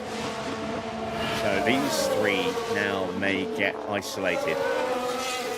Gap almost 2 seconds already. We're going to go 3 wide into the hairpin at the end of the straight here.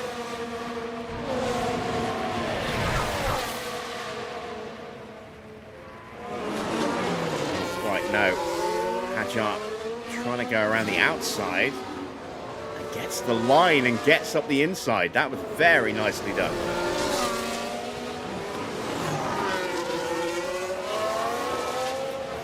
Really way off, aren't we? This fuel saving is definitely hurting us. No, stop fuel saving for a bit. Need to do a bit more with Stroll. We'll turn his tyres up now. And we're also going to put him back into top up. In fact, we might go neutral. Yeah, we can go neutral.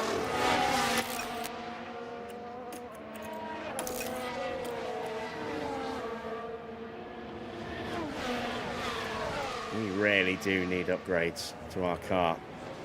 It's just not there at all.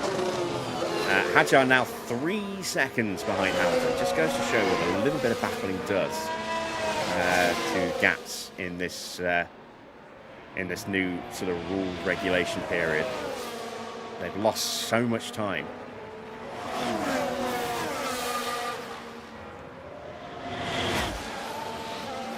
Why I'm a little surprised that Alonso has not caught up yet.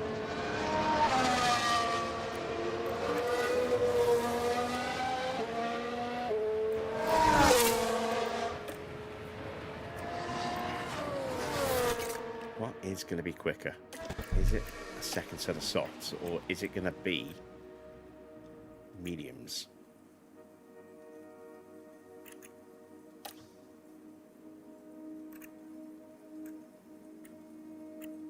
It's going to be the mediums.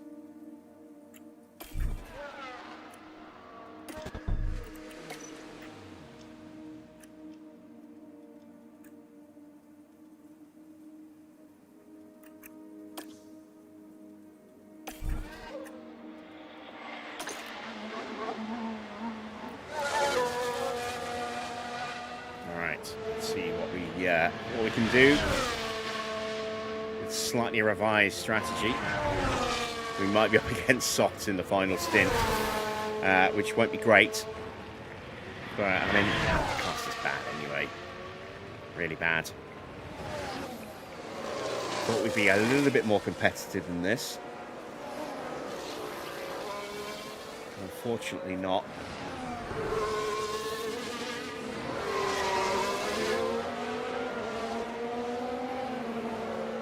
someday we will get to wear our Pirelli podium cap, but it's not going to happen this year, unfortunately. Oh, dear. Oh, wow. Just Gasly's in already. That is very early. Don't tell me these guys are still going to make 2 more stops. What's he going to go on to? Is he going on to hard tyres? Even that is a long way to go.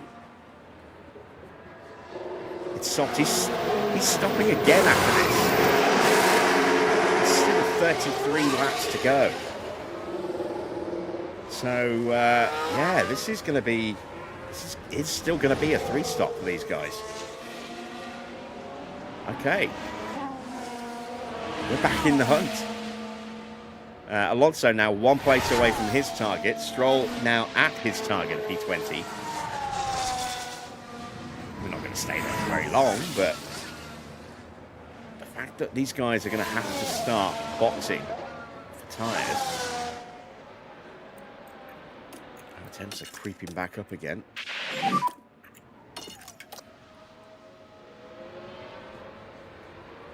Okay. Into our management. Yep.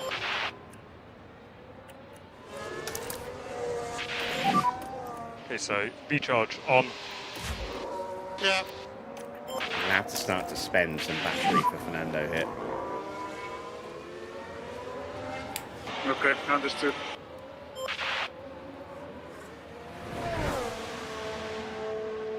Sainz and Ocon fighting. And there you see Fernando in the background. Gasly's already on Stroll. That did not take long at all. He's going to get me in the braking zone, isn't he? Yeah, wow, look at that. Crazy stuff.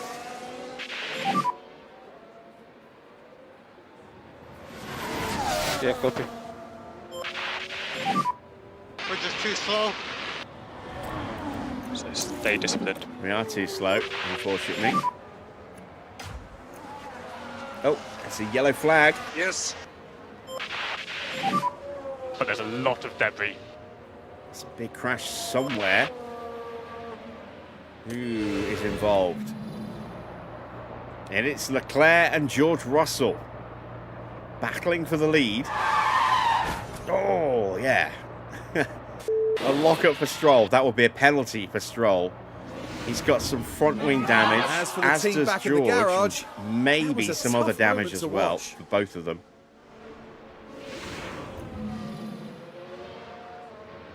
Let's take a look.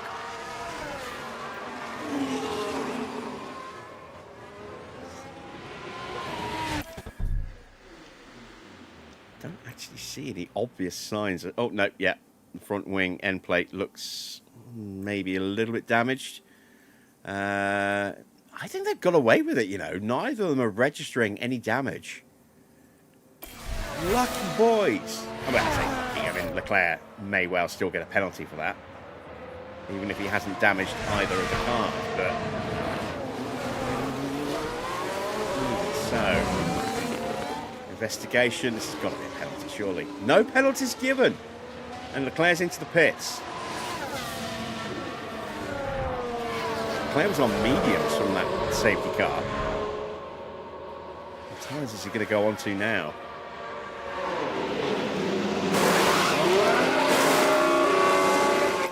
Set softs. You're good to reduce Still lifting 31 coast. laps to go. Yep. So he's stopping again as well. This is going to be a 3-stop for everybody, apart from us, by the look of it. Feeds back out just behind Kimi Antonelli. So just out of the points in P11. Russell now has a little bit of a window with nobody directly behind him to try and sprint. This is the best thing possible here for George. If he can really put the hammer down, break away over these next couple of laps. He's out of battery, I think. He's pushing hard.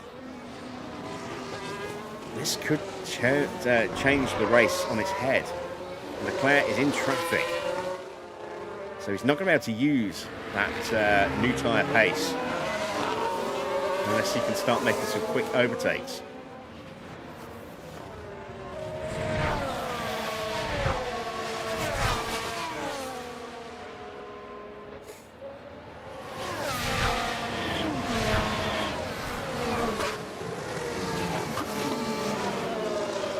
Max is trying to close in. He's going again. Stroll's already 5 seconds behind Gasly. 5.5 seconds behind. Use the tyre a bit more.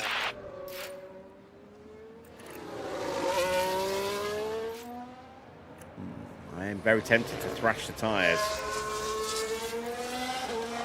a little bit, but I'm not going to, because there's a good chance that these guys are going to be making another stop very, very soon. There, speaking of the devil, there's Sainz into the pits. Let's see what he goes on to.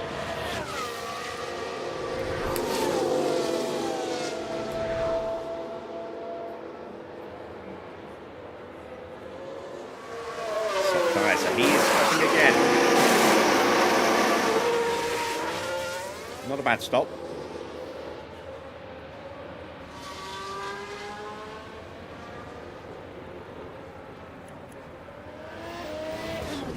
Bring him out behind Lance Stroll. Gasly is storming up to the back of Alonso. He took 3 seconds out of us on that last lap.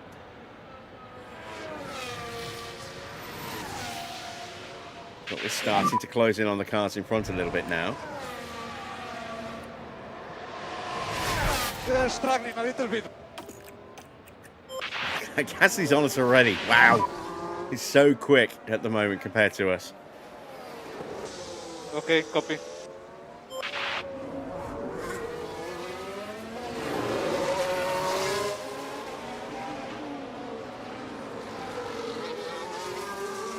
Alonso's still got his hard tyres. I wonder if I thrash these tyres,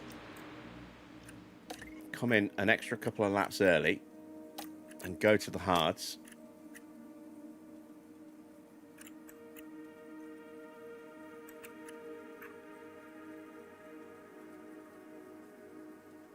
It would give me more durable grip and the ability to push a little bit, but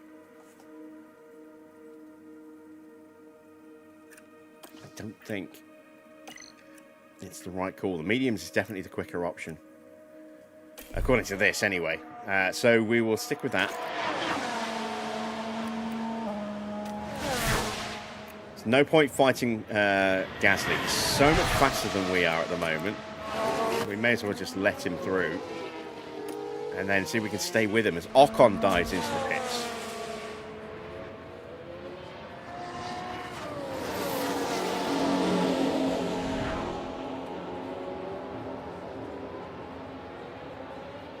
Gasly's still behind us. Leclerc is now up to 9th, past Antonelli and Hulkenberg. Ocon stopping again. There's no way he'll take those tyres to the end.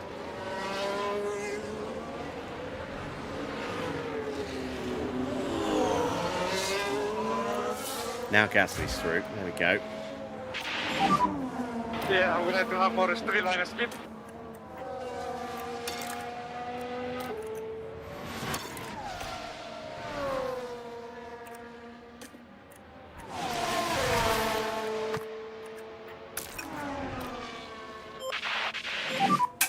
Okay, we're happy for you to push in the corners.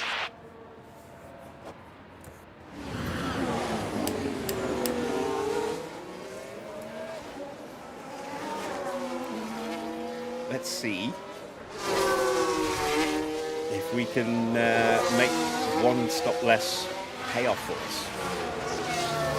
We are in our target positions, 18th and 19th. We can expect the cars in front of us to be boxing soon. Gasly's already gone. Nearly 2 seconds clear. New fastest lap for Charles Leclerc is a 1:34.5. He's 2 seconds a lap quicker than everybody else. Bortoletto dives into the pits. Through goes Valtteri. Look how far behind Gasly we are already. 4 seconds behind him. Well, 3.5 seconds. Sainz gets us. The race is on. I didn't even see Sainz. No, Sainz did stop. I saw that. Again, some tyres. So another stop scheduled for Bortoletto as well. Copy. Yeah, we can give it a couple of laps. Okay. And Leclerc gets past Colapinto. He's absolutely flying at the moment.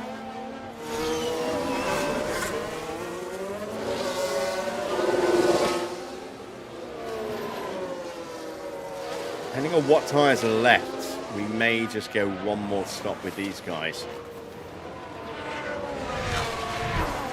Let's see. But the cars around us, we're definitely going to be in the position to go after them. Next up is Alex Albon here. Yeah, it's insane how bad we are. That's how bad you are, Stroll. Just got to be patient here. The car's bad, but you might be worse. Gap behind, 3.1. Leclerc should get this done easily in a braking zone if he can get alongside. Couldn't there. That was well defended. Let's take my bandage off. It's cutting the circulation in my leg.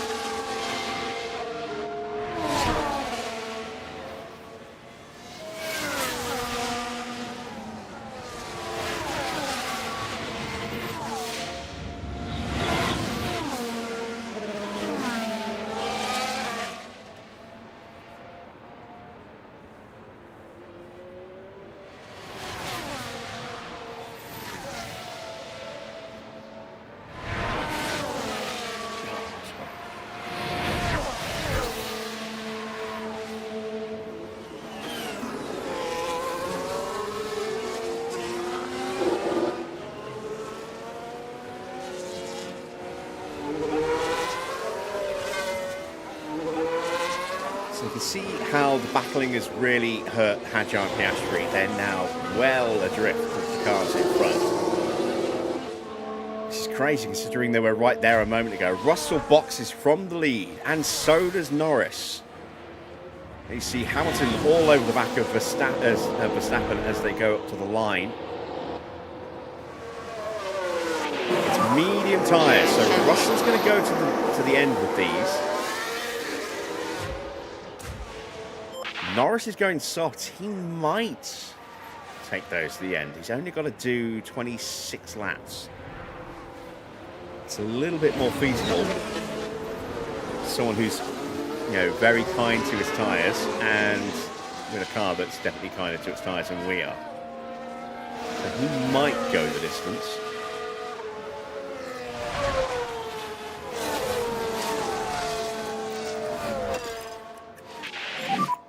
Start reading them in.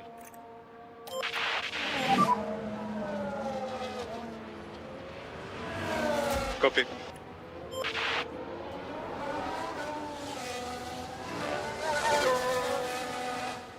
So those who stopped and put on another set of softs, like Charles Leclerc, maybe Norris, Gasly, Sainz, Ocon, Bortoletto, they're going to need to stop again. Russell now gets up to P6, 4 seconds behind Leclerc. Verstappen and Hamilton are still fighting each other, and that's going to slow them down a bit. And with Leclerc absolutely flying on those tyres, still 134.8 last time around. He's going to be on them very soon at that rate. Hadjar into the pits. Piastri goes again. That was Leclerc, I think. It is Leclerc. Wow, look how quickly he got onto Piastri. 134.0. Terrible stop here for Hadjar. Antonelli's in the pits as well.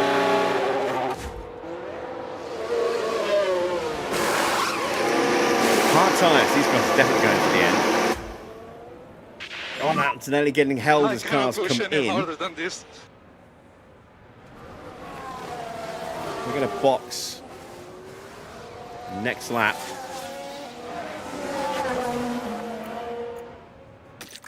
There we go, end of this lap. Do I go with the No, I've got to go with the mediums.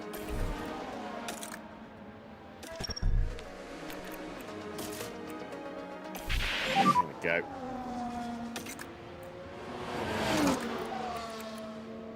Copy. Box.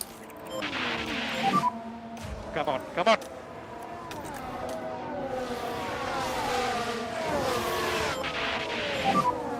And Box. Valtteri's in. He's going to the end. Copy. V-charge on. Copy.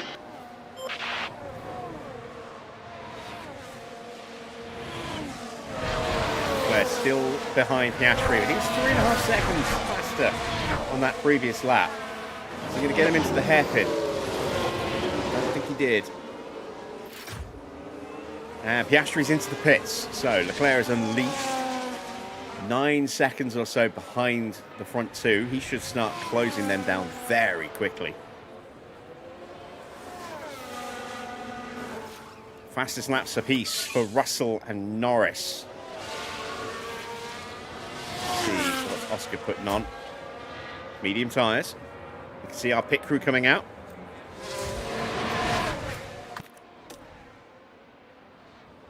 No, we're going to get lunged, then we're going to have to lift and let him through. I so hate that mechanic. So ridiculous. So just lift and coast. Especially considering he went up the inside. We could have just carried on around the outside and straight into the pit lane at speed. But no. Boxing.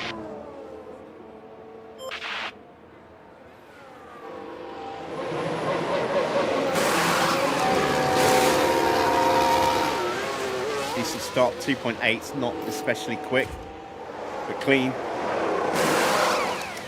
Oh, another bad stop for Stroll. What, 8 seconds on his last one, and 6.5 on this one. Sorry, mate. And he's going to get lapped. Because here come the leaders. We're down in P20 for Fernando. Hamilton boxes. So he's going for an undercut on Verstappen.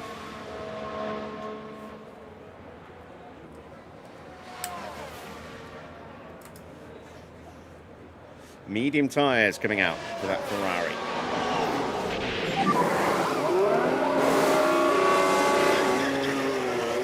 A bad Lots in front stop, of you. but not amazing. Got 24 laps to go. Did he say 24 laps? Yeah, no, 23. 22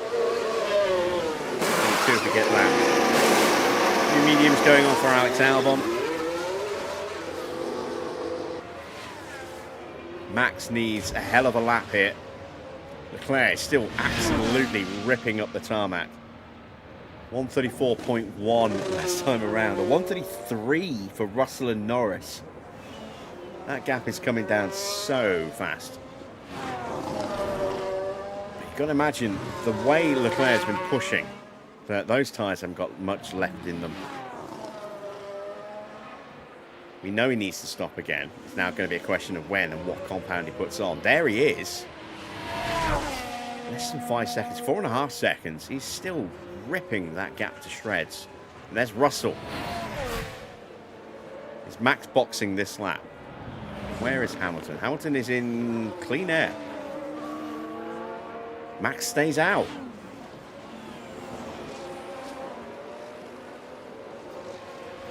So maybe Max is thinking about going for another set of softs.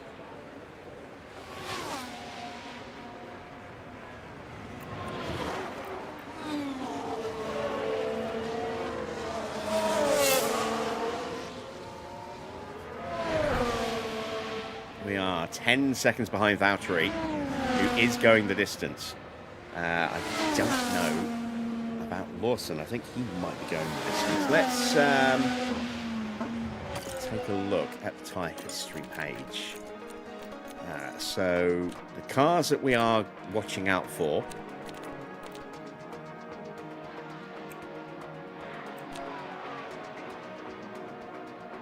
Ocon, Bortoletto,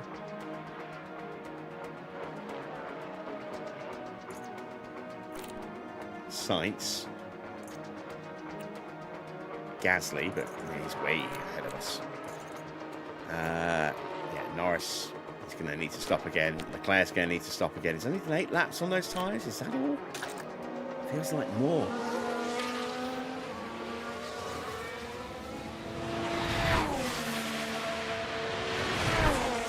So there's not that many, actually. They're going to stop a third time and actually have any, we'll have any chance of actually catching up to. It's not good. It's not good. When does Max box? Not this lap. Staying out again. Leclerc now just 1.5 seconds behind. Russell, 1.5 seconds behind Leclerc, with Norris right there as well. There they are. It's going to get very, very feisty here at the front again for a very short period of time.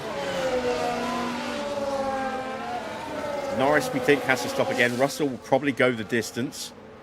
Max needs to stop. And Hamilton should be going the distance. So Max is going to go out behind Hamilton. I don't know when Colapinto is going to stop. If he does stop, he might not.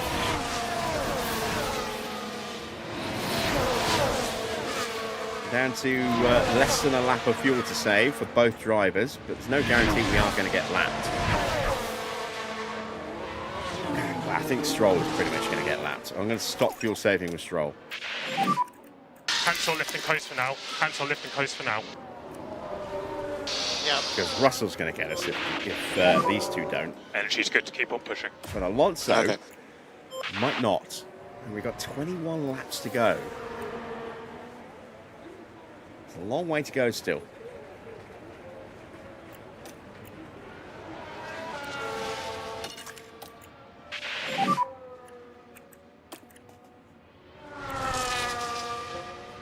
Copy. And the gaps are pretty big. I'm starting to think that we're not going to make our targets.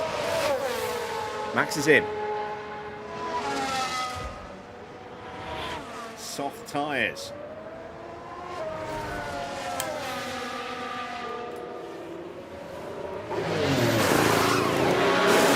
It's going to be quick. Slow lap for Russell because he had Norris to contend with. So he actually lost 2 seconds to Charles Leclerc there. Gasly's in.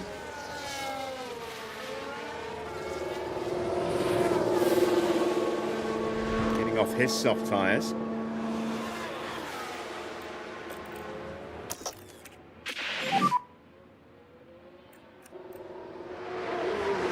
Copy.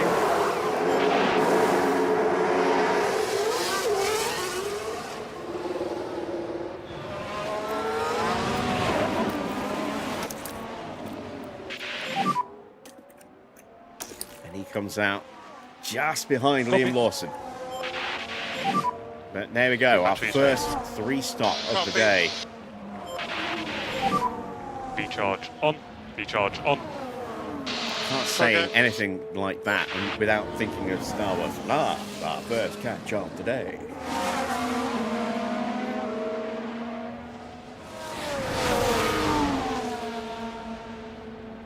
Oh, we're still on side by side, aren't we? Shit, I didn't realise that. Nobody mentioned it. I meant to go back to normal straight after the safety car. We've done a lot of laps with me looking very much larger than I should have.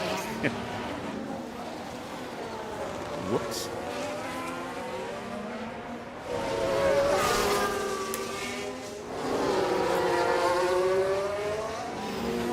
Phone off charge now.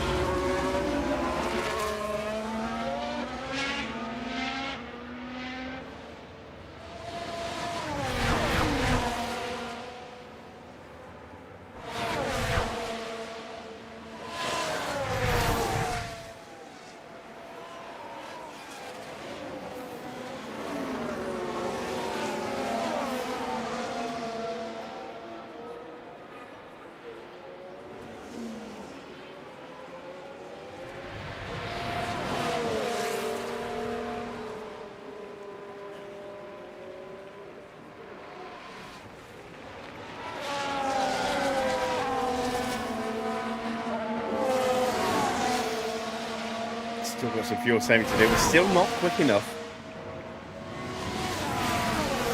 Trying to keep Fernando's tyres healthy. Because we're not planning on stopping again. And now we've got a three-way fight at the front, but we know Leclerc needs to stop again. When is that going to happen? And we think Norris needs to stop again. Given how electric Leclerc's pace for a second. Given how electric his pace was on that second stint, he's got another set of soft weight, and he's going to be lightning fast once he comes out of pits again.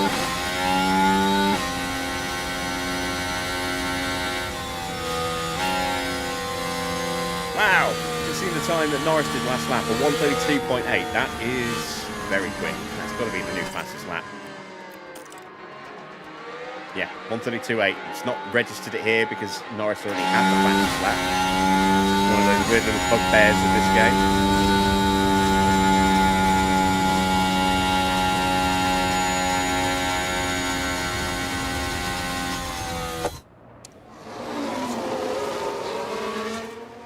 Norris punches through. He's been on those tyres less than Leclerc's been on his.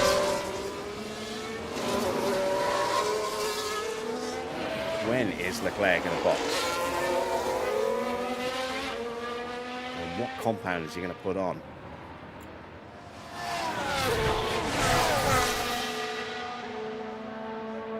Looks like Russell is driving in clean air a little bit.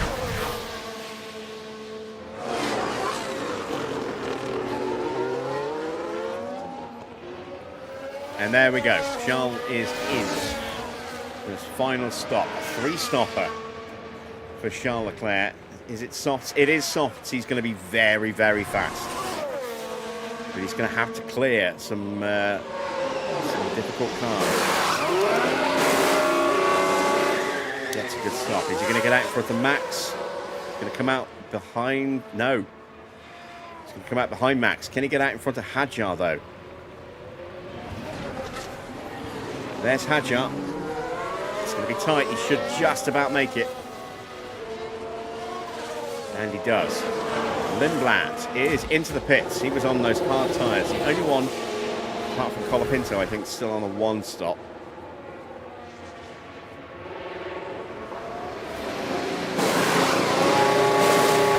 Mediums to take him home.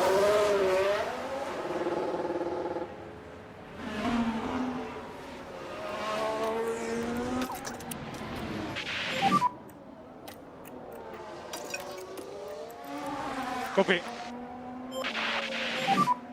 Let's go. P20 and P21. And they're not even close that we can maybe switch them over as well.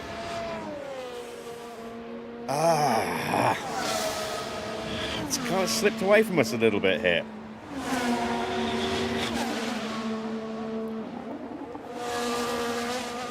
Maybe we should have just gone all-out attack like Leclerc's done. I mean, it's not a strategy I want to do with Stroll. That's just asking him to smash into a wall somewhere. But, I mean, we could maybe have done it with Fernando. As it is, we're just too slow to even keep up with Valtteri.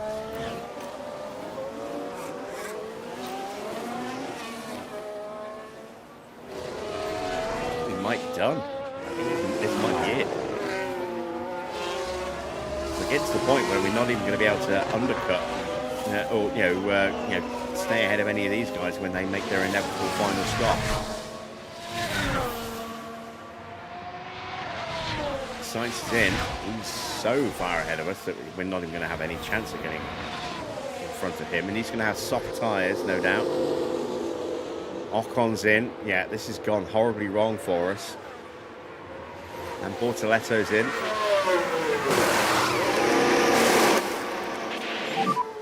Copy. Good info. Might get Bortoletto. I'm extremely lucky I might get Ocon.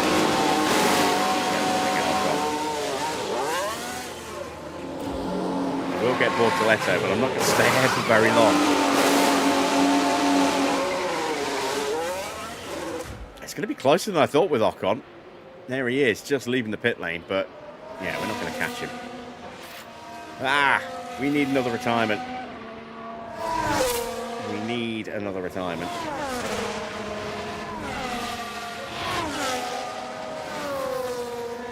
We're not going to get one, I don't think. And when I say we need another retirement, I'm not suggesting you, Stroll. We need somebody other than one of our drivers. Preferably somebody in front of Fernando. I'm holding out hope for a puncture for Franco Colapinto, who immediately boxes. God damn it.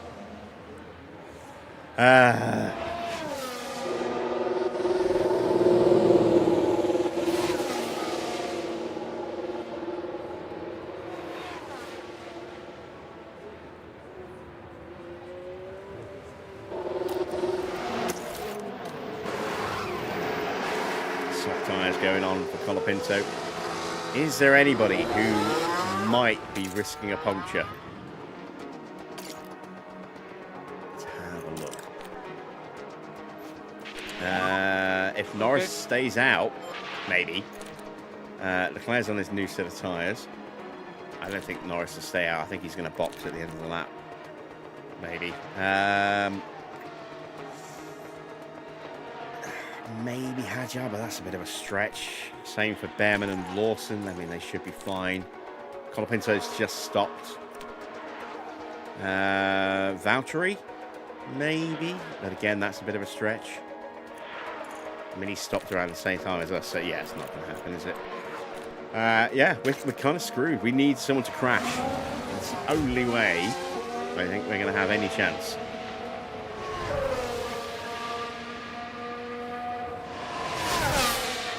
We're a position short of where we need to be with both cars. Stroll is about to go a lap down.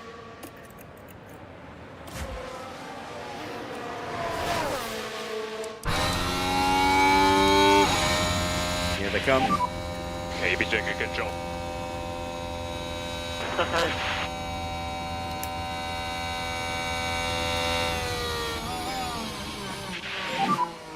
Tyres are looking good for now. Okay. This is hurting George, the fact that he hasn't been able to get past and break clear of Lando Norris. He gets through now. Oh, something's happened. A yellow flag. Have our prayers been answered? Yeah.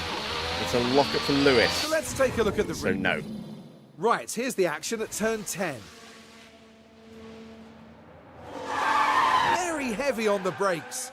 What caused Big that, I lock-up, wonder? but big run-off zone, so absolutely fine. Now, who is that? Oh. Now, that looks like Lando Norris. Ah! Norris and Russell have hit each other. Oh, yeah. Very much so. Might be penalties. Norris will be boxing probably at the end of this lap Not now. much that the team can do Need a about new that front one. wing. What's that done to George? I think George is okay. No damage to his car.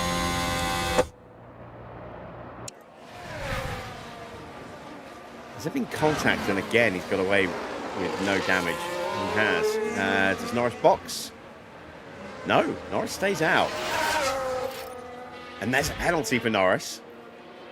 So, while it's not going to help us, it's going to ruin Norris's Grand Prix because there may well be a wing change if he stops, as well as a 5-second penalty.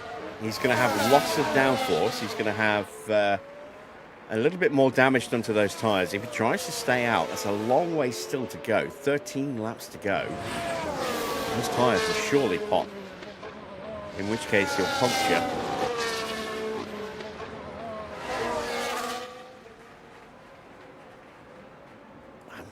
I mean, I don't think it'll help us unless he has a really big puncture. And even then, probably not. But it's killed his race. He's not going to hit the podium now. Leclerc is trying to go hunting after Max Verstappen. It's not been as fast as I was expecting on that last lap. Let's see what he does here.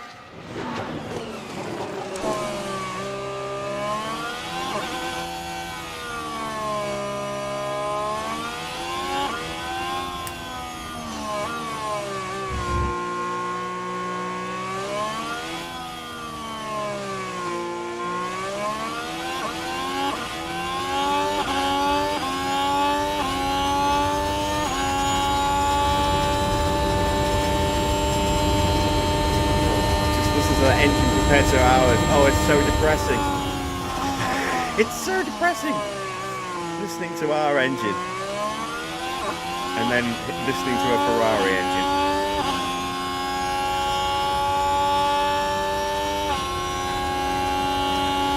Hadjar's in.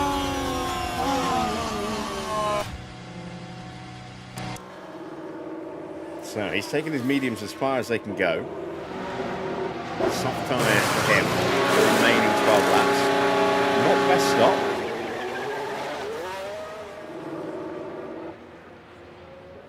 He will come out just behind Nico Hülkenberg, maybe? Maybe just ahead of Nico Hülkenberg. It's going to be tight. It's going to be very tight. There we go, gets out just ahead of Nico. So P9. Norris still out there. How many laps did Hadjar do on those mediums? Quite a few. He's done 12 on that second set. So this is a 3-stop now for Hadjar. Is he going softs? There's just some very strange, very unpredictable strategies popping up here. And Russell's now breaking clear. So this is now Russell's race to win. Or Russell's race to lose. As in comes Norris. So, is he going to change the wing? He's got to sit stationary for 5 seconds before the team can do anything. Where's he going to feed out?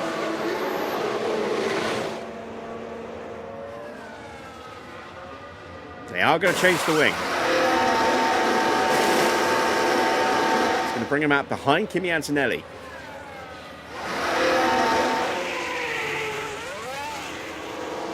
There goes Kimi. He'll stay out ahead of Albon and Hadjar. But he's going to have some work to do. It's actually going to be a little tighter to Albon than I thought it might be. There we go. There's Albon and Hadjar. Yeah, that's closer than I thought it would be.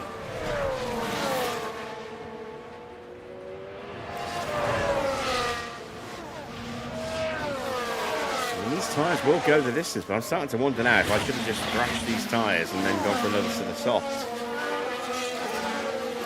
I think we stay out, we wait and see if we get a safety car or a red flag, and then if that happens, then we go to a set of softs. Stroll has been lapped by George, who is now in the 134s consistently.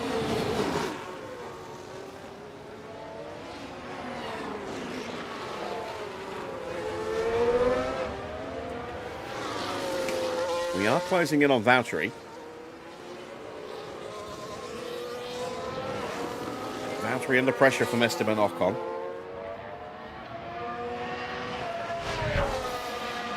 He had a 138 last time. He did a 136 this lap.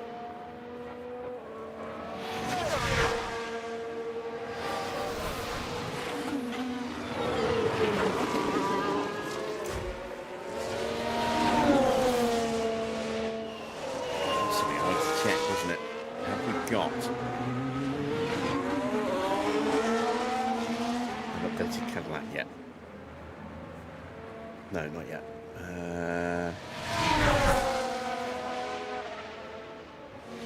Does Onion have?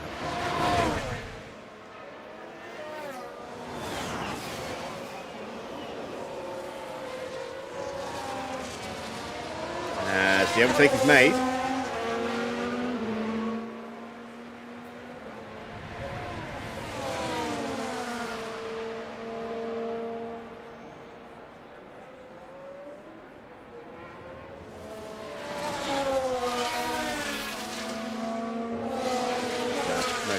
liveries yet.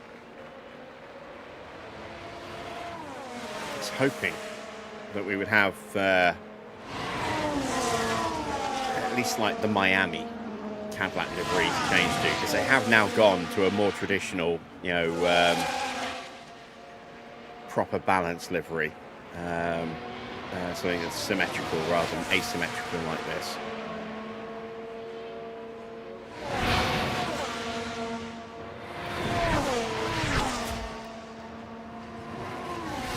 Losing so much time to Bortoletto.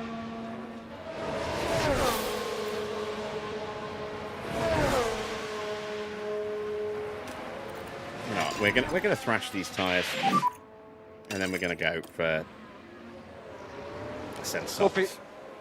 Might as well at this point. We've got nothing else to lose. Yep. Maybe things will work out for us. Maybe they won't.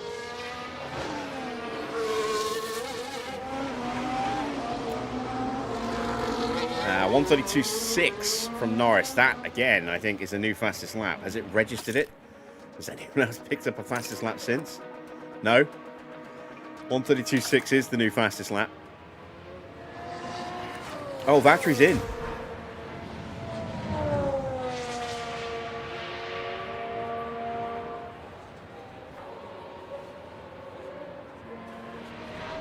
So Valtteri decided he can't take his tyres to the end.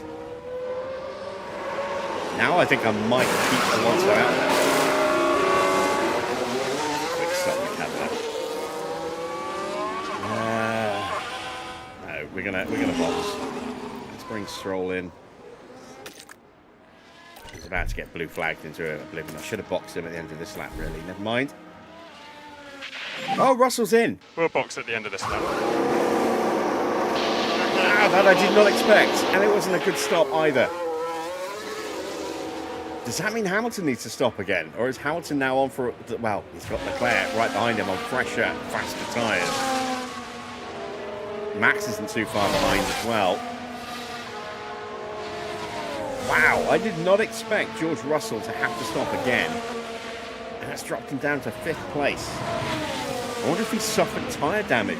Or not so much tyre damage, but if he took extra tyre wear from that hit. Hulkenberg's in again.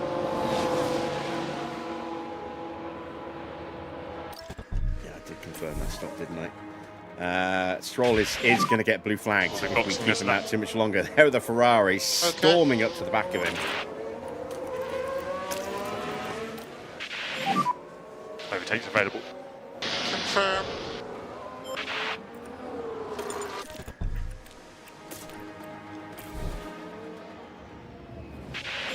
We may as well have some fun and see just how quick we are if we thrash a set of soft tyres. Looks. Also gives us a chance to maybe get an even quicker stop. We had a 2.5 for Fernando on his first stop, I believe it was. Be nice to get an even quicker stop. 2.7. We desperately need a good stop for Stroll. He had an 8.5 second stop first time around, a 6.5 the second time around. Can he get a good stop?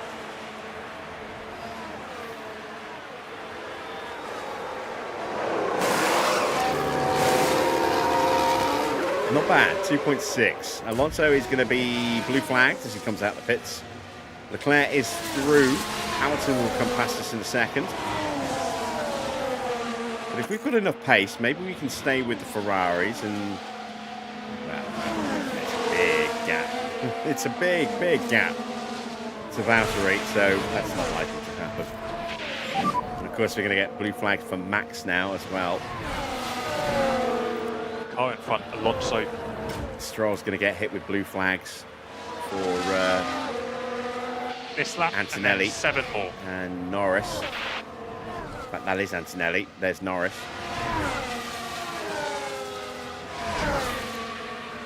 Russell is all over the back of Oscar Piastri, trying to work his way back forward again. Oh, wow. Wilson's in pits. He's having a bad stop. Still going to be ahead of us by quite a way.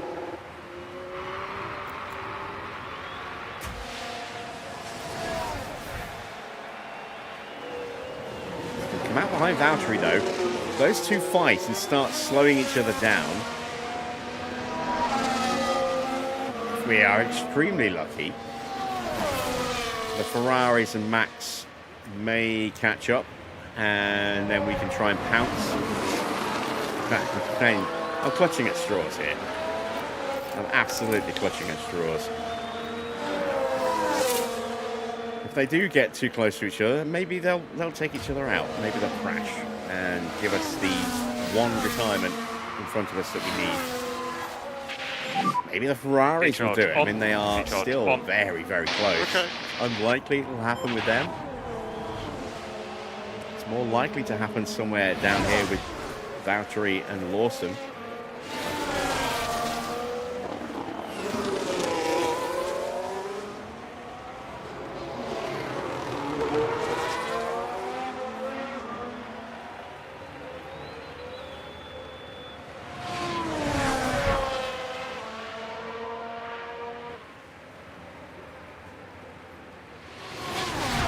Probably should have stayed out with Fernando. At least I might have had a chance of getting him into P18. Actually, no, I wouldn't, because Bortoletti already got past us. Yeah, no, we wouldn't have made the target with Alonso anyway. Stroll was never going to do anything. I went too aggressive with the strategy. I should have gone 20th and 21st again.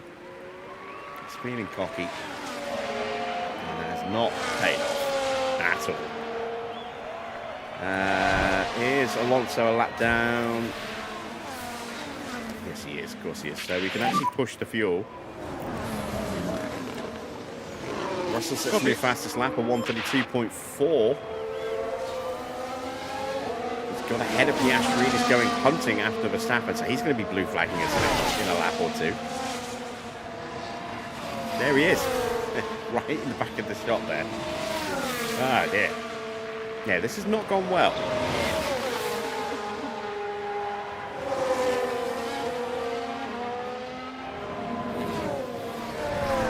Bevan's in with just 5 laps to go.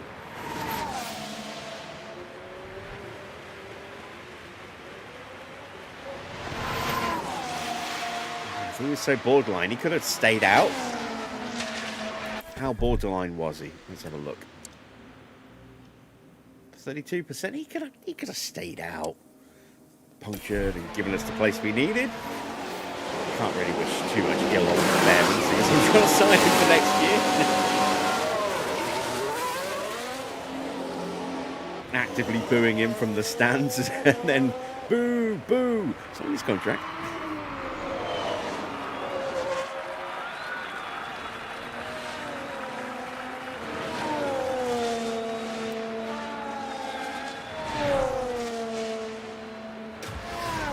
Well, we are keeping pace with Max. Unfortunately, it's slower than we could be going, I think.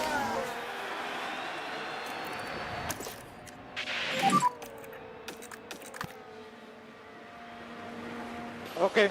I think we have to try and get through again. It's going to be tricky. Copy. We're going to get blue flag for George. But I want to try and get ahead of Max, because we've got more pace than Max.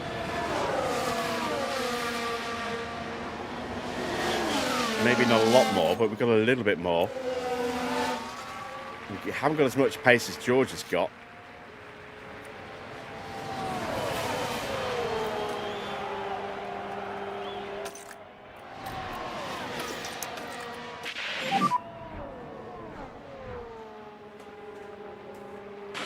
Copy.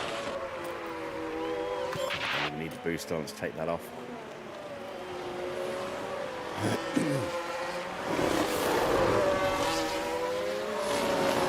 But if we can just get clear of Verstappen, we can try and pull away from him a little bit. Copy.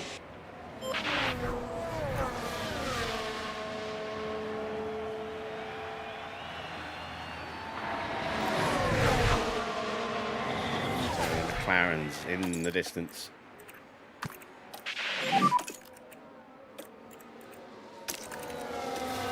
Copy. 3 laps to go. Copy. And a lap down, we've got nothing to lose now. Copy. Let's see if we can push forward a little bit. Leclerc still leads. Hamilton's Copy. still right there with him. It is a Ferrari showdown here at the Copy. end. Unless George can get past We are Max. low fuel now. If George gets past Max, that's going to really shake things up a bit, because George will have the pace to go after the Ferraris. Max, I do not think he does.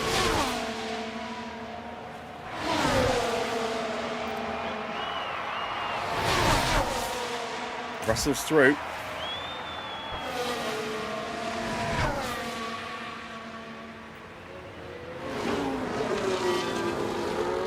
How quickly can he pull away?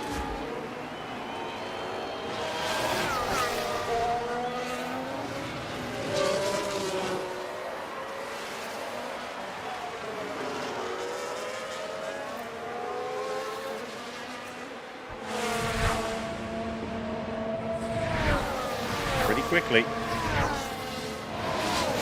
Alonso is closing back in again on Max Verstappen.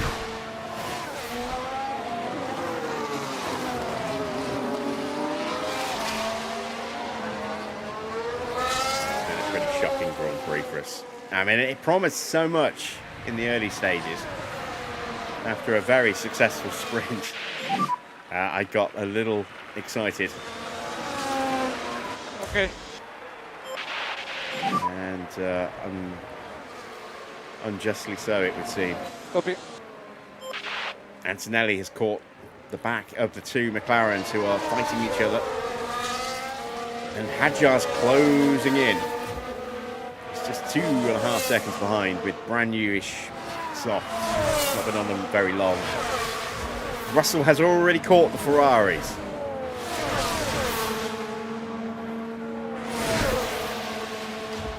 Focus on the middle car of the 3 so that we can try and see as much of the action as possible. No point watching our drivers, they're on a hiding to nothing here.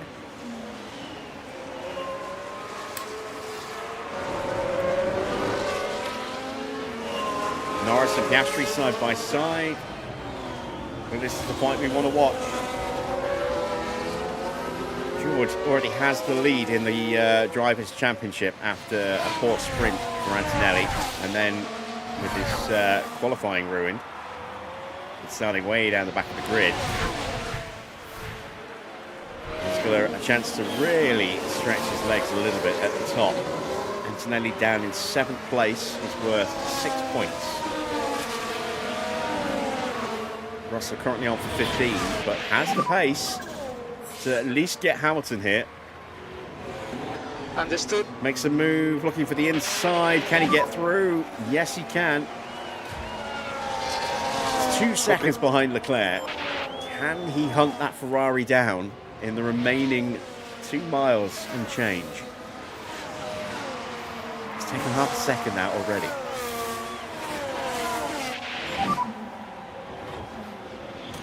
So quite possibly yes is the answer. Understood. Copy. Cancel lifting coast for now.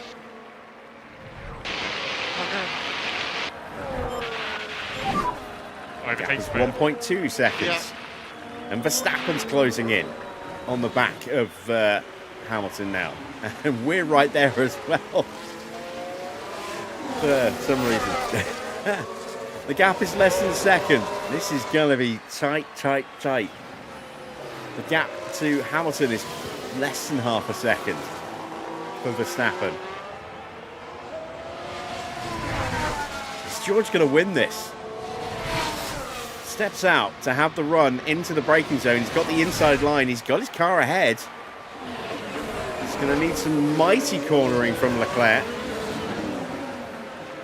Oh, George has got himself ahead. There we go. And George wins. Wow, what a comeback from George there. Can Verstappen pick off? No! George is out of fuel. Oh, he crossed the line just ahead. I thought George had stopped on the line. Woo! That Russell would have been wins something. it. First over the line. There it is. A win for George Russell.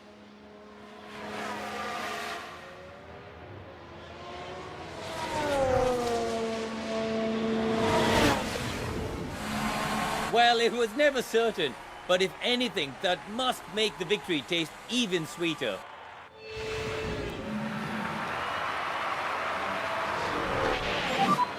That was the checkered flag.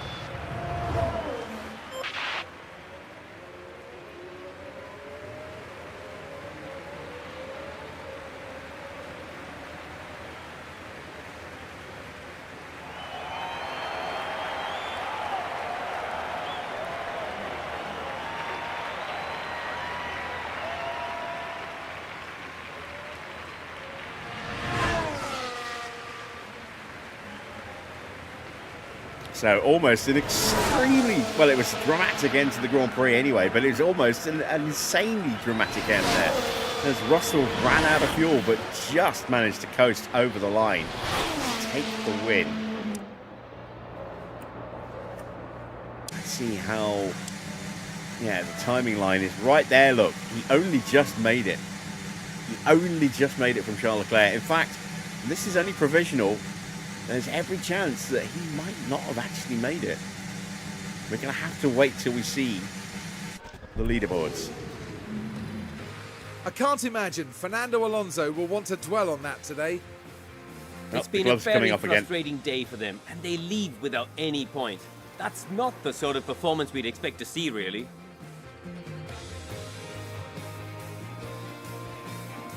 And right now it's the British driver who proudly takes his place on the podium. That's their second win of the season.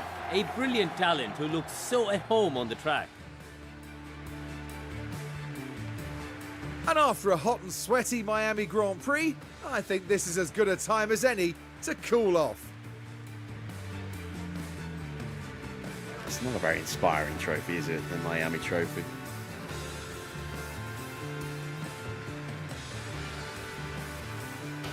So Karun, with the garages full of activity, what's the mood like down at Aston Martin now? Well, it was a bit of a mixed bag here. Kind of looks surprisingly Some things chipper, went considering their one of way, them looked but like he was others about to didn't. burst into I think tears their a few main seconds target ago. now will be finding some consistency for sure. And with that, our weekend in Miami now draws to a close. For the next round, the teams are travelling to the Circuit Gilles Villeneuve for the Canadian Grand Prix in Montreal. God, it's going to be painful if we haven't got upgrades. So, confirmation then of the final result. George with the win. Charles Leclerc in second by a tenth less than the official timing across the line. Just 2 tenths behind as George coasted across the line. Hamilton in third, only just held off Verstappen by just over a tenth. Then it was Lando Norris ahead of Oscar Piastri. Kimi Antonelli up 14 places from 21st on the grid to finish in 7th. Hadjar down 6 places to finish in 8th. And quite a way behind his teammate as well, so did not go well for Hadjar today. Albon, 9th, 10th for Colapinto. He gets, I think, his first point of the season. Then in 11th place was Nico Hulkenberg, who again just missed out, look, by a tenth and a half. Lindblad in 12th, Gasly 13th, 14th for Ollie Behrman, 15th for Sainz, 16th for Ocon, 17th for Lawson, 18th for Bortoletto, 19th for Valtteri, 20th for Alonso, 21st for Stroll. We were comprehensively beaten by the Cadillac today. Would have been both of them had Perez not crashed out. Yeah, not a great weekend for us anyway. Good weekend for George, though, picking up 33 points for winning the race and the sprint. And he now sits 22 points clear of Antonelli, who only picked up 7 this weekend. Then it's Charles Leclerc, 24 points of his own, moves him up into 3rd place now, ahead of Lando Norris, who also has 58 points. Oscar in 5th place, down 2 places on 57, so very, very close, especially with Max on 53. Then we have Hamilton on 48 points, 24 points for Hadjar, 7 points for Gasly, 4 points for Albon, 2 for Hulkenberg. Colapinto with his first point of the season moves up 4 places into 12th. And then come the non-scorers. It is Ollie Behrman ahead of Lindblad, Lawson, Sainz, Bortoletto. Ocon moves ahead of us, so Alonso drops to 19th. Then Bottas and Perez 20th and 21st. Stroll still bottom in 22nd. Looks like that sprint result didn't really count for anything, because we should be a bit further up if it counted the sprint result.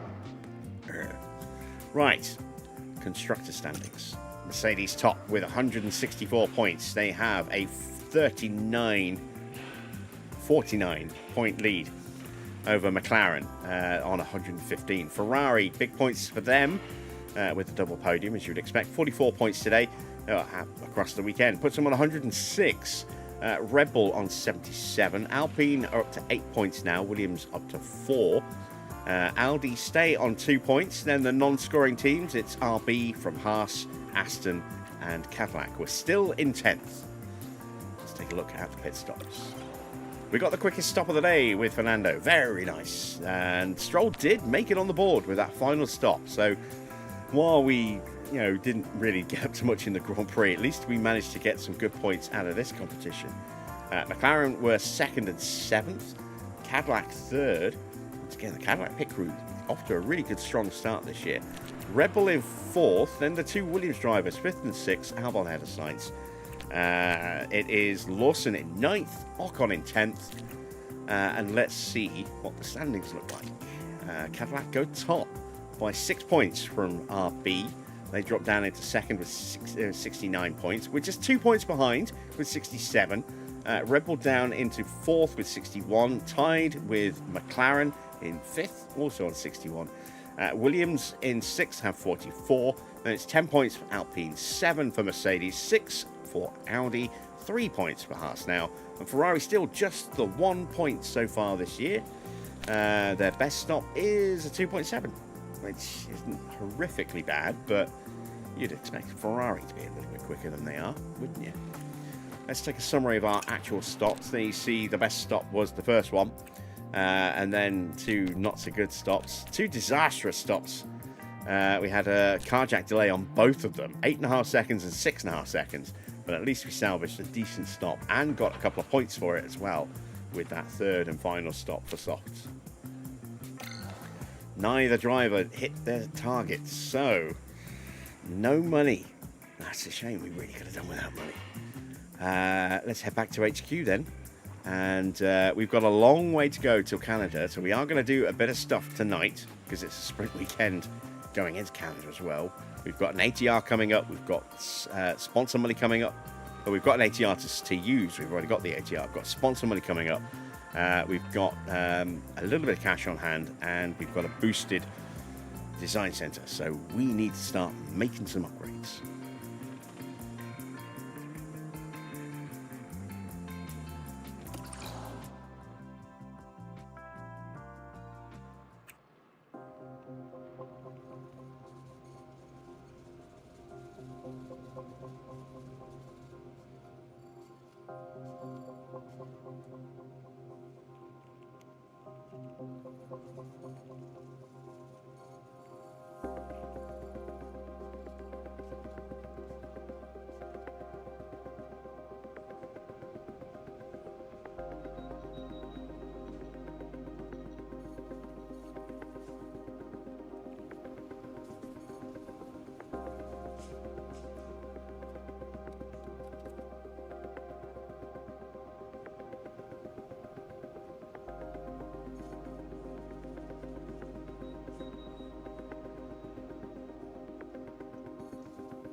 Okay, we're back at HQ. We've still got just under 1.8 mil in the bank. But as you can see from the calendar, we have our new rear wing in a week, as well as our sponsor money. So improvements are on the way. We're going to get a nice little bit of an improvement with that rear wing. How much of an improvement compared to what the other team's doing is up for debate. But we need to deal with our inbox. Something's broken on one of the cars. So let's find out what it was as we dive into the post-race data from Enrico Cardelay. Let's see. It was a lot of parts. A suspension went on Alonso's car. Front and rear wing went for Lance's car.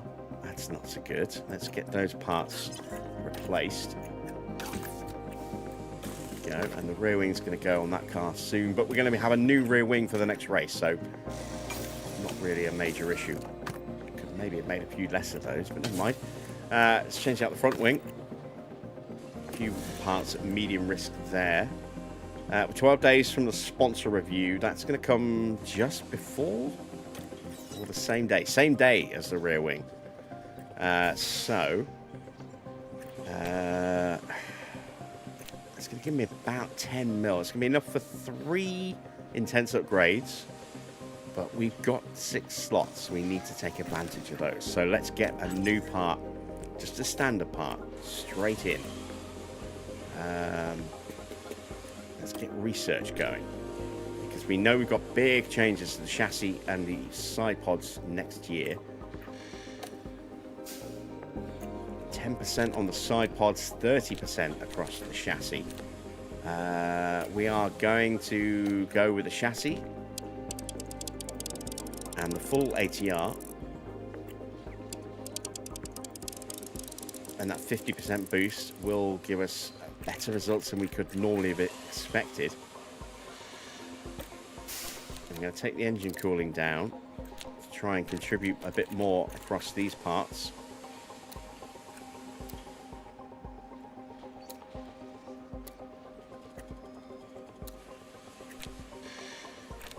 Let's go with that.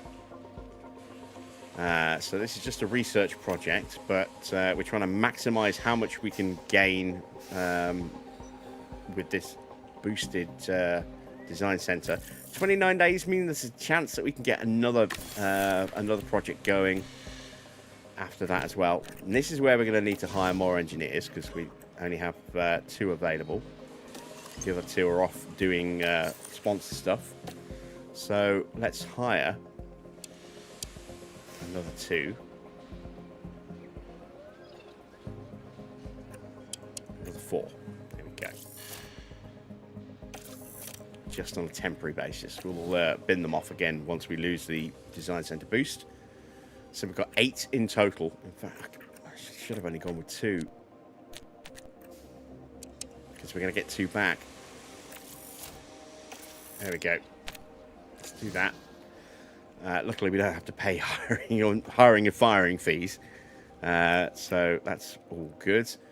Don't have enough money for anything else.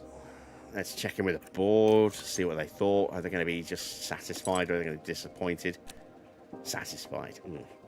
Well, at least they're not miserable, despite us finishing way off the back of everybody else. Stoffel goes down a rating point. We're going to see that with a couple of other people in a moment as well, I would imagine.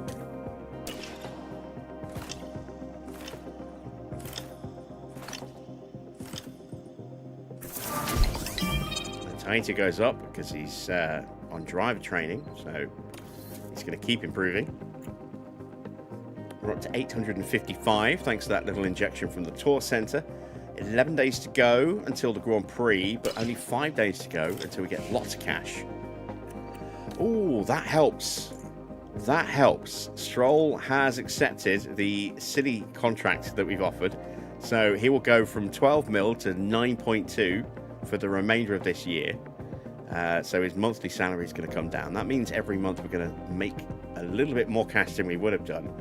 He's on a 1.2 million bonus if he wins a Grand Prix, which, frankly, if he can win a Grand Prix with this car and his talent, he fully deserves that 1.2 mil bonus. We will confirm that hire. There we go. Excellent. So Stroll's still out the door at the end of the year, but now he's going to cost us less money for the rest of this season. That's good. That's very good. Very happy with that. Ollie Behrman has come back with a counter offer. What does he want? Not that much more. This is a little bit more unrealistic. We are going to smooth out the salary, but we're going to offer him more than he asks for, because we're going to get rid of that, and we're going to chop the race bonus down a fair old bit as well, or the signing bonus, sorry. Let's go.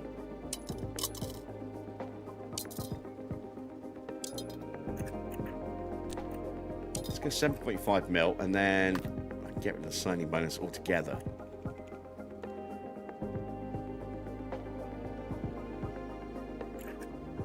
And let's squeeze an extra season on. There we go. And that's slightly above what he was asking for, so that should hopefully get him. We'll have to wait at least a week, maybe 2. So we might not find out before we go to Montreal, but we should find out after Montreal if we don't hear straight away. Freddie Slater has come back with a counter offer. He's on like 100 grand and he wants to go to 1.5 mil. Oh, he's on 400 grand. I thought he was on a little bit less than that. I don't want to pay him that much.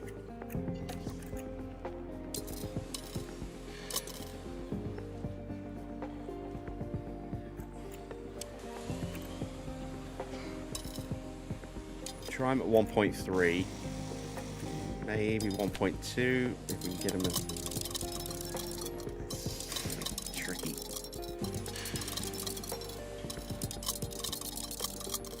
Can't quite get him there. All right, let's take the signing bonus away then. We'll go with 1.5,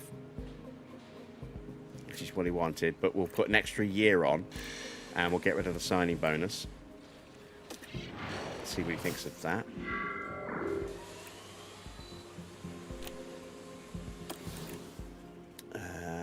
Sponsor plan 3 days away. Something else in the inbox. Low stock on rear wings, which we're about to replace with brand new ones. Staff reports. Neutral. Okay, but again, everyone's bitching about the car for obvious reasons. No real surprise there. Let's get some money.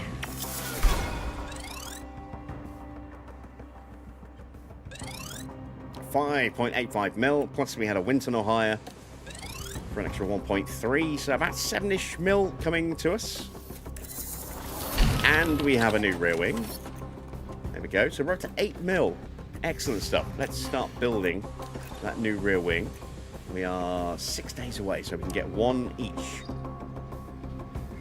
Just don't destroy it, please, Stroll. So you can see the boost we're going to get. It's not as big as I was expecting, actually. I was expecting a slightly bigger performance boost than that.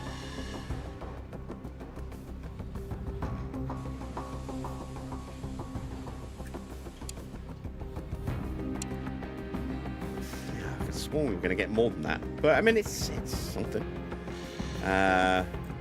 So let's build 4.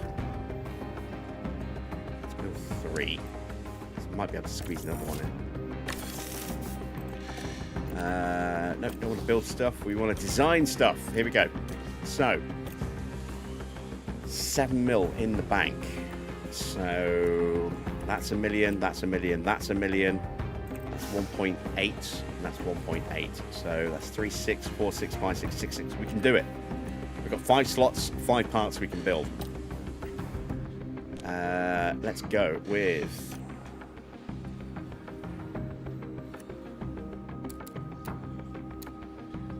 a nice light front wing. Not too light. Let's bring that up just a touch. Not massive. But, I mean, it's something. Let's take the airflow front down just a little bit. There we go. That's better. That's better. So, it'd be nice if I could maybe get a little gain on the downforce. Do without hurting anything else. I'm trying not to hurt our attribute total overall. I don't think I can do it. We'll just have to settle for that. So there we go. We want to go normal. We can't afford to go intense if we want to get multiple parts going. There we go. We've just done a rear wing. So we might want to hold off a moment on that one. Let's get a side pod in. Strip the weight off. There we go.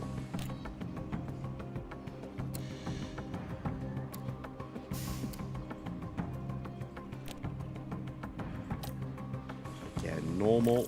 That's another mil. Underfloor.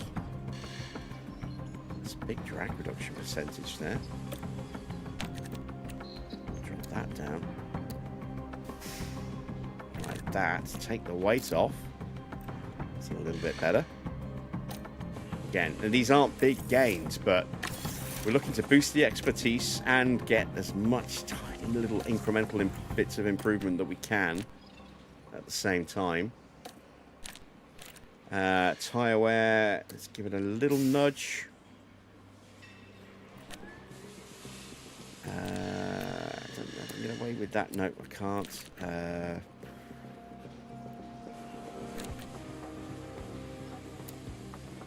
It's tight. I can just about get away with that.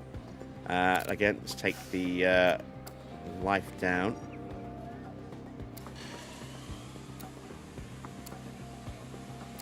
That's where we are currently. We're going to go down a bit more.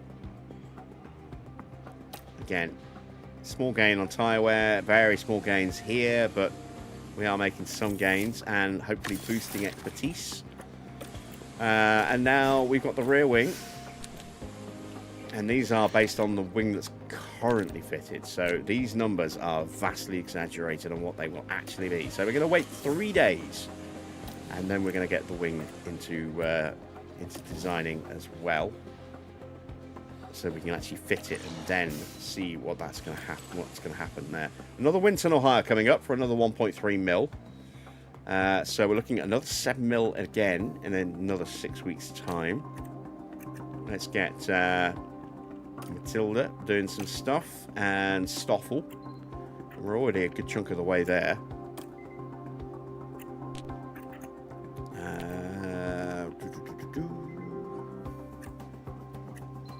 Don't want to hurt those with this round of upgrades.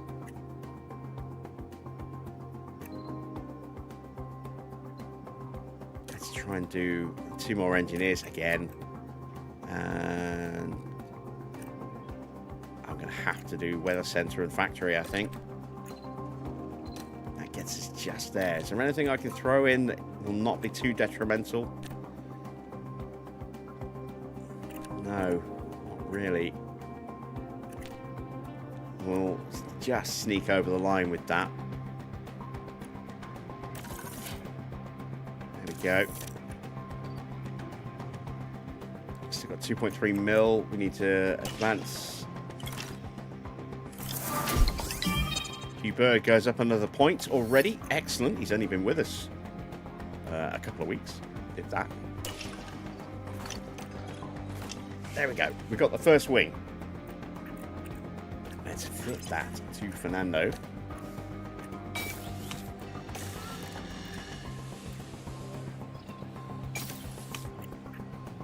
There we go. And now that we've got that fitted, now we can see what that will actually do in development with another one. It's going to be a lot less than we saw a moment ago. It's not that much less, actually. That's still really good. Wow. Okay, we've got some really good expertise on the rear wing.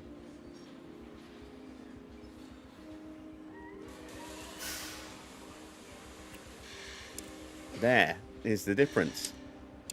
It's not as drastic a difference as I was expecting.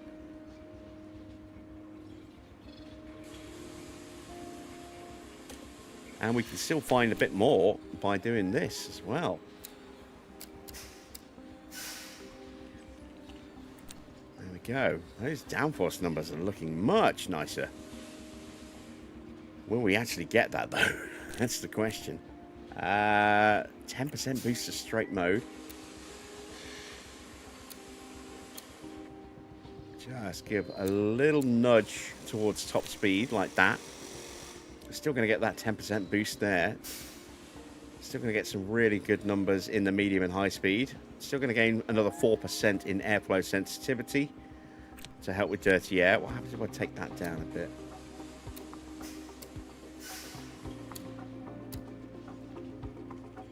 It's not a bad little trade-off. 0.5% to boost medium and high speed. Get another 0.4% nearly on straight mode. A little bit more speed as well. Yeah, I think I'll go with that. Let's go ahead and get that going as well. And that leaves me with about 600k. Yeah, 677,000. There we go. But we have filled the build queue, and in 13 days' time, we can hopefully get another research project started before we lose the design center. I'm not sure how long we've got left on it. Let me go back to the inbox and see, when did we get it? When did we get it? 3 weeks ago. Doesn't give me a date on that. It lasts for 45 days, so that is what? 6.5 weeks. We should be good. I don't know if we'll get any time left with the other parts. But that one should be fine. Something purple. Ollie Behrman has accepted our contract offer. Nice. Lance Stroll is being replaced with Ollie Behrman next year on a 7.5 mil, 5-year deal. Awesome stuff. Confirm the hire. That is his... What is that? Is that breaking his contract? Yeah, because he's out of contract at the end of next season. So, 0.5 mil to break his contract for the final year. But Ollie Behrman is now going to be joining us for 2027. That's great. That's really good news. We are missing an email somewhere.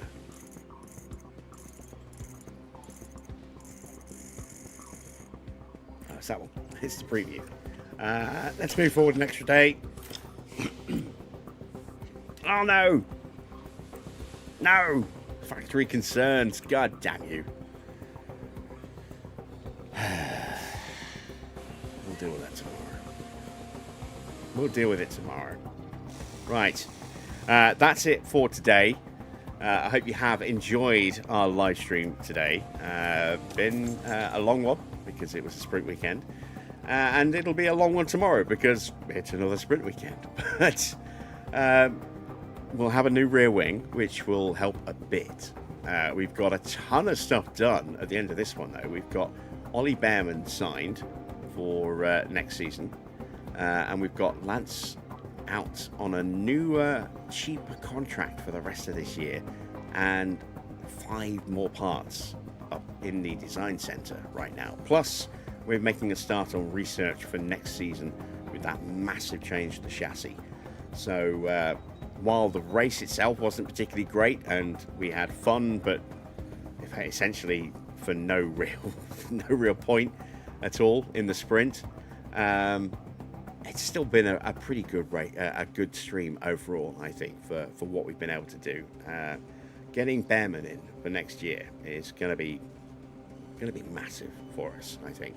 Him partnered up with Fernando is going to be a nice, good partnership. We're going to have an old, experienced hand with Fernando, who hopefully won't degrade and fall to pieces next year, and a very young, up-and-coming talent with a lot of development still to go, joining us, who is already considerably better than Stroll. We can do a quick side-by-side comparison. There's the difference. So he's 8 points better in the corners. He's 7 points better in braking, 7 points better in control, down a little bit in smoothness, but he's young. We can forgive that. His adaptability is the same. He's up 11 points in overtaking, 2 points in defending, 7 points in reactions, 8 and 7 points in accuracy as well. Both of those are going to be very, very good for us for pace, especially in qualifying.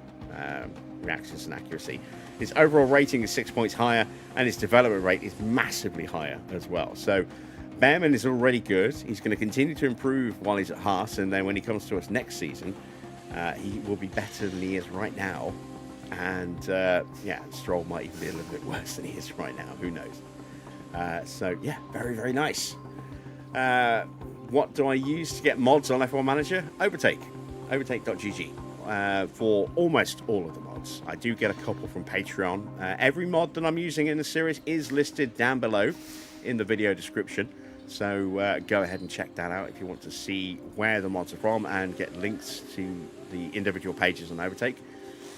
But yeah, there we go. That's it for tonight. So we'll be back tomorrow at the usual time of 8 p.m. for round 5 as we head to Montreal for another sprint weekend. Until then, that's it from me. Thanks for watching. I am Jim Bob, and I'll be back with some more F1 Manager very soon.